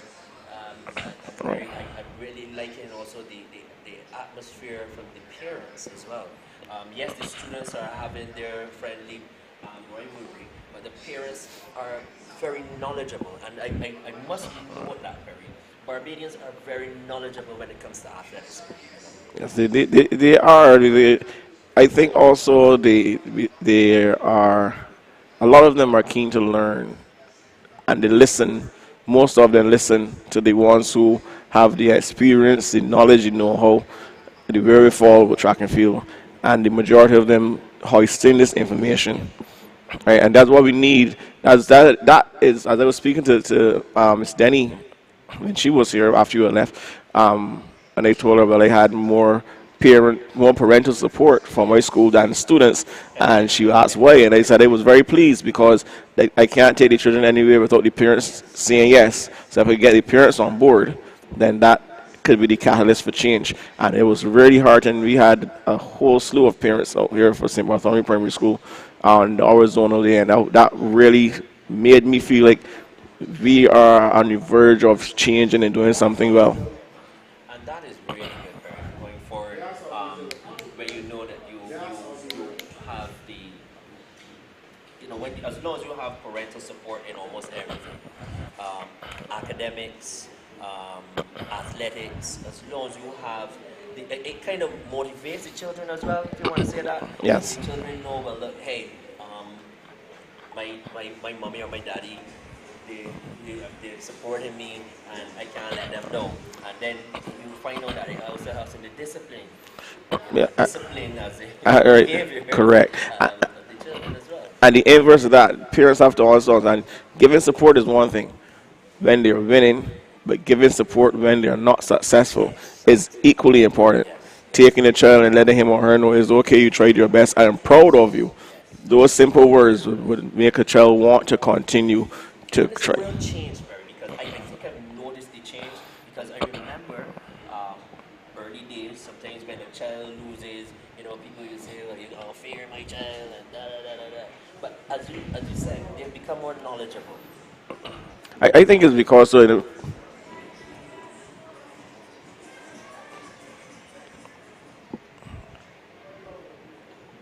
I think is kudos to NAPSAC for really explaining things to the spectators, both here on the live stream and in the arena stadium and also Yes, stuff, yes. explaining stuff, being as transparent as possible as it Yes. relates to rules, regulations, and Yes, yes. stuff like that. I think all of that has gone into the increase of track and field knowledge Yes, of yes, these yes, parents yes, yes, and the yes, yes. supporters. And that is really good, Barry. And I must admit, um, the parents are, as I said, they're becoming more knowledgeable, and with the way how things are happening in athletics. All right, so we have some qualifiers here. We have some qualifiers here for some various events. These are outright qualifiers. On the 9 girls, 150 meters, Rosalie O'Neill, Williams Industry West Tigers, Aria Clark of Blackman and Gallup, Vanya Thomas of All Saints, and Malia Fields of Reynolds Weeks. Those four have put their berth into the finals for sure. The rest will have to wait and see.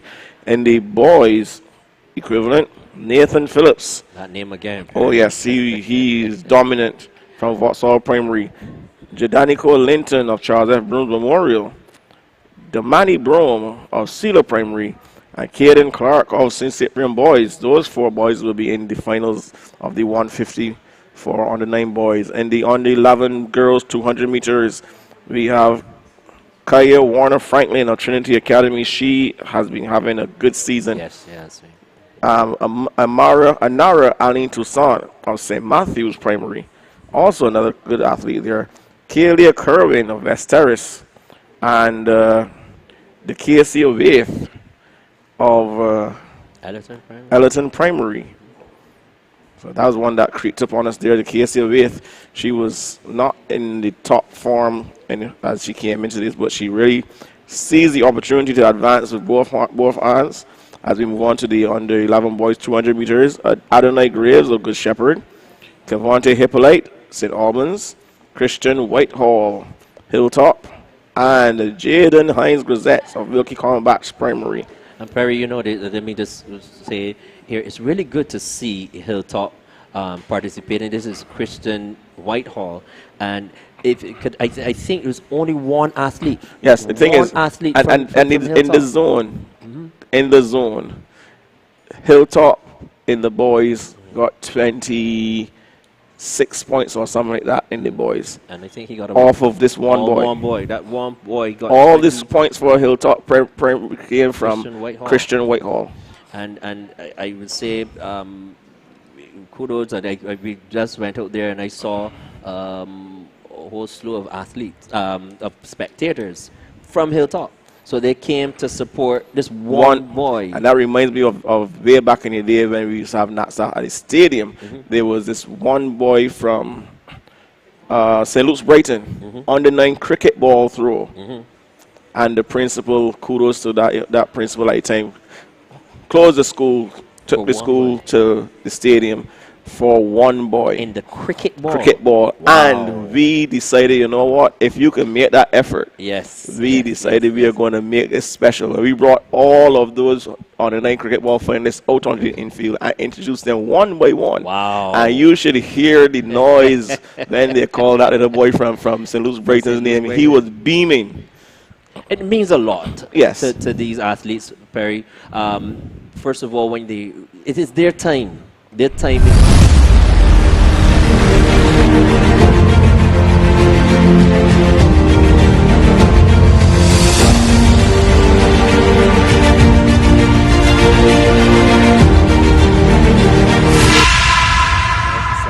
everything, it seems to be also going on a negative line. But when these individuals hear their names and they can say, I actually represented my school, yes, that is a good feeling. No, I've been in this teaching system for a few years now.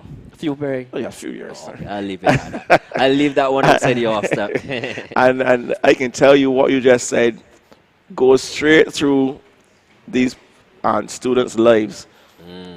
I have adults who have taught at primary school who, when they're out with their friends, a lame, a karaoke, or whatever, sir, you remember I ran for the school, I got points. I mean, sometimes they didn't even get a medal. I got points for the school. They took that straight through their life. And it means something. It means something. There's a memory that they cannot or will not let go. Well, Perry, is all good. You always say that, I mean, the last time we were on the air, time back, we were talking about participating at school sports. Did you run at primary school? I think I know that I gave you a bouncer asking if you ran at secondary school. Did you run at primary school? I ran at primary school. In the early stages. I ran at primary school. Actually, we used to have at St. Bartholomew Boys School, as it were at the time. We used to have a road race. We used to have a road race. And the route went from the school playing field down. They was to go through a cart road onto Time Bottom Road, through Time Bottom, come across the top there to go back towards the Shell gas station, into Pilgrim Road, right down the 2 hills, left turn, back onto the playing field. And I ran that from the time I was in Infants B to class 4. Wow. Yeah, I used to run those races. Then, of course, for house sports, you would have to do something for house sports and stuff like that. Never made the Milo school Milo So we're team. aging yourself now. We're going back now Yeah, to yeah, Milo yeah. days. Yeah, yeah. There's no shame in my game. Yes, yes, yes. I was always a noise maker. I'm sure you were. The noise maker in at primary school, even early days at secondary Yeah, school. and it's, Then we had I tried to do a little hurdles thing when I was in about what lower sixth. Yeah, I did. Perry, listen. I would never forget that race. I was in front, and I'm there saying, "I got this," and I was like, "Wait, you are not accustomed to being out front." And I actually took my eye off the hurdle, and I hit the second last hurdle, and I remember Stan Armstrong. I mean, I had Stan beaten. Stan passed me, then Thorne, and then Ryan King from Parkinson at that time. Because I hit the second last hurdle, and then I lost my momentum. Then I hit the last one, and they passed me, and I finished fourth on that. And I was like, "Are you kidding me?" But it was always good fun. Thing, and at least you can reminisce and say, you had your day. But outside of that, I was with the trumpet.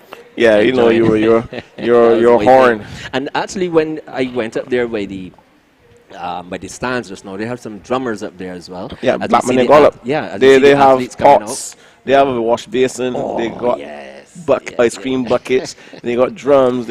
Anything that you can make noise with. Oh my gosh. And I remember watching some, I think it was Carifta games a couple of years back, and whatever they can hit, I can give you a song.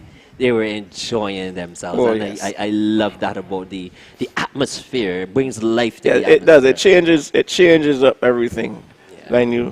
When you have that drums, the horns, the noise, the whistles, Yes. that changes the atmosphere. As we see that scene there, some children, as we mentioned earlier, because there are some 75 schools, Yes. most of them would have sent spectatorship.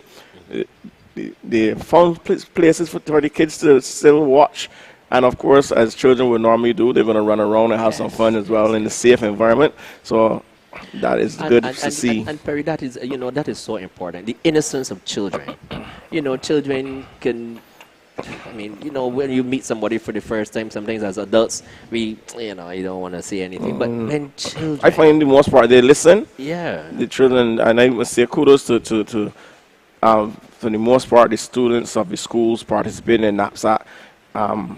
Speaking from my point of view, we're dealing with the athletes and stuff like that. They're very well mannered, yes, and they're polite. They're decent children, and they're focused for the most part. And I want to say kudos to everyone who is involved or has been involved in having a hand in developing these fine young specimens we have as future adults, as we get ready for the first of two sections in the girls sprint medley open. the 800 sprint medley open, Perry.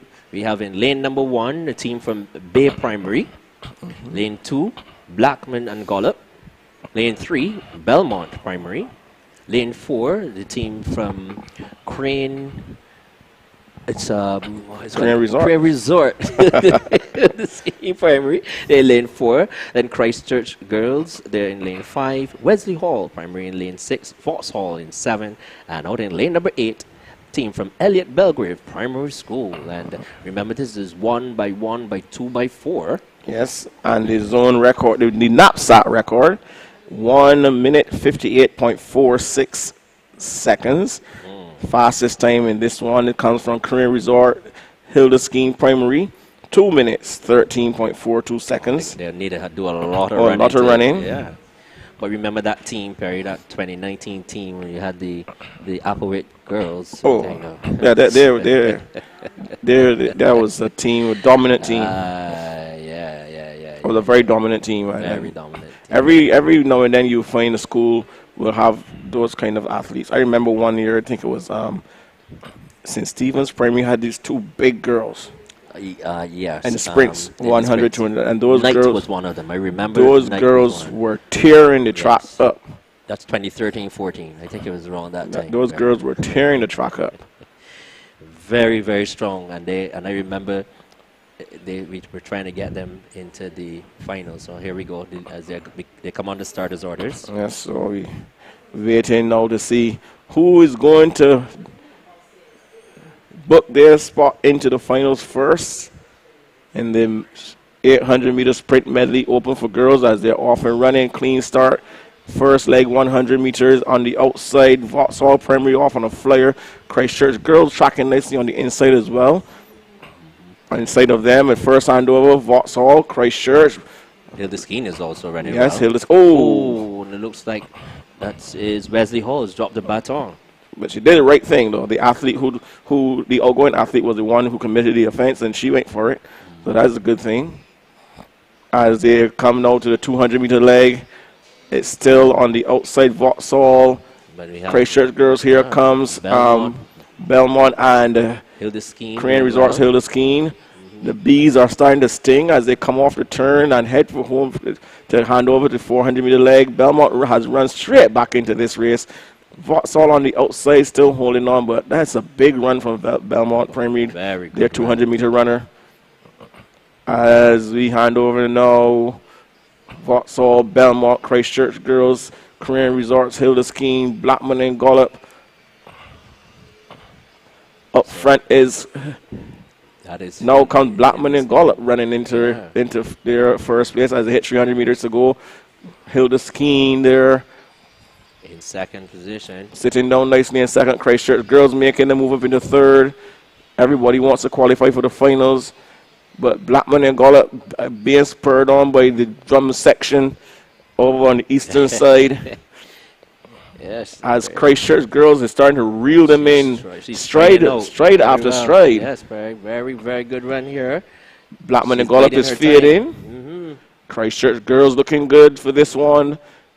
Hildeskeen in there. Christchurch girls making another move.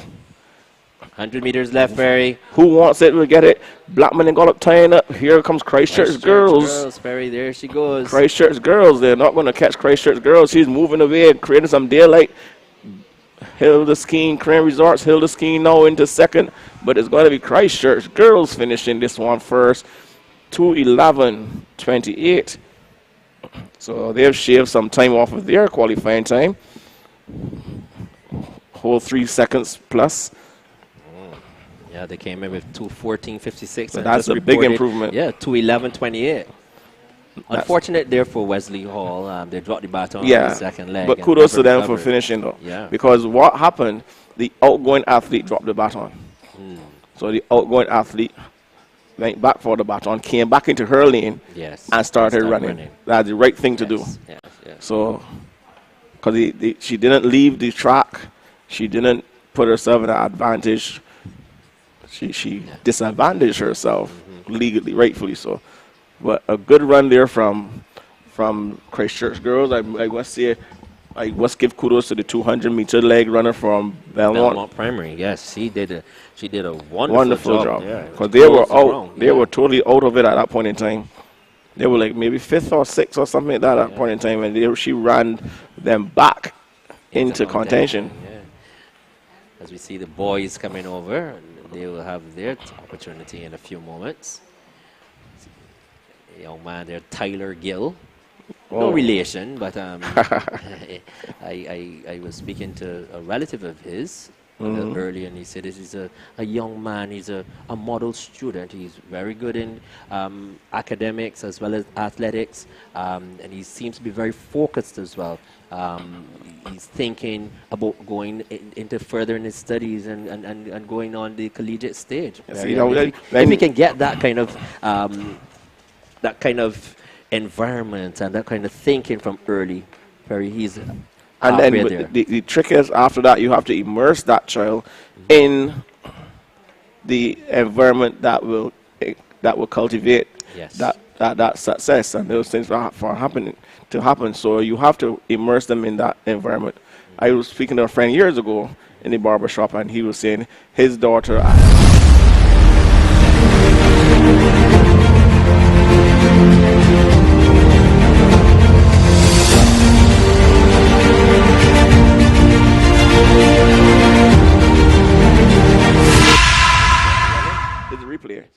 And every day for her birthday, he would take her out in a limousine and encourage her to actually drive anything you want to ask.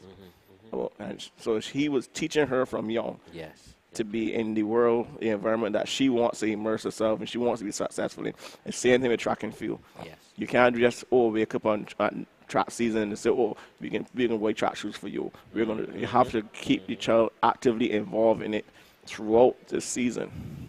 But Perry, and I'm glad you said that. Sometimes you see students running in their regular shoes or barefooted.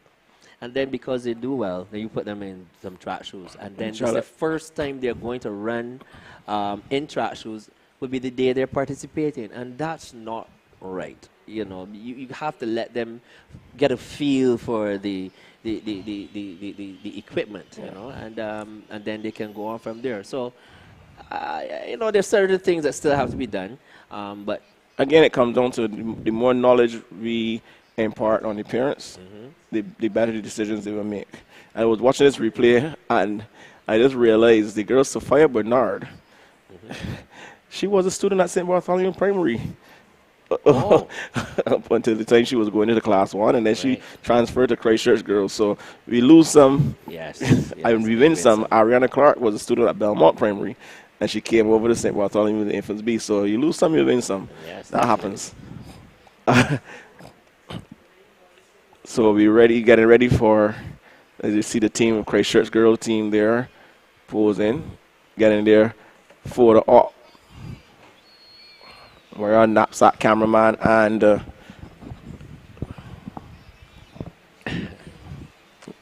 young ladies Mr. there. Sophia Bernard there on the far right. And this is Burke, Jadea Burke. I think she's had she had a really good day as well. Championship as well. Yeah. So we're going to see those girls. Those young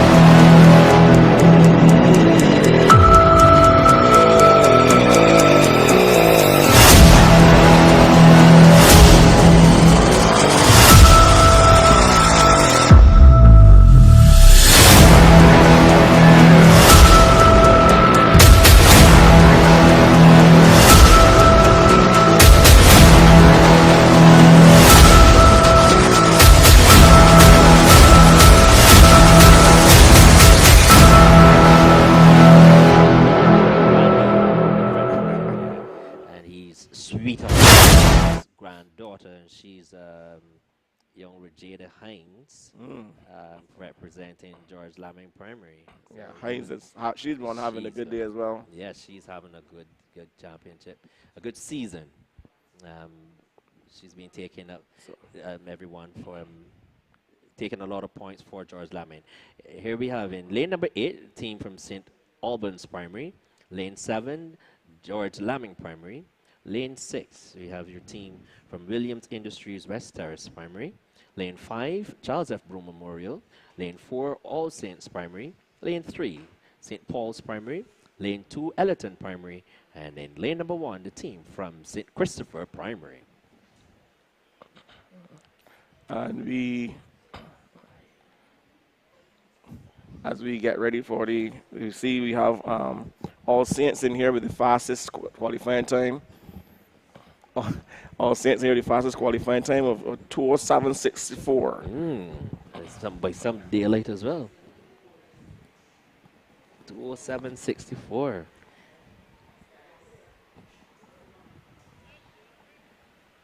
So they're just getting the takeovers ready.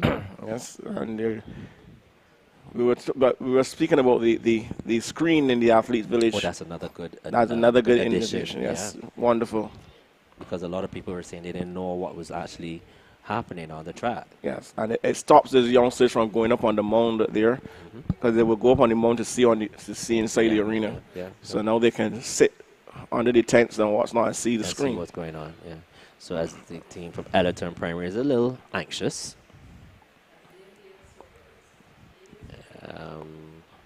So this team here, for All Saints Primary, they have the 2:07.64. This is a team to watch in this one. Perry, that is stepping though. Yeah. 2:07.64. and you got about another compared 11 compared to seconds the difference. compared to the others, Yeah. right? So it's there's pace. Let's see how they go.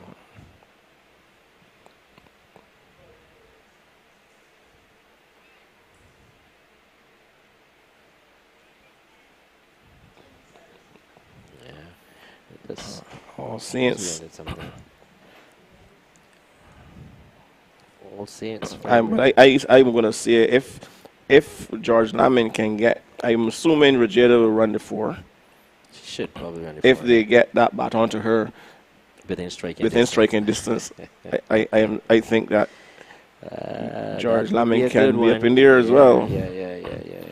She will have to pace herself. Of course, 'cause Charles F. Rooms is no slouch either. Oh yes, there's the young lady running in the long Hinkson. fence. Sorry, Mary Hinkson.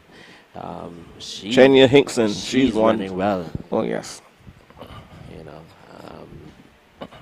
So, and again, Perry, these athletes have been running in multi-events, so they may be a little tired coming into these events in the Anyway, latter part of the day. if you have 2 quality 400-meter runners, and your 4 runner can run a quick 2, and they've been doing a lot of work, you could take him or her down to the 2 and put the other person in the 4. If you don't have that depth in your 4, Yeah. right, is when you find you have that issue. Some little technical challenge we are experiencing. What I would love to see, now with if the invent the addition of this screen as well, key points where PE teachers can go and see the results and the times.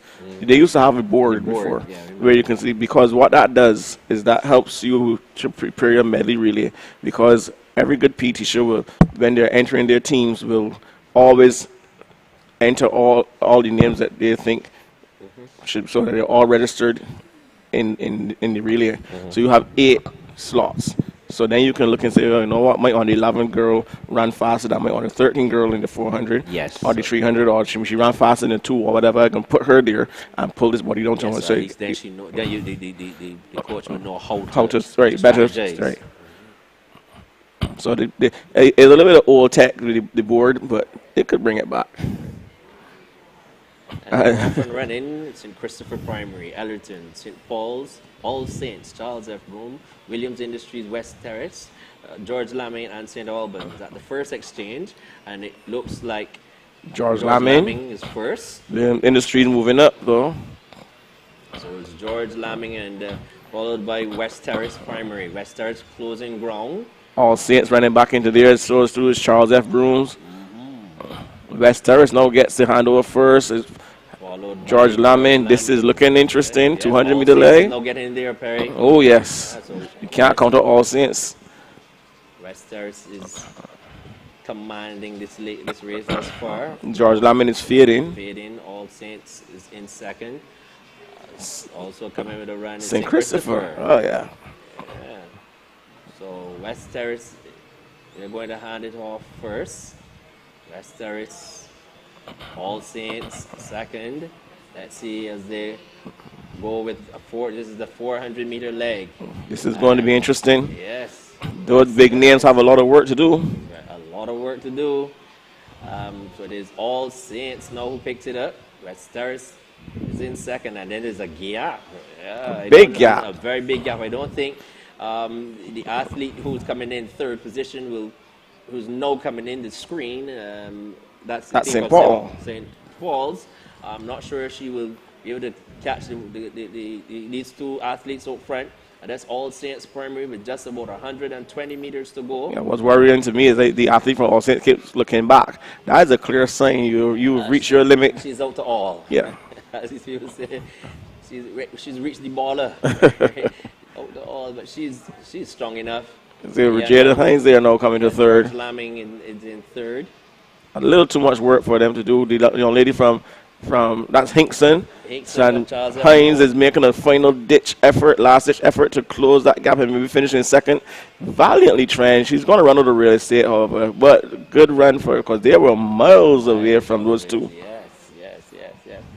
So definitely the winner, the team from All Saints Primary. 207.99. A little slower, but consistent in the 207 range for them. You're going to see them in the finals. I think we should be seeing West Terrace and George Lamin as well in the finals. Yeah, you will see them. You should see them advancing to the finals, which will be held on when, Perry? When That's the 10th of March. That's next week. Next Friday. Friday. Oh, that's good, Barry. At least then these youngsters can leave it all on the track and And go home and sleep. Yeah, Have the whole weekend to rest and recuperate. Yeah. Yeah, so that's a very good move. Yeah. Of course, you know, both entities, NAPSAC and BSAC, sharing one venue. This is something that we have to live with until we can get a stadium sorted out. Here's the replay. Unfortunately, without a stadium, we lost out on a chance to host the 50th anniversary of Crifter Games. And Crifter Games was the brainchild of a Barbadian, one Mr. Sir Austin Steele. Yes. So that we would have missed out on that. I'm sure he would have loved to sit down in Barbados at the stadium and watch how his baby has grown Evolved over time. Yes. These things happen in life, Mary, and this young lady from Williams Industries, West Terrace, you can see that She tried very valiantly.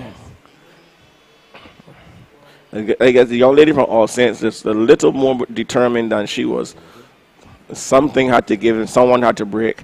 Brigida Hines left it a little too late.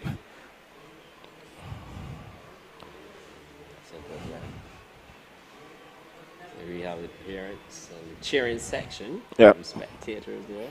Now we have the Boys. Turn of the boys, and we have out in lane number 8 a team from George Lamin. Are they there? St. George Primary. So St. George Primary in lane 8. Good Shepherd Primary in lane 7. In lane 6, Erdiston Special School. Are they there, Perry? Yes, they are.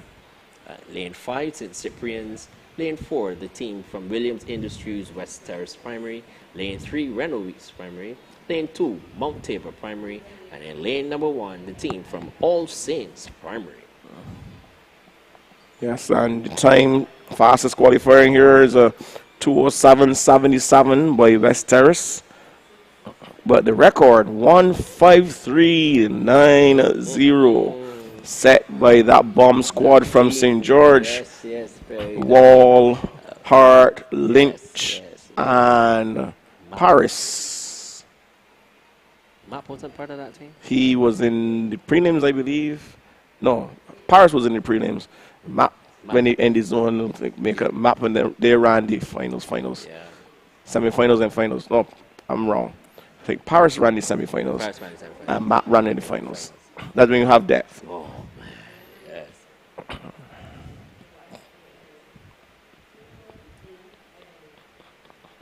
So it's a very strong team. And let's see who we have here.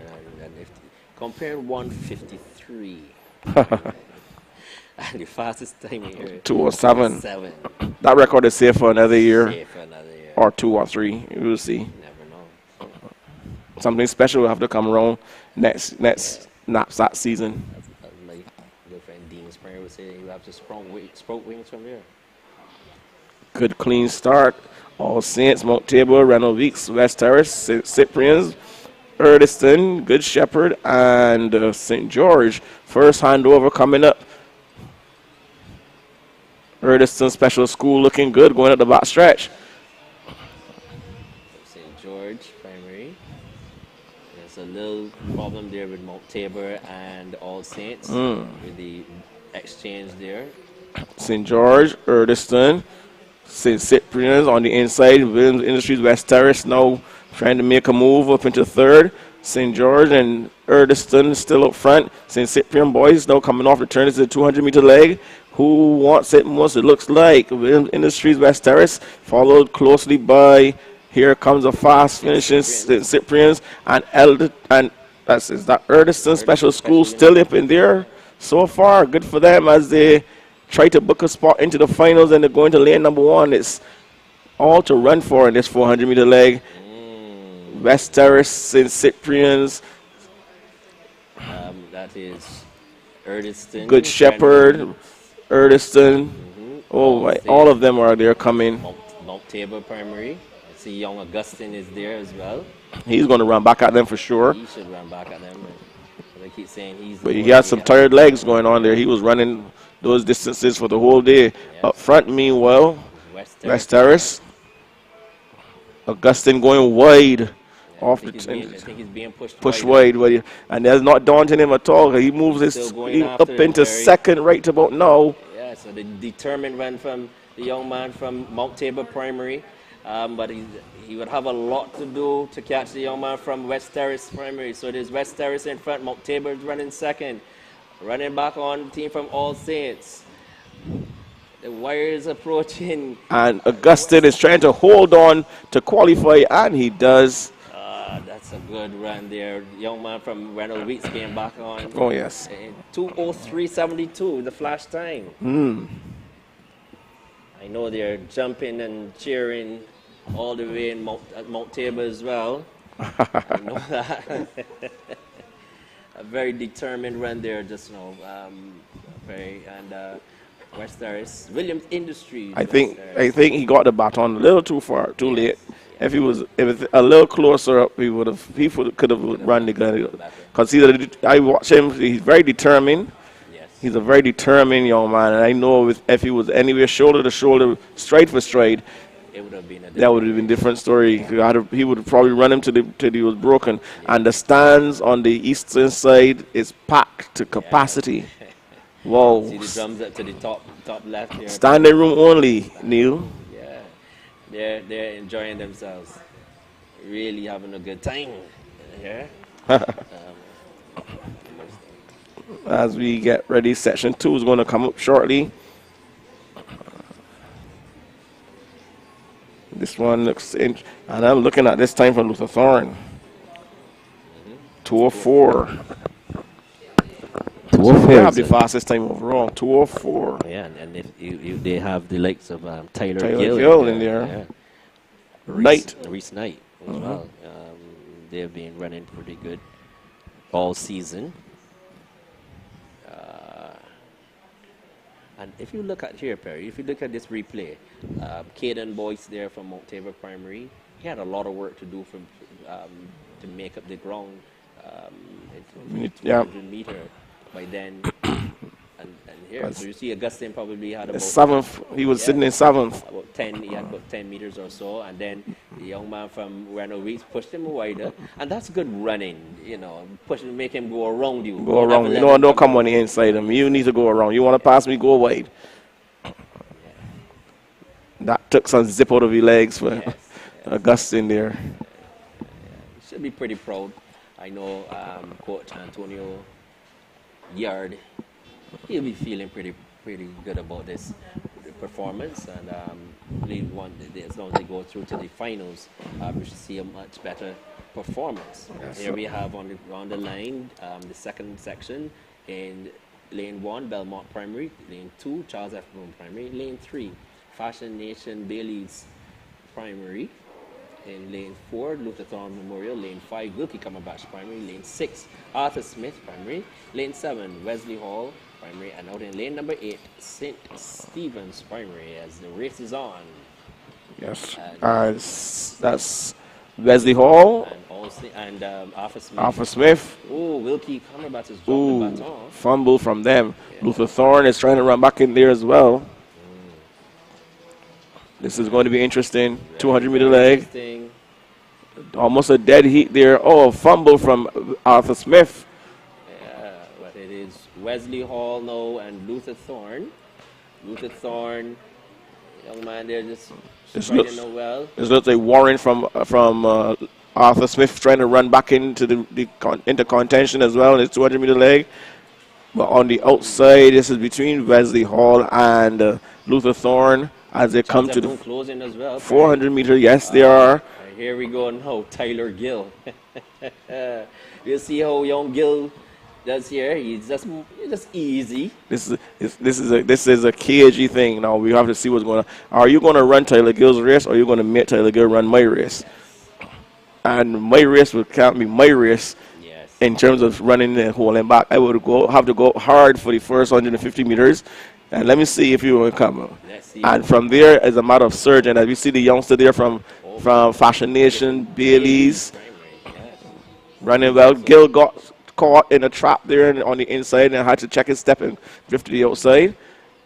Meanwhile, up front is still Arthur Smith running for dear life.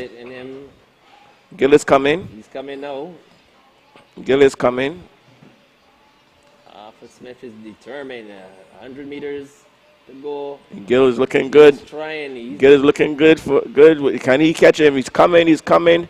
He's coming. He's gone. Oh, yes. Youngster gave up on him, and Gill got across the lane. 2:02.91. Yeah. So that's now the quicker time. I just saw the youngster there from Wilkie Combat took the baton and threw it into the ground in disgust. In my day as a primary school athlete, if I were to do that, by the time I held my head up, I would have had so many adults around me chastising me about poor sportsmanship and blah, blah, blah. You know, Perry, sometimes, I'm not looking for an excuse. No, but we have to understand the passion. The passion. And they don't mean anything. No, it's just an instinctual thing. It's just the passion. And something we got to understand that. But that doesn't mean that they shouldn't speak to him and correct him and stuff like that. But not berate him. Not berate him, but speak to him. Speak to him and let him know. Because we know, you're a little passionate. We know you're a little disappointed that your baton pass didn't go well. But you have to remember, sometimes this is sports, this is life, and these things happen. It builds the character. Yeah. You know, because as I say, I don't have a problem at all with an individual expressing himself. And there you see Wilkie coming back dropping the baton. Oh yeah. This is a very good leg there also from Luther Thorne. Yes. As you see them coming off. And there you saw the fumble from Arthur Smith. Arthur Smith as well, yeah. But they made up for it in the 4 for sure. That's a fact. At this stage, the young man from Arthur Smith, he thought that he was going. Here Gill was grimacing, thinking that he didn't have anything left, but then he got his engines in gear and he cranked through them and went on to win easily. Bailey's is going to have to, Fashion Nation, Bailey's Premier, they're going to have to wait and see if they go through on time as we move on to the under 9 girls 4x100 meter relay. In lane number 8, Wilkie Combat's Primary. In lane 7, St. Matthew's Primary. In lane 6, Wesley Hall School's Warriors. And lane number 5, Williams Industries West Terrace Tigers. On the inside of them in 4, St. Albans Primary. In lane 3, Hinesbury Primary. And lane number 2, Grisette's Primary. And then lane number 1, Good Shepherd Primary. I'm glad to see Hinesbury Primary in the semifinals here. Yes. We know that girls' school is really keen on track and field, and they want to represent. And we're glad to see them here as well. As we keep our eyes on these schools. Wesley Hall 1:10:43. Time they're chasing. West Terrace 1:03:39. Right? That's going to be safe as well. St. Stephen's Primary 2012, and we have West Terrace 1:10:50. Those are the only two schools to go under 1:11. So we'll see what they can pull out the bag. And see here, they're getting some instructions. They're just making sure that all the takeovers are good to go. Ready. good, ready to go. You can see the team from Grisette's Primary. This is a young lady here, and she seems to be focused.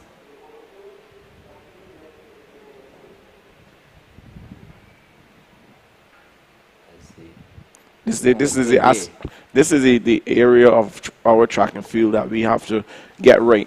The officials that they take over zones have to be trained and drilled to listen to the stadium announcer, as he or she calls the lane assignments.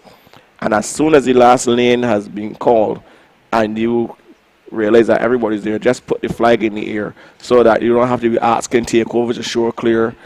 Yeah, but I remember last week when I was doing that, there were some lanes, some individuals who were badly out of lanes or actually in the wrong heat. That's when you have to listen to the stadium announcer. Yeah.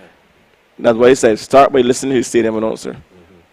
And then you move on from there. Once, as he or she is calling lane assignments, you're ticking off to confirm. And they're off and running. And we have Good Shepherd Primary, Grisette's Primary, Hinesbury, St. Albans, West Terrace, Wesley Hall, St. Matthews, and Wilkie Cumberbatch.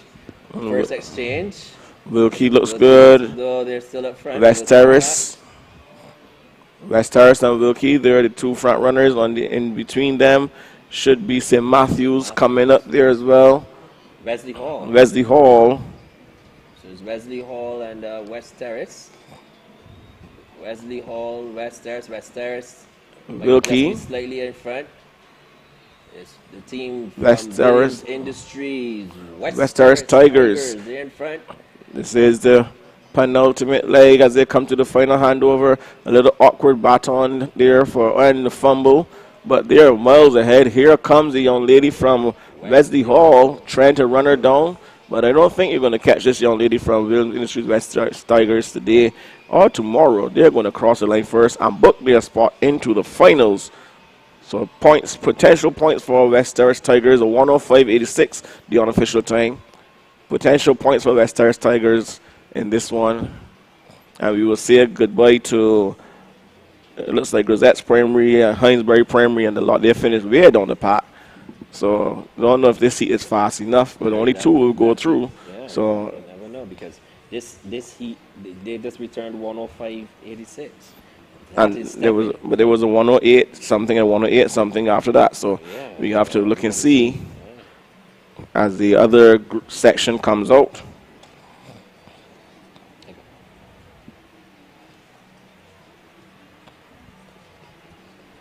We have full field here. We're going to wait for them to get settled. And yep. And lane number one has a so I just want to make sure that the young lady there one is yes, that is true. So we lane 8. Yeah, so remember the record 103.39. 103.39. And we have in lane number 8 the team from St. Mark's Primary. This is the first time we're seeing them for the day. St. Mark's Primary. In lane 7 All Saints Primary. Lane 6 Christchurch Girls. Lane 5 Blackman and Gullop. Lane 4 the team from Reynolds Weeks Primary. Lane 3 St. Stephen's Primary. Lane 2 St. Catherine's Primary. And in lane number 1 the team from St. George Primary. If they have to do a lot of running to get that 105.86. Oh yes, a lot of tours. I dare say for this year back, I am not expecting a lot of records to be broken, etc., etc. But in a year, 2 years from now, I think we will be seeing some of these old records being challenged once the children get back into the full swing of things, competition mode. We say good afternoon, Mr. Julian Pierre. Always busy, making sure he has everything put in place. Yes, the job of the meet director is a challenging one. Yes. Kudos to Mr. Pierre and his team. we don't always see the back office. People working really, really hard. And you see Mr. Pierre usually, doing a lot in terms of having things sorted out. So the athletes are on the line and just awaiting the takeovers. We have the starter just asking for confirmation. See, Okay. but as I was saying, alluding to earlier, we work ourselves too hard when it comes to these relays. All it requires is for you to listen to the lane assignments, and as soon as the last lane is called, raise the white flag and shore clear, and all the starter will do is say, on your mark. There they go off and running. Oh, young lady dropped the baton at the beginning. That's the team from St. Stephen's. Stevens Primary. Putting her teammates under some pressure. Last time I saw that happen was at law school in a 4x4, and they still came back and won the race. We'll see what can happen. The guy left the baton in the starting blocks. So we have the team there. That's Christchurch girls, I believe. Christchurch girls, yes, leading out All Saints and Blackman and Gollop on the inside, coming in nicely. Second takeover, Blackman and Gollop. Oh, that's a good takeover. Christchurch girls. All Saints did the French sweep. That was nice. Blackman and Gollop up front. Christchurch girls closing. On the inside, it looks like that's Renault Weeks. Lane 4. Renault Weeks coming off as well. Blackman and Gollop got the baton off first, and they're up and running. You have to do a lot of running to catch Blackman and Gollop. She's running her heart out, Perry. Oh, yes. She is gone. I try to remember her name. But she had a good day at the office today as well. Yeah. She got one mix up in the under 100 meters when she ran into the wrong lane. But she did 107. The team did 107.15. And That's an improvement. That's an improvement. Way. But the first heat was faster. Yeah. 105.86 was the first one. And then we had two 108s in there. So this 107, they're going through by virtue of winning for sure. And they, of course, second and third. So we're going to see what the times look like officially for the others. Oh, they're not coming up. So we want to move on shortly to the under 9 boys.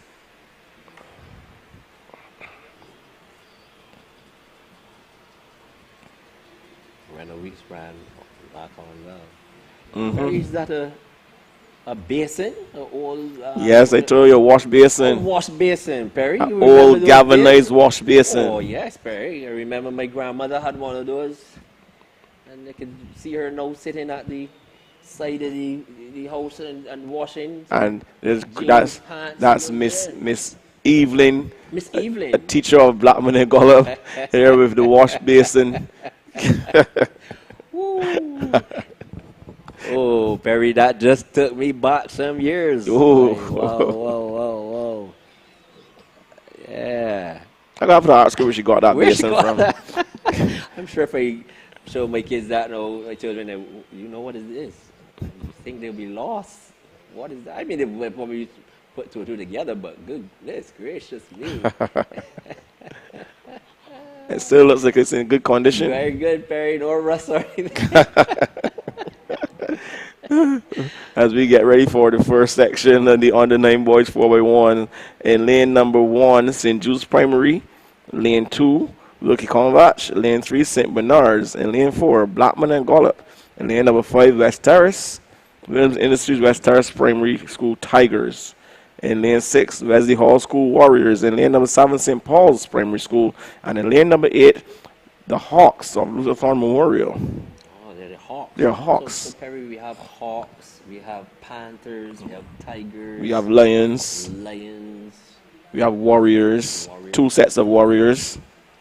We have Honey Badgers. That's St. Albans. St. Albans, yes. Yes. We have two sets of Warriors, Wilkie Convach and Wesley Hall. two sets of Warriors, Perry, somebody you lose at some point. It has to be a loser. or you call a stalemate and call a truce, and everybody go home and sing Kumbaya. Perry, a truce in these days. Yeah. But it is all good. I know if our good friend Captain Jules was here, he would be shaking his head. He still believes that you can give the team some names that are local. Local names. And I was like, what? Mongoose. Mongoose. Brass snakes. Yeah. Nobody wants to be called the blackberry sheep. Blackberry sheep. Nobody wants to be called the blackberry sheep. No. You already have the blackbirds. You got blackbirds. UE blackbirds. What else? What else? Centipedes.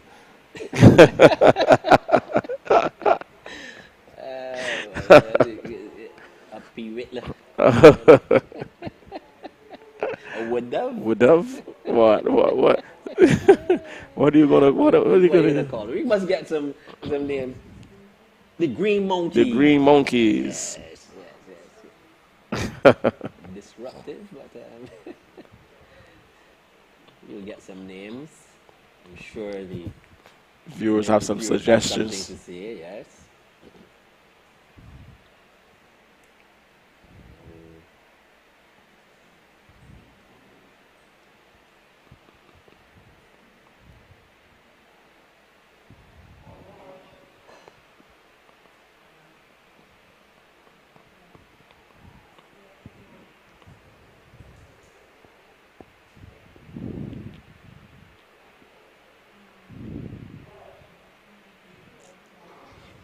Clean Off and start. running, St. Jude's Primary, Wilkie Cumberbatch, St. Bernard's, Blackman and Gullop, West Terrace Primary, Wesley Hall, St. Paul's and Luther Thorne.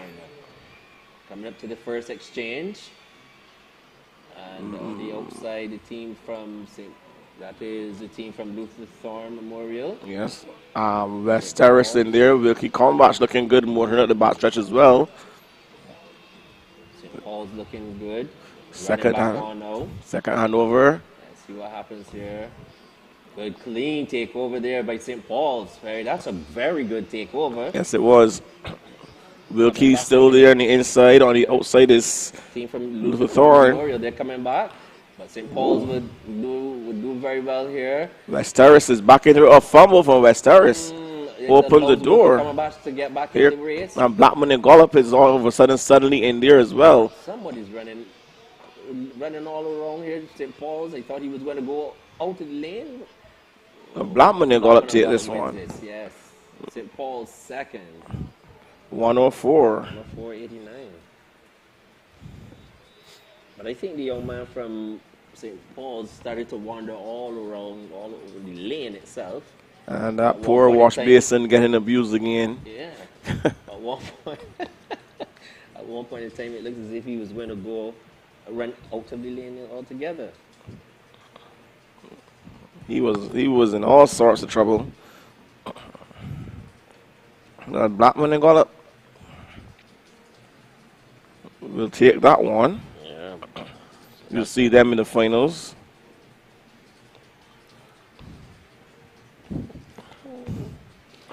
As we watch the replay.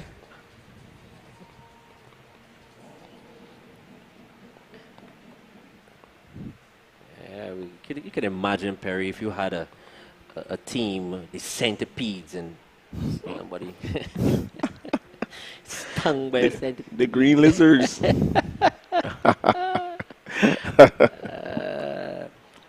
As we second section on the line. In lane number, is this correct? In lane 8, supposed to be St. Christopher? No, there's the thing. Isn't that this- Luther that's Thorne? Luther Thorne. So Luther Thorne didn't go in the previous race? Oh, they had maybe St. Christopher ran in Christopher as opposed to Luther Thorne, so they have to stop yes, and change it up. Change it up on the change it up on these. Yeah, so here we go. Sometimes you will have these slight errors because for sure this is Luther Thorne Right. in lane 8. Vauxhall in lane 7. So St. Christopher was supposed to go in this one, somehow they got it wrong. I think Christopher went in the first one.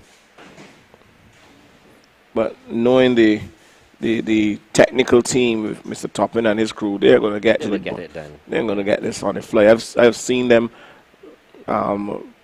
build databases during a track meet. Yeah.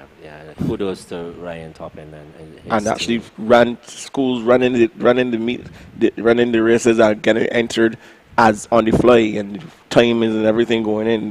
The very efficient crew.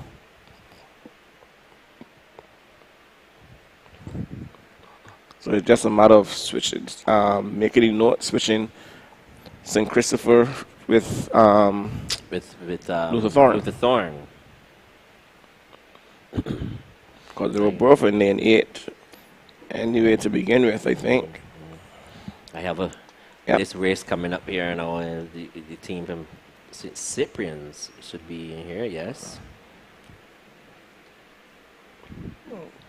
Charles F. Broom comes in with the fastest time of 106.12 as opposed to the other heat, which was a 106.37, so close. Very close. Where's St. Cyprian's on here? St. Cyprian's is 108.41. 41. I have a young man in here representing St. Cyprian's, Kai Headley. I want to say good afternoon to his young man. He and his entire entourage. I know that they're here and watching online. Yes, so they've got it sorted out. Yes, so on our sheet, it is saying St. Christopher in 8, but it's going to be Luther Thorn Which will be running in in 8. Mm-hmm. Vauxhall in 7. St. Cyprian Boys in 6. Reynolds Weeks in 5. Charles F. Broom Memorial in 4. Sealer Primary in 3. Grisette's Primary in 2. And St. Gabriel's in 1. As was mentioned before, Charles F. Broom comes in with the fastest qualifying time. Overall, a 106.12. And they're chasing 1 minute, 0.73. Set by St. Albans in 2015. I believe that would have been the team from a youngster by the name of Eliza Williams. 2000. Addison. Shamari Addison. Shamari Addison. 2015. 2015. Yeah. Could be. Shamari, Yeah, Addison. Right? Yeah. Because I taught at St. Albans in that 2015-16. Okay. And Yeah, he wasn't under 11, he was under 9. I can remember that. Say good afternoon to Mr. Boucher and the crew from St. Albans as well. Oh, so they've taken. Hold on, they've taken Luther Thorn out. Here. Luther Thorn should be in lane number 8. Because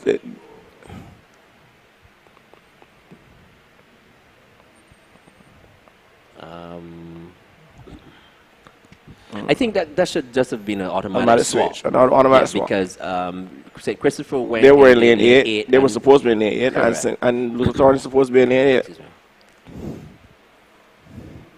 So we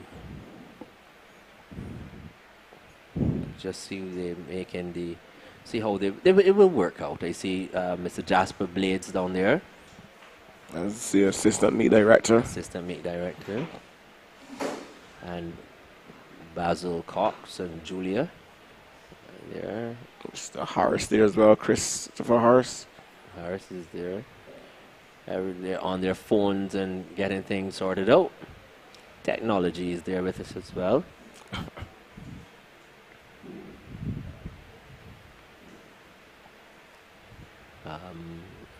Well, the young men are just on the line trying to focus. Let me see what happens.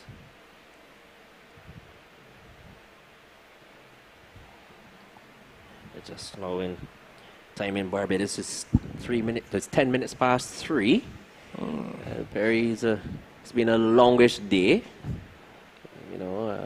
But things have really changed. Have evolved over the years. I mean, NAPSAC now finishing just around 3 or just slightly after. But remember back in the day, 5 o'clock? Oh, yes. Oh, yes. Oh, my gosh. Yeah. You know, but all in all, everything is going to time, and you know, you can just give or take a couple of minutes, something, you know. So they're just getting the team sorted out. I think they're going to take this. They're going to take this one off the track and bring the under 11 girls. Yes. I think this makes a lot more sense. Just let them take them off, let them organize that, and then we move on now to the under 11 girls 4x100 meters. Let's pray that they will not have any issues there.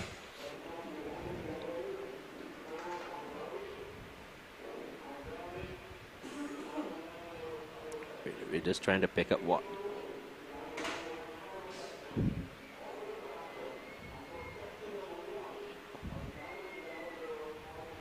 Okay, so we just get a confirmation there from our track and our starter, Mr. Jamar Brown, that they're going to run the under 11 girls, and then they will have the final leg of the under 9 boys to go. So on the track will be the under 11 girls as we await their arrival.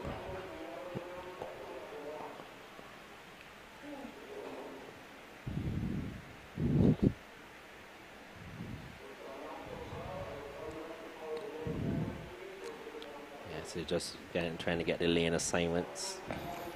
Looking at this first section in the under 11 girls, 4 teams running 104, 103, sorry, point, 103.02, 103.41, 103.79, and 103.69. So this one should be interesting. The meet record, the NAPSAC record, set with Christchurch girls in 2003. So this is a 20-year record. 20-year record, Barry. 55.69 seconds.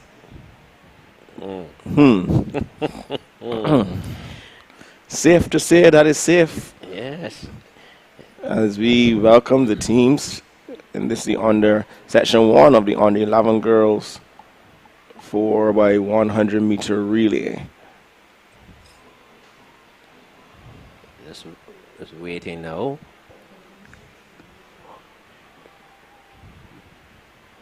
And Perry, you know, it's so important to familiarize yourself with the colors, school colors. And it's good to see a lot of them have moved away from the traditional blue. I remember a couple of years back, man, everybody was in blue. Oh, yes. So then you had to put blue, and then you had to get somebody put a little ribbon on it. I know you had some, so now we see sponsorship comes in, and the importance of sponsorship, importance of fundraising as well, as we introduce the ladies in the under 11. So we have in lane number 8, St. Jude's Primary, lane 7, Grisette's Primary, lane 6, Christchurch Girls, lane 5, St. George Primary School Lions, in lane number 4, Wilkie Combach Primary School Warriors, in lane number 3, Vauxhall Primary. In lane 2, Reynold Weeks. And on the inside, in lane number 1, Roland Edwards. All eyes will be on Vauxhall 103.69, Wilkie Combach 103.02, St. George 103.41, Christchurch Girls 103.79. Of course, we've seen some spoilers already for the day, so this can go anywhere, either way, whichever which way. Just to get that baton around the track safely. The young lady there from St. Jude, she was ready to go.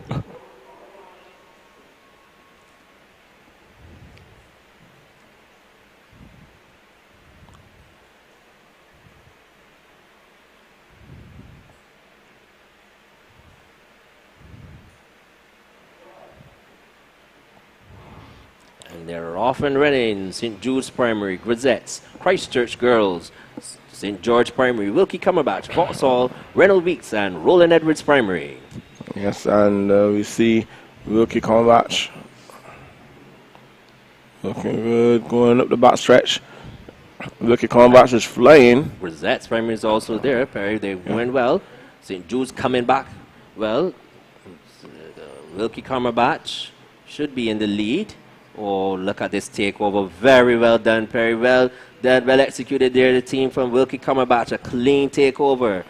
Also running well into Christchurch from Girls. Christchurch Girls. Here comes St. George back into the mix. Final handover is going to be Wilkie Cumberbatch. They've gone. They will have to do a lot of running to catch her. She's striding out well. And it's a good run there. Second was St. George. And third, the team from, That's Rosette. looks like Rosette's primary? Rosette's primary in lane number 7. It looks like. 7, yeah. Didn't catch a flash time there, right? The bleachers on the northern side filled up. No seating, just standing room only seems to be the motto today. A 1 minute 0.7 and a 101.99. So Wilkie, St. George, Christchurch Girls got the nod over. Over Roland Edwards. Yeah, over Grisettes. Those are the top 3. Let's watch it again.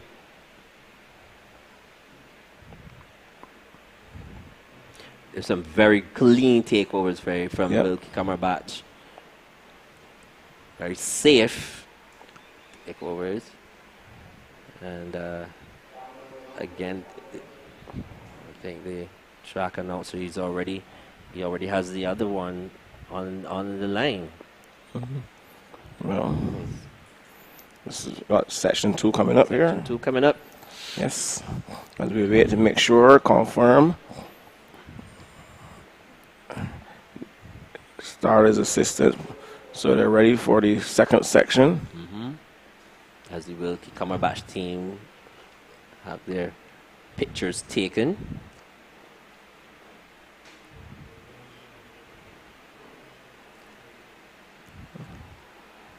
The second section here of the under 11 girls in lane number 8, the team from Crane Resort, Hilda Skiing.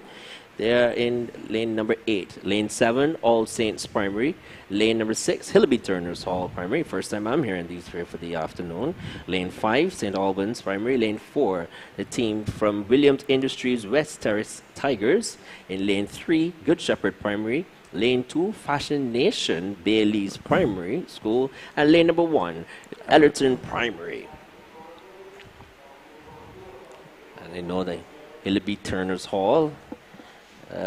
They should be also in contention, but they have to catch the team from Williams Industries West Terrace Primary coming in with the fastest time of 101.98. Also having a good time is the team from Good Shepherd, 103.59, and the team from St. Albans, 103.66. So the action should come from in the middle of the track. Perry, West Terrace, Good Shepherd, St. Albans. Should, on paper. We'll see if that pans out the way it's scripted. Oh.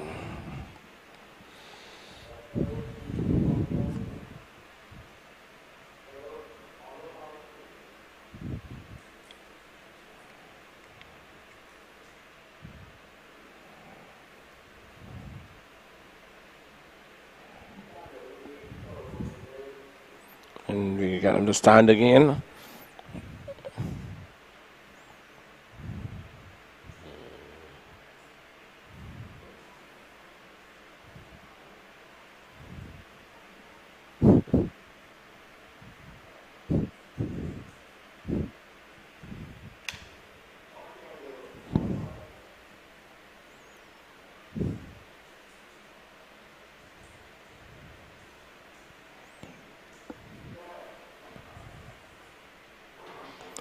Good start this time as we go off. Looking pretty even.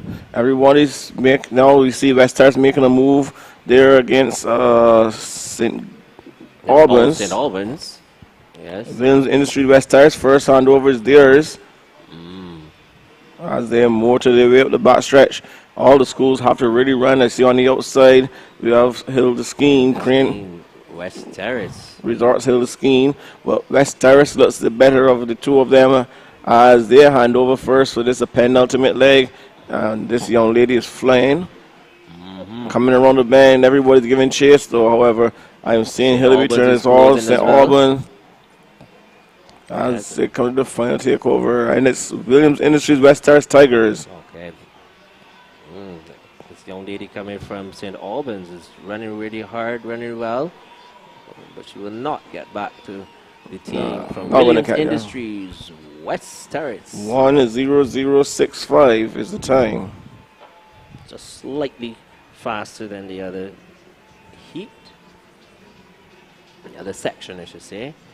So there we're going through with a faster time.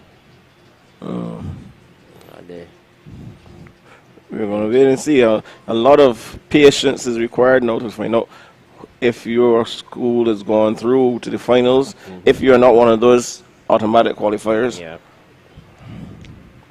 As we see the replay, they come off the turn.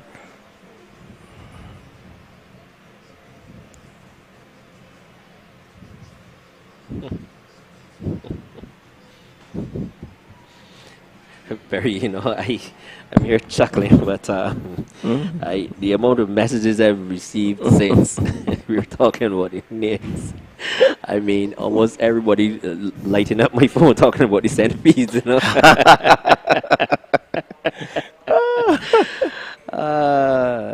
Boy, yeah. Oh my gosh. They also had the bumblebee. Bumblebee, white bee. The Wileys. Tell me something, Perry. When last have you seen a bumblebee? That's a very good question. I don't remember when we were smaller when we used to see them. They call them Kobe's. Yeah. We hardly see them as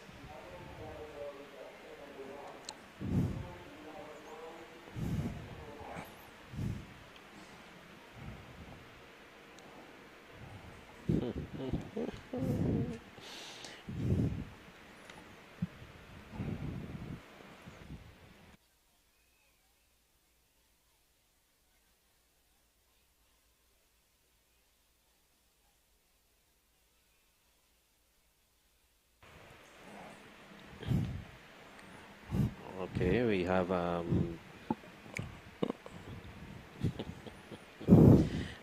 think that's the team from St. George.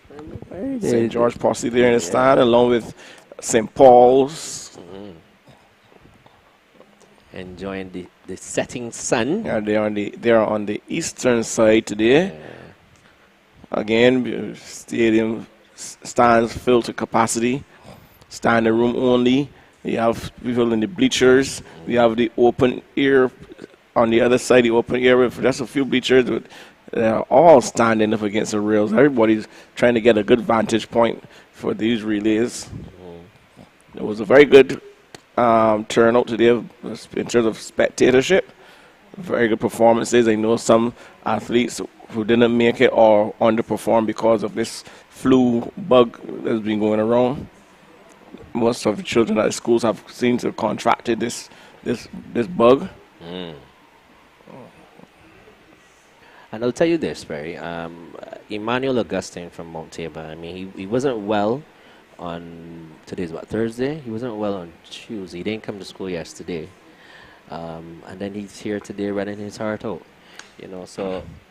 Those kind of efforts they need to highlight at school and in the communities, and it inspires other children to want to be as committed to the cause as well. We'll definitely at morning assembly tomorrow, God's Prayer Life, we will definitely have to mention the efforts of Emmanuel Augustine, and he had some more siblings coming behind him, also runners. So we're going to see more Augustines coming out of Mount Tabor? Yeah, man. The running family, I can tell you that. I remember the older sister, she was, I can't remember her name at the moment, but then there was Brandon, he was also a good runner. There's Matthew, and then there's another little one, Nathan. He looks like the one who's going to be the best of the lot, but we'll see how that goes as we prepare now for the under 9. This is his second. This is The under 11 boys, the first under 11 section. boys, first section, yeah. In lane number 8, St. Cyprian's. Lane 7, Good Shepherd Primary. Lane 6, Luther Thorne Memorial. Lane 5, the team from Williams Industries West Terrace Primary. Lane 4, Arthur Smith Primary. Lane 3, St. George Primary. Lane 2, Blackman and Gollop Primary. And then lane number 1, Wesley Hall. What do you call it? The Wesley Hall Warriors? Wesley Hall Warriors. Yes. I got it right this So time. I remember, if memory serves me correctly, MQI used to sponsor Luther Thorne, so they were the MQI Hawks. I'm not sure if MQI still sponsors them, but they still have Hawks on the shirts. Right. So we will call them the Hawks. Okay, the Hawks. Remember, these are chasing the time of 56.21 seconds, set by West Terrace Primary in 2012. Back in the day, Cuthbert Moore used to be results auto parts. Cuthbert Moore. Cuthbert Moore, yeah.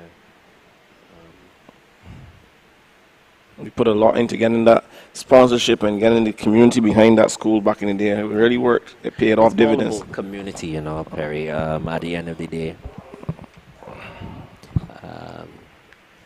Businesses, schools, church. Of all course, make them look we have to let them know the record is a 56.21. 56.21. Set in 2012 by West Terrace Primary. And there they go off and running. Wesley Hall, Blackman and Gollop, St. George, Arthur Smith, Williams Industries, West Terrace Tigers, Luther Thorne, Memorial, Good Shepherd, and St. Cyprian's. As we see Good Shepherd getting the better of St. Cyprian's. West Terrace on the inside as well. And here they come up Arthur the Smith back is doing stretch. well. Arthur Smith running nicely. Remember, Perry, they're coming in with the fastest time, 59.55. Let's see how quickly they go in this race. That is a team from Good Shepherd. Good handover, Shepherd Arthur and St. Smith. Cyprian's. Yes, Arthur Smith. They're traveling well. Good Shepherd on so far West as they Terrace come is to the also doing final well. handover. Good Shepherd, Arthur Smith on the inside, still good for this one. Fumble with a handover for Arthur Smith, and everybody's running and gunning. Who's going to get there first? St. Cyprian's. Good Shepherd, Arthur Smith now starts to hit the hyperdrive. It's going to go down to the wire. Arthur Smith, Good Shepherd, Arthur Smith. Arthur Smith, the clock hasn't stopped, but we are going to see the time as comes up. Arthur Smith. Over from here, and I can hear Philip. Philip is having a good time out there. But our track announcer, Philip Burke, yes. Coming down to the wire. It looked very tight there just now. Team Arthur Smith and Good Shepherd. We didn't have a time. We want to see. Flash time. We don't have that available. Hold They on, were we're very, looking very at it. tight. We're gonna see if they allow us to see it on our little monitor here, or they're gonna move on to the next heat. We're waiting. Nothing has changed. Just the same lane assignments. Meanwhile, I think Arthur Smith got there though. It's just a matter of the time that they would have run. And Good Shepherd ran second. Good Shepherd was second, for sure.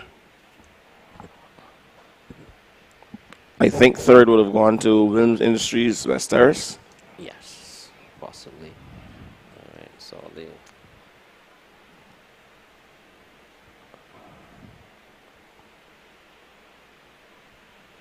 As the second section is on the line. yeah. Just waiting. The lane assignments. After this, we're going to go back to the under 9 boys, Under 9 section boys. 2. Yeah. And then we bring the curtain down with the under 13 boys and girls. What has been a very good here. Shafet Frosties. Shafet NAPSAC Frosty's Knapsack. Semifinals. Here we go. In lane number 8, the team from St. Stephen's Primary. Lane 7, Randall Weeks Primary. Lane 6, All Saints Primary. Lane 5, the team from Crane Resorts, Hilda Skiing Primary. Lane 4, St. Albans. Lane 3, Hillaby Turner's Hall. Lane 2, St. Lawrence Primary. And Lane 1, team from George Lamming Primary School. St. Albans has a 59.28 second clocking. They're the only team in this section to go sub 1 minute. Remember, they're chasing this time of 56.21. Set in 2012, so Perry, want to say that that time should be safe? I think it should be. We'll see. Let's see. It should be 50. 3 seconds. 3 seconds is a lot. A lot of time, A right? lot of time to shave off. I think they may run faster than 59, maybe a 58 high, but I'm not seeing them running close to that 56. I would love to be wrong. Or prove me wrong. Prove me wrong. Yeah, but hey, records are made to be broken.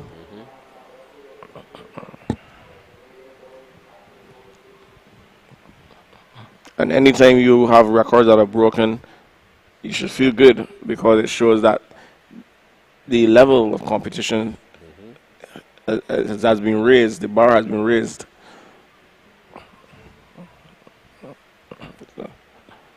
As we await the start of this, the second section of the under 11 boys 4x100 meter relay here at Chauffet Frosties NAPSAC 2023 down at the Usain Bolt Sports Complex, running on the Ryan Brathwaite track. Wow, so many names. So many names being bandied about here. Of course, Ryan Brathwaite, one of our icons. Yes, yes, yes. World Championship winner in the 110 hurdles. Because some kids could say, I ran Ryan Brathwaite on Ryan Brathwaite.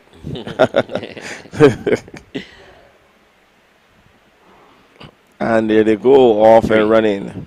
Four. Good even start there. We have St. Albans looking good.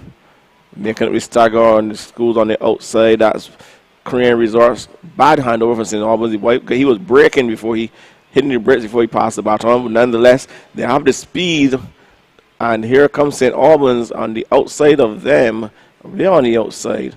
That looks like Reynolds Weeks. Reynolds Weeks is still running well. This is a better handover from St. Albans. Reynolds Weeks and St. Albans. St. Albans is now gone. Yep, they're all chasing him. The race will be on for second and third. St. Albans is way out front. St. Albans. Smooth, takeover. safe takeover. And St. Albans is going down the wire with this one. Hillaby Turner's Hall. Everyone is coming. St. Albans is running. Yes. 58.39. So he's, 58.39. I called it. I said they were running 58. High. With this 58 mid-range. Mid, So it was a little wrong, but 58 point nonetheless. 58.39. You would expect them to go faster with stiffer competition, and knowing this is semifinals and they need to really step up the game. So that's expected. And they're the only team in this heat to run under a minute. Hilditski ran second, 1 minute 63. And Hillaby Turner's Hall, 1 minute 7-0. And then it was close. Reynolds Weeks 1 minute 0.85, and All Saints 1 minute 0.92. So that could have gone anywhere there from second to third, from second right down to fourth. That could have gone anywhere. But St. Albans, this is a big run there up the back stretch. This boy was flying.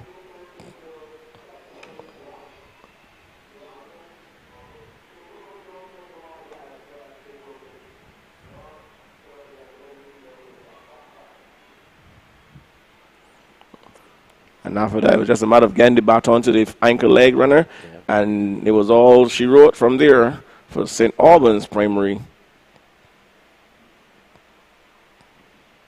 He Nice. left it all there. He left it all out there. Right.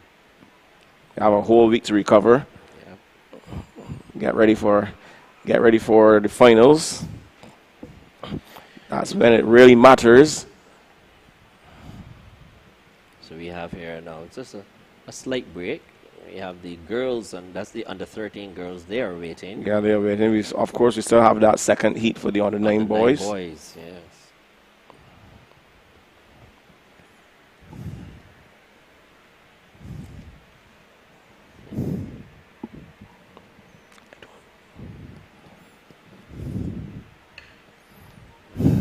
So we are just seeing here. And we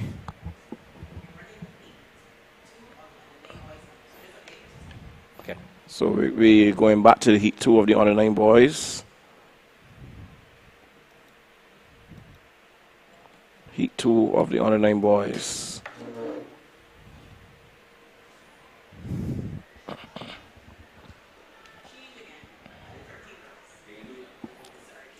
Okay, so it looks like the under 9 boys aren't ready yet, so we're going to continue with the under 13 girls.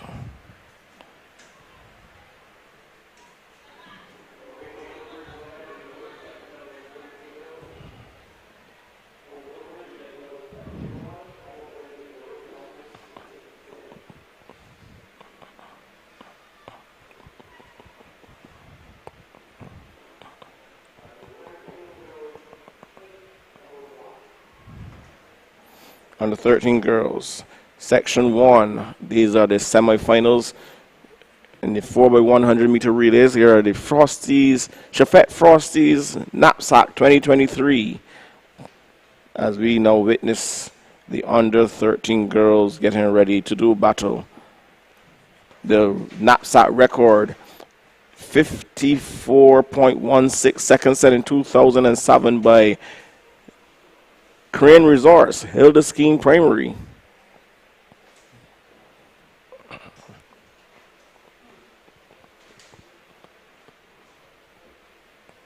So in lane number 8, Wilkie Combach. In lane 7, Wesley Hall Schools. In lane 6, Christchurch Girls. In lane number 5, Hilda Skiing Primary. And in lane 4, this team, that's Crane Resorts, Hilda Skiing. In lane 4, coming in with the fastest qualifying time in this section of 58.84 seconds, Williams Industries, West Terrace. In lane 3, Cuthbert Moore. In lane 2, St. Christopher. And in lane number 1, Gordon Greenwich Primary. Perry, they're chasing a time of 54.16 seconds set in 2007. Then by Hilda Skiing Primary. Yes, and that is a decent record there to have. That is going to be that's going to be a tough egg to crack there at 54.16. So West Terrace is coming in with the quickest time of 58.84. And then Hilda Skiing, Crane Resort, Hilda Skiing, 58.98. So those two are the ones to watch. Of course, on their left and right, you have Cuthbert Moore, 59.83, and Christchurch Girls, 59.82. So this is going to be tight. Yeah. Where does it say on paper? This should on be. paper, it's going to be tight as these young ladies get ready to do battle in this 4x100 meter relay. 2 sections.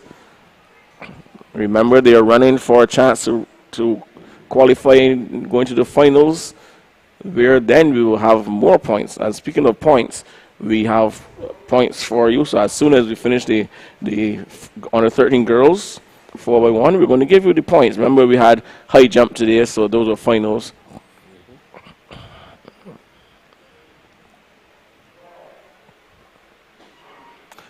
Clean start there. Gordon Greenwich, St. Christopher, Cuthbert Moore, West Terrace, Hill Skiing, Christchurch Girls, Wesley Hall, and Wilkie Common Primary. West Terrace has already made up quite a bit of ground. Wilkie is running on the outside blind. But it looks like West Terrace, they have already made up a lot of ground. West Terrace in front. Williams Industries, West Terrace in front. Also coming with a run is the team from Hilda Skiing. West Terrace is definitely the leaders right now. Christchurch Girls, they have a lot of running to do to get up in there if they want to get into the finals. Oh, look at that takeover. Very clean there by West Terrace. And she's running away with this one, Perry. This one is going to be over. Oh, yes. All over bar the shouting. 57.30. Very quick time there. 57.30. Oh, yes. That's a vast improvement there. Took off more than a second and change off of their qualifying time. Christchurch Girls were flat today. They were not in the running at all. They ran out of, they lost the opportunity to go into the finals. I must say, even though this was a fast seat, they have finished 5th also, so still may not get in. May not get in. Hilda Skiing ran a time of, I think it was 58.49, so they have also improved. and they ran second. As we now move on to the final event for the girls for the day. And that's the Heat 2, That's like Section 2. I'm not saying the Blackman and Gollop drum line there at all. Right now, maybe they've packed up and gone home. Probably there's, I mean, there's at the nothing time, else for them to cheer for the rest of the day. it is minutes to 4. Let me see. Do they have anything else? I mean, don't that. Doesn't seem that way. No, it doesn't seem that way. They've all packed up their kits. As the old people would say, they pack up the Georgie bundles and going home. They used to say, remember Doug Holt used to say, strike up the band, we're going Yeah, home. memories. Yeah. As the news, doesn't it? Strike up the band, we're going home. So we have in lane number 8, Charles F. Broome Memorial. Lane 7, the team from George Lamming Primary. Lane 6, Luther Thorne Memorial. Lane 5, Ada Costa Edwards Primary. Lane 4, All Saints Primary. 3, we will see Fashion Nation Bailey's Primary School. Panthers. Lane 2, St. Martin's Mangrove Primary. And lane 1, the team from St. Stephen's Primary. Have you seen St. Martin's Mangrove for the day, Perry? I saw them earlier. They were in a few events, 1 or 2 events earlier. So imagine sitting waiting for this one event for the day. The anxiety, the anticipation. All Saints comes into this one with a time of 58.43. Ada Costa Edwards 59.66, and Luther Thorne 59.65 on the outside as well. Very tight again. But you know they have to get the baton around as they get a clean start on this one. You keep your eyes on this one here, and you see in lane number 5. That's Ada Costa Edwards moving up hard. I think she should be up on All the lead. Saints are a little out of it right about now. They really have to get up in motor. Ada Costa Edwards is leading. Yes. On the inside, that's On the inside of hers, All Saints. All also Saints. doing well is St. Martin's Mangrove. Oh yes, St. Martin's Mangrove is doing well there. Oh, they are in front, Barry. They should be. Let's see how they come off the bend. It's still Ada Costa Edwards. All Saints now running back into contention. St. Martin's Mangrove is in contention as they come to the final exchange. St. And Martin's. St. Martin's Mangrove in front. With just about 90 meters left to travel. And it is St. Martin's Mangrove. Here comes All Saints on the outside. All Saints pulling away, running a very strong way. All Saints wins this one in 57.12. That is the faster time, Perry. 57.12. This seat will have the qualifiers as well on time. I think the 2 fastest losers will come from this seat as well. Definitely from this heat. Yeah, but you see, All Saints, they don't have that much quality. The start wasn't as fast. The back stretch was ish, but the anchor. Yes. And they were easy. They also got the baton around. Yes, the anchor. With the pure mistakes, if you want to say. It reminds me of the days of one Tristan Evelyn from Mount Tabor. Once you get the baton in that young lady's hand, it was over. And that was the days when there was no limit to the amount of events an athlete could compete in. Yeah, she did 1, 2, 4. She did the 4 leg in the medley. She did the 4x1. I think she did a field event at one point in time as well, didn't she? Cricket ball throw. Oh man, wow, phenomenal. She continues to do well. I think she's now gone pro. Yes, and she is a record holder in the indoor with Shadi Barber's indoor 60-meter record. So we're going to be bringing the curtain down in the semifinals with the under-9 boys. Seems that way, Perry. I figured we would have seen them before, but we're not. So we're going to see it's the turn of the under-13 boys. Yes, and the record is a 53.35 seconds set in 2020 by St. George Primary School Lions. That was a bomb squad. You would never that was a time. That was a time. And interesting enough, especially with the medley, those boys brought that medley relay record 3 times. 3 times. Every time they broke it in the zone, they broke it in the semifinals, they broke it in the finals. Yeah. Interesting. trying to remember where they are now. I know Ethan Hart is at St. Michael's. I think Zachary Wall is at Harrison College. I'm not sure where the other two guys are. I am not sure. BSAC would tell us.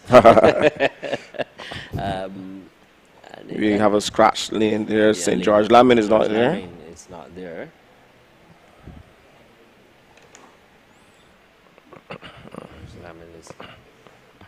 In lane number 8, we have St. Christopher Primary. Lane 6, St. George Primary School Lions. In lane number 5, All Saints Primary. In lane number 4, Wesley Hall School. In lane number 3, Charles F. Broom Memorial. In lane number 2, Reynold Weeks Primary. And in lane number 1, Fashion Nation Bailey's Primary School Panthers.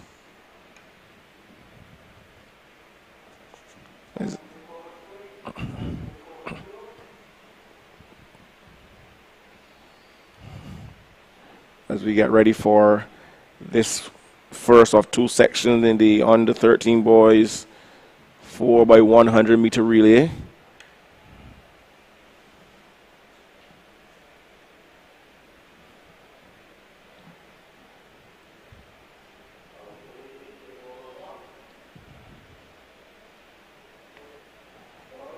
I think we can see now the younger boys in the under 9, they're under the tent, they're sitting. Yes, waiting patiently. I'm sure they want to get this over with. Yeah.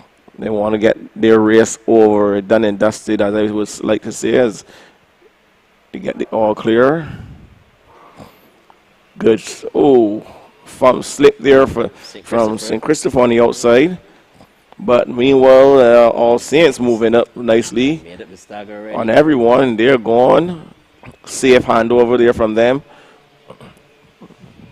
So it is All Saints Primary in front. Doing well. Team from Wesley Hall Primary.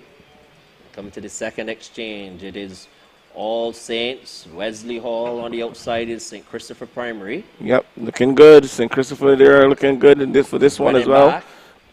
This is Wesley Hall Schools coming back into contention as well. So those are the top 3.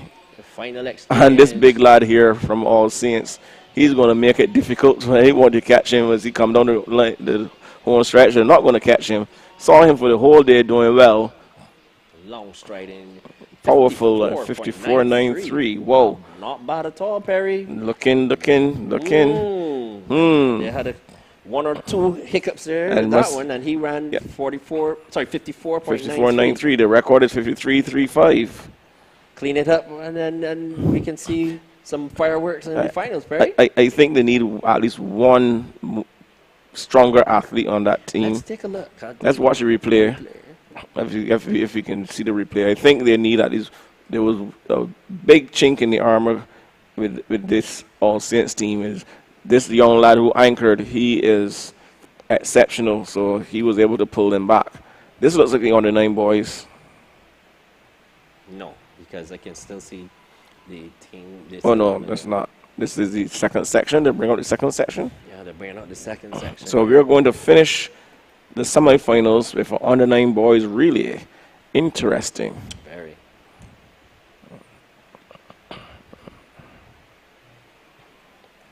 Yep, this is the first thing for everything.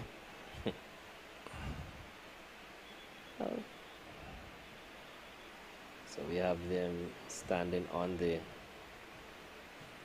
line.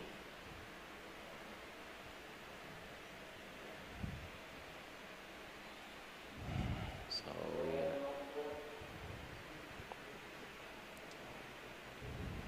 just waiting. Have to clear the track, the photographers. And we're now ready for the start of the under 13 boys. Remember, they're chasing 53.35 seconds. Just watch this replay. See the slip there from St. Christopher on the outside. Mm-hmm. This lead-off leg for us, All Saints was good. Very strong. Strong there again. This is looking good on the back stretch. I think the third leg is even though it was a decent-ish run, I think they really closed the gap on them in that third leg because St. Christopher was able to come back.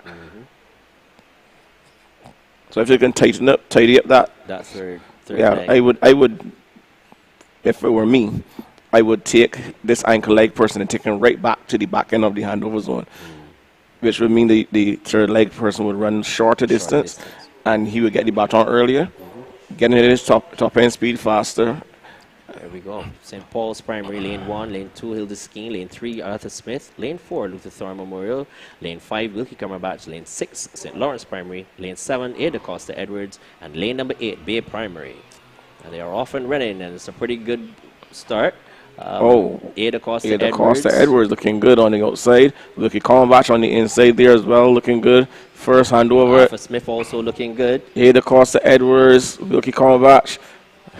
Luther Thorne moving up the backstretch of Luther Thorne. And we know they have a young man at the that's going to anchor for them. And if he gets that baton within striking range, yes, it is all over. Luther Thorne. Luther Thorne. Will Tyler Gill be the anchor? Yes, he is. And that is it. Tyler Gill. Yes. Wilkie Cumberbatch is running nicely, and on the outside as well, in lane number 7, Ada Costa Edwards doing well, but this is going to go to Luther Thorne, 54.69. 54.69. And All Saints ran a what? 54. Well, they had it written, Perry. This is 50, I guess in all the excitement, we forgot to record it. Record that time. No, we didn't record it. It was 54 as well. So both teams ran 54. This was 54. 670 rounded up to. Okay. All right. So it was a very good day. We just want to, before we're going to have the final event, which will be the under 9 boys. And here we just seeing Tyler Gill and the team from Luther Thorne Memorial powering away. The Hawks powering away. As we see the stands emptying, everybody's going home. It's that kind of time. But while we wait on that, let's give you some scores. Remember, we had finals today. In fourth, tied for fourth in the girls, going into the final day. St. Winifred's and Wilkie Cumberbatch Primary, 4.5 points. Third, Vauxhall Primary, 6 points. Second, Wesley Hall School, 8 points. And leading the girls on 13 points, Christchurch Girls. Christchurch Girls. And in the boys, we have tied for fourth, St. Cyprian's Boys and Wesley Hall, with 5 points. Third, Wales Industries West Terrace Tigers, 6 points. Second, Wilkie Cumberbatch, 8 points. And leading the boys with 10 points, St. George Primary School.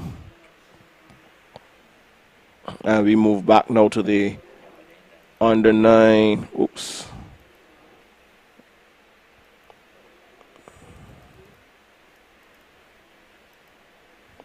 Under 9, 4x1. That's what we're looking to bring up. Now, section number 2, in the under 9 boys, 4x100 meter relay. So, this is the final event for Shafet Frosty's NAPSAC semifinals for 2023. 2023.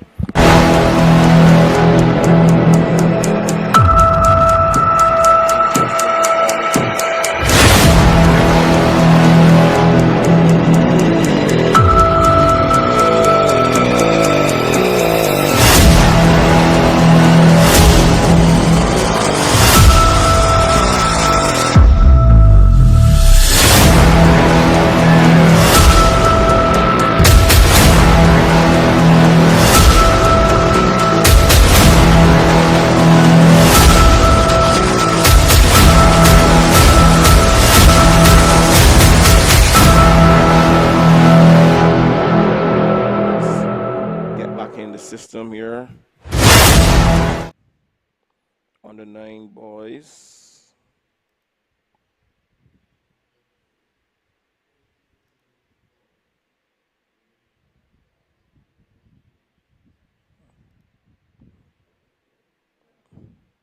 Right, so this is where we're at.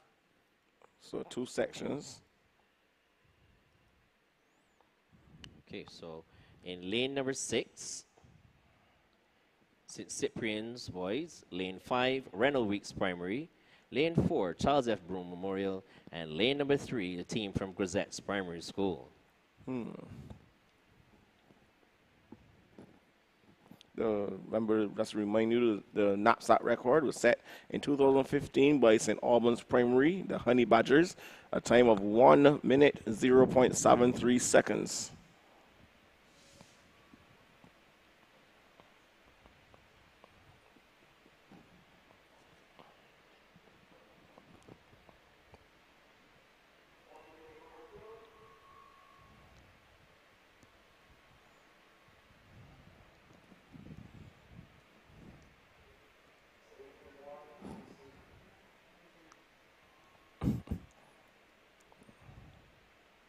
Grandison, their character.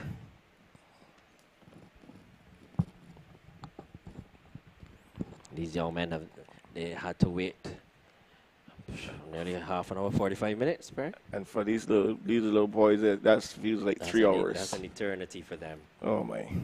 I know some of the parents also would be eagerly anticipating. Not leaving until I see my little baby run. No, you got us. We ain't going nowhere. We staying here. That is a fact, Perry. And not only parents, Perry, grandparents as well. Oh. The younger the child, the more supporters they have. Yeah. In these times, grandparents who would be young enough to still come and watch them online, or they're here as well, as they're just trying to get this event sorted out. Lane 3, Grisette's Primary. Lane 4, Charles F. Broom Memorial. Lane 5, Reynold Weeks Primary. And lane number 6, St. Cyprian's Boys. You know, it's kind of hard when you do it like this. And midstream, you change. I know they don't have a choice, but when you change, because then it changes the advancement procedure. So those schools that ran in the first section, one of them will be dropped out. Yes. Because they're going to take the first 2 now. Yeah. I think the holdup was the other athlete down on the track. So they had to yeah. wait until the medic response get there. Now they're ready. It's now their turn.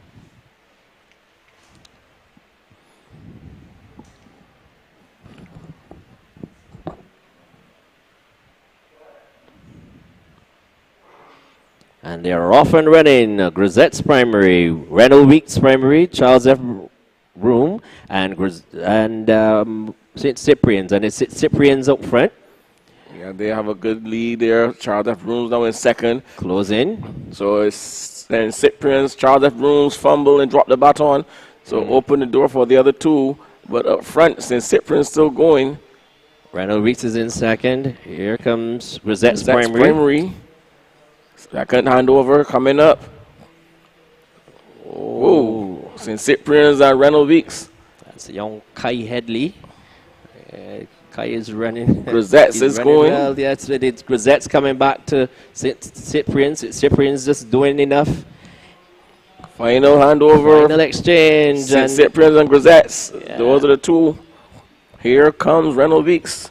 But up front, Grisette's, here comes St. Cyprian's. Reynold Weeks running back. This is going to go to the line. St. Cyprian's now pulling away. It's going to be St. Cyprian's crossing the line first. St. Cyprian's crossing now 106.95.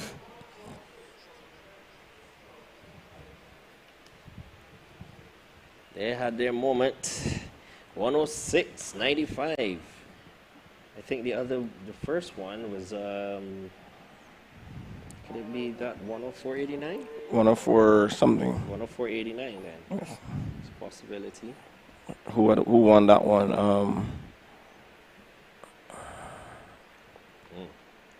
Can't remember. All right, but so the third and final section will be coming up as we watch the replay of that second section.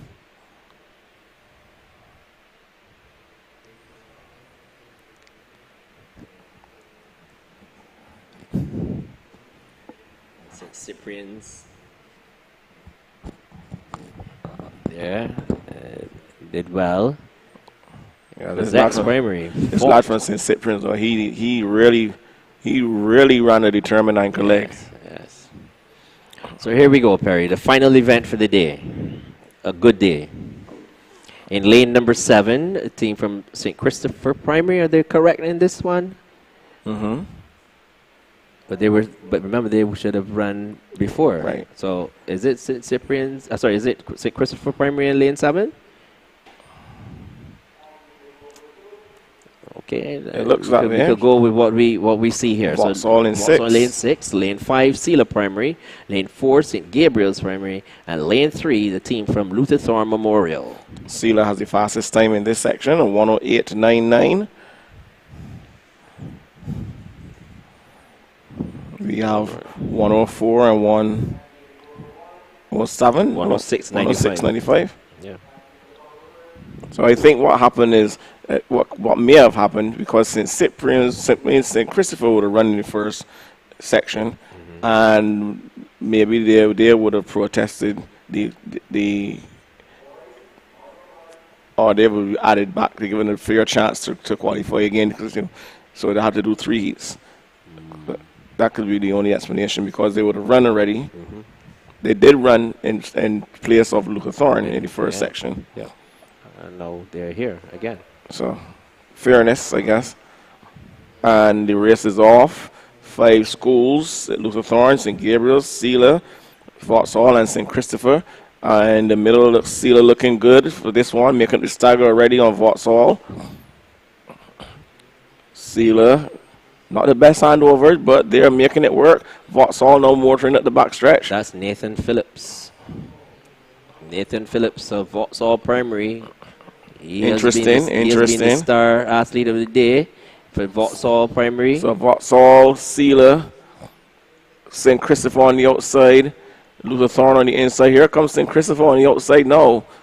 Wow. Flying. Final handover. This is going to be interesting, because I think we have a problem with Sela Primary is going to get disqualified. Vauxhall, St. Christopher on the outside. I think Sela is going to get disqualified. If you watch what happened, you're going to watch the replays. I saw that. But now we have, so I'm not going to factor in officially Sela crosses it on, well, they crossed the line first. Yes. But I think the third leg runner, he ran from lane 5 into lane number 1, and then back out to 5. So he ran a straight line across the curve, which gave him an unfair advantage, which is sad, because they had the fastest time going into this one. Yeah. Well, Perry, that brings to the end of a very good day here at the 2023 Championships, semifinals, sponsored by Chafette Frosties. And let's take a quick a look at the replay. Yeah, so we're going to watch this replay here. Very nice start. Sela Primary was really flying. They looked good. It wasn't the best handover, but they were holding their own. But Vauxhall opted to put Nathan Phillips. Phillips there. I watched the youngster there from Sela run straight into lane number 1, straight across back into lane number 5. Meanwhile, on the outside, we had St. Christopher, their second bite at the cherry, and they're going to go through along with, it looks like, Luther Thorne, because I dare say that Sela will be limited, disqualified. More than likely. So, very good day. Yes, it was a good day. We had some nice, keen competition. Top athletes from the different zones meeting one another for the first time, getting to feel out each other's strengths and weaknesses. We had points in finals in the girls and boys open high jump. Kudos to Christchurch girls, 2 of their athletes finishing and getting points for them, 13 points. We had St. George. We have St. George leading the boys with 10 points going into the final day. So all in all, a very good day. 75 schools competing. I know the numbers will be a lot less. Will be a lot less next week for the finals, but it's still going to be a sizable amount of schools. Even if you have schools like Hilltop coming with one With athlete. just one athlete. We It said will that happen. Whitehall will be representing Hilltop. It will happen. Yes. And that's that. I have no problem with that. I like the fact that you have schools that aren't perennial champions or powerhouses, but within those schools, as small as they are or as weak as the teams may appear, there are some standout performers Yes. and performances from those schools. I like that 100%. So kudos again to everyone, all the sponsors who came out, supported the NAPSAC brand this year. Also, the sponsor within sponsors, that would be the Tang, the Nabisco, and the Athletic Glacial Athletic for Glacial, sponsoring those yes. 3 100-meter races. And they'll be back as well in the final.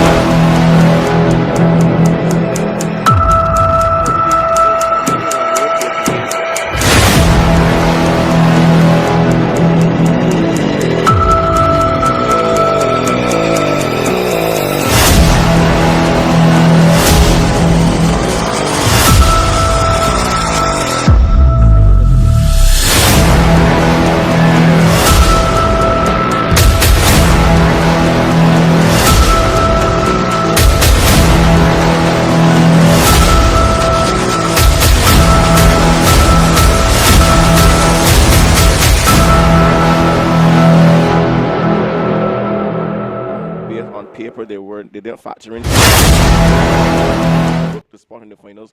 The relays, the configuration of the relay finals is going to be interesting as well, because if you look at the qualifications of some of these schools, you have some schools in there who we would expect to have maybe 3 relay teams and they didn't get in. Yes. So it's going to be interesting. The finals should be extremely competitive, and I'm looking forward to seeing that. So we want to thank you, viewers, on that note, for sticking with us through this long day, a long, exciting day, and we are looking forward to having you join us and tuning in to Chefette Frosty's NAPSAC 2023, the finals, next week, Friday, the 10th of March. From myself, Perry Barnett, and Neil Gill. we wish you all the best, and we'll see you next week.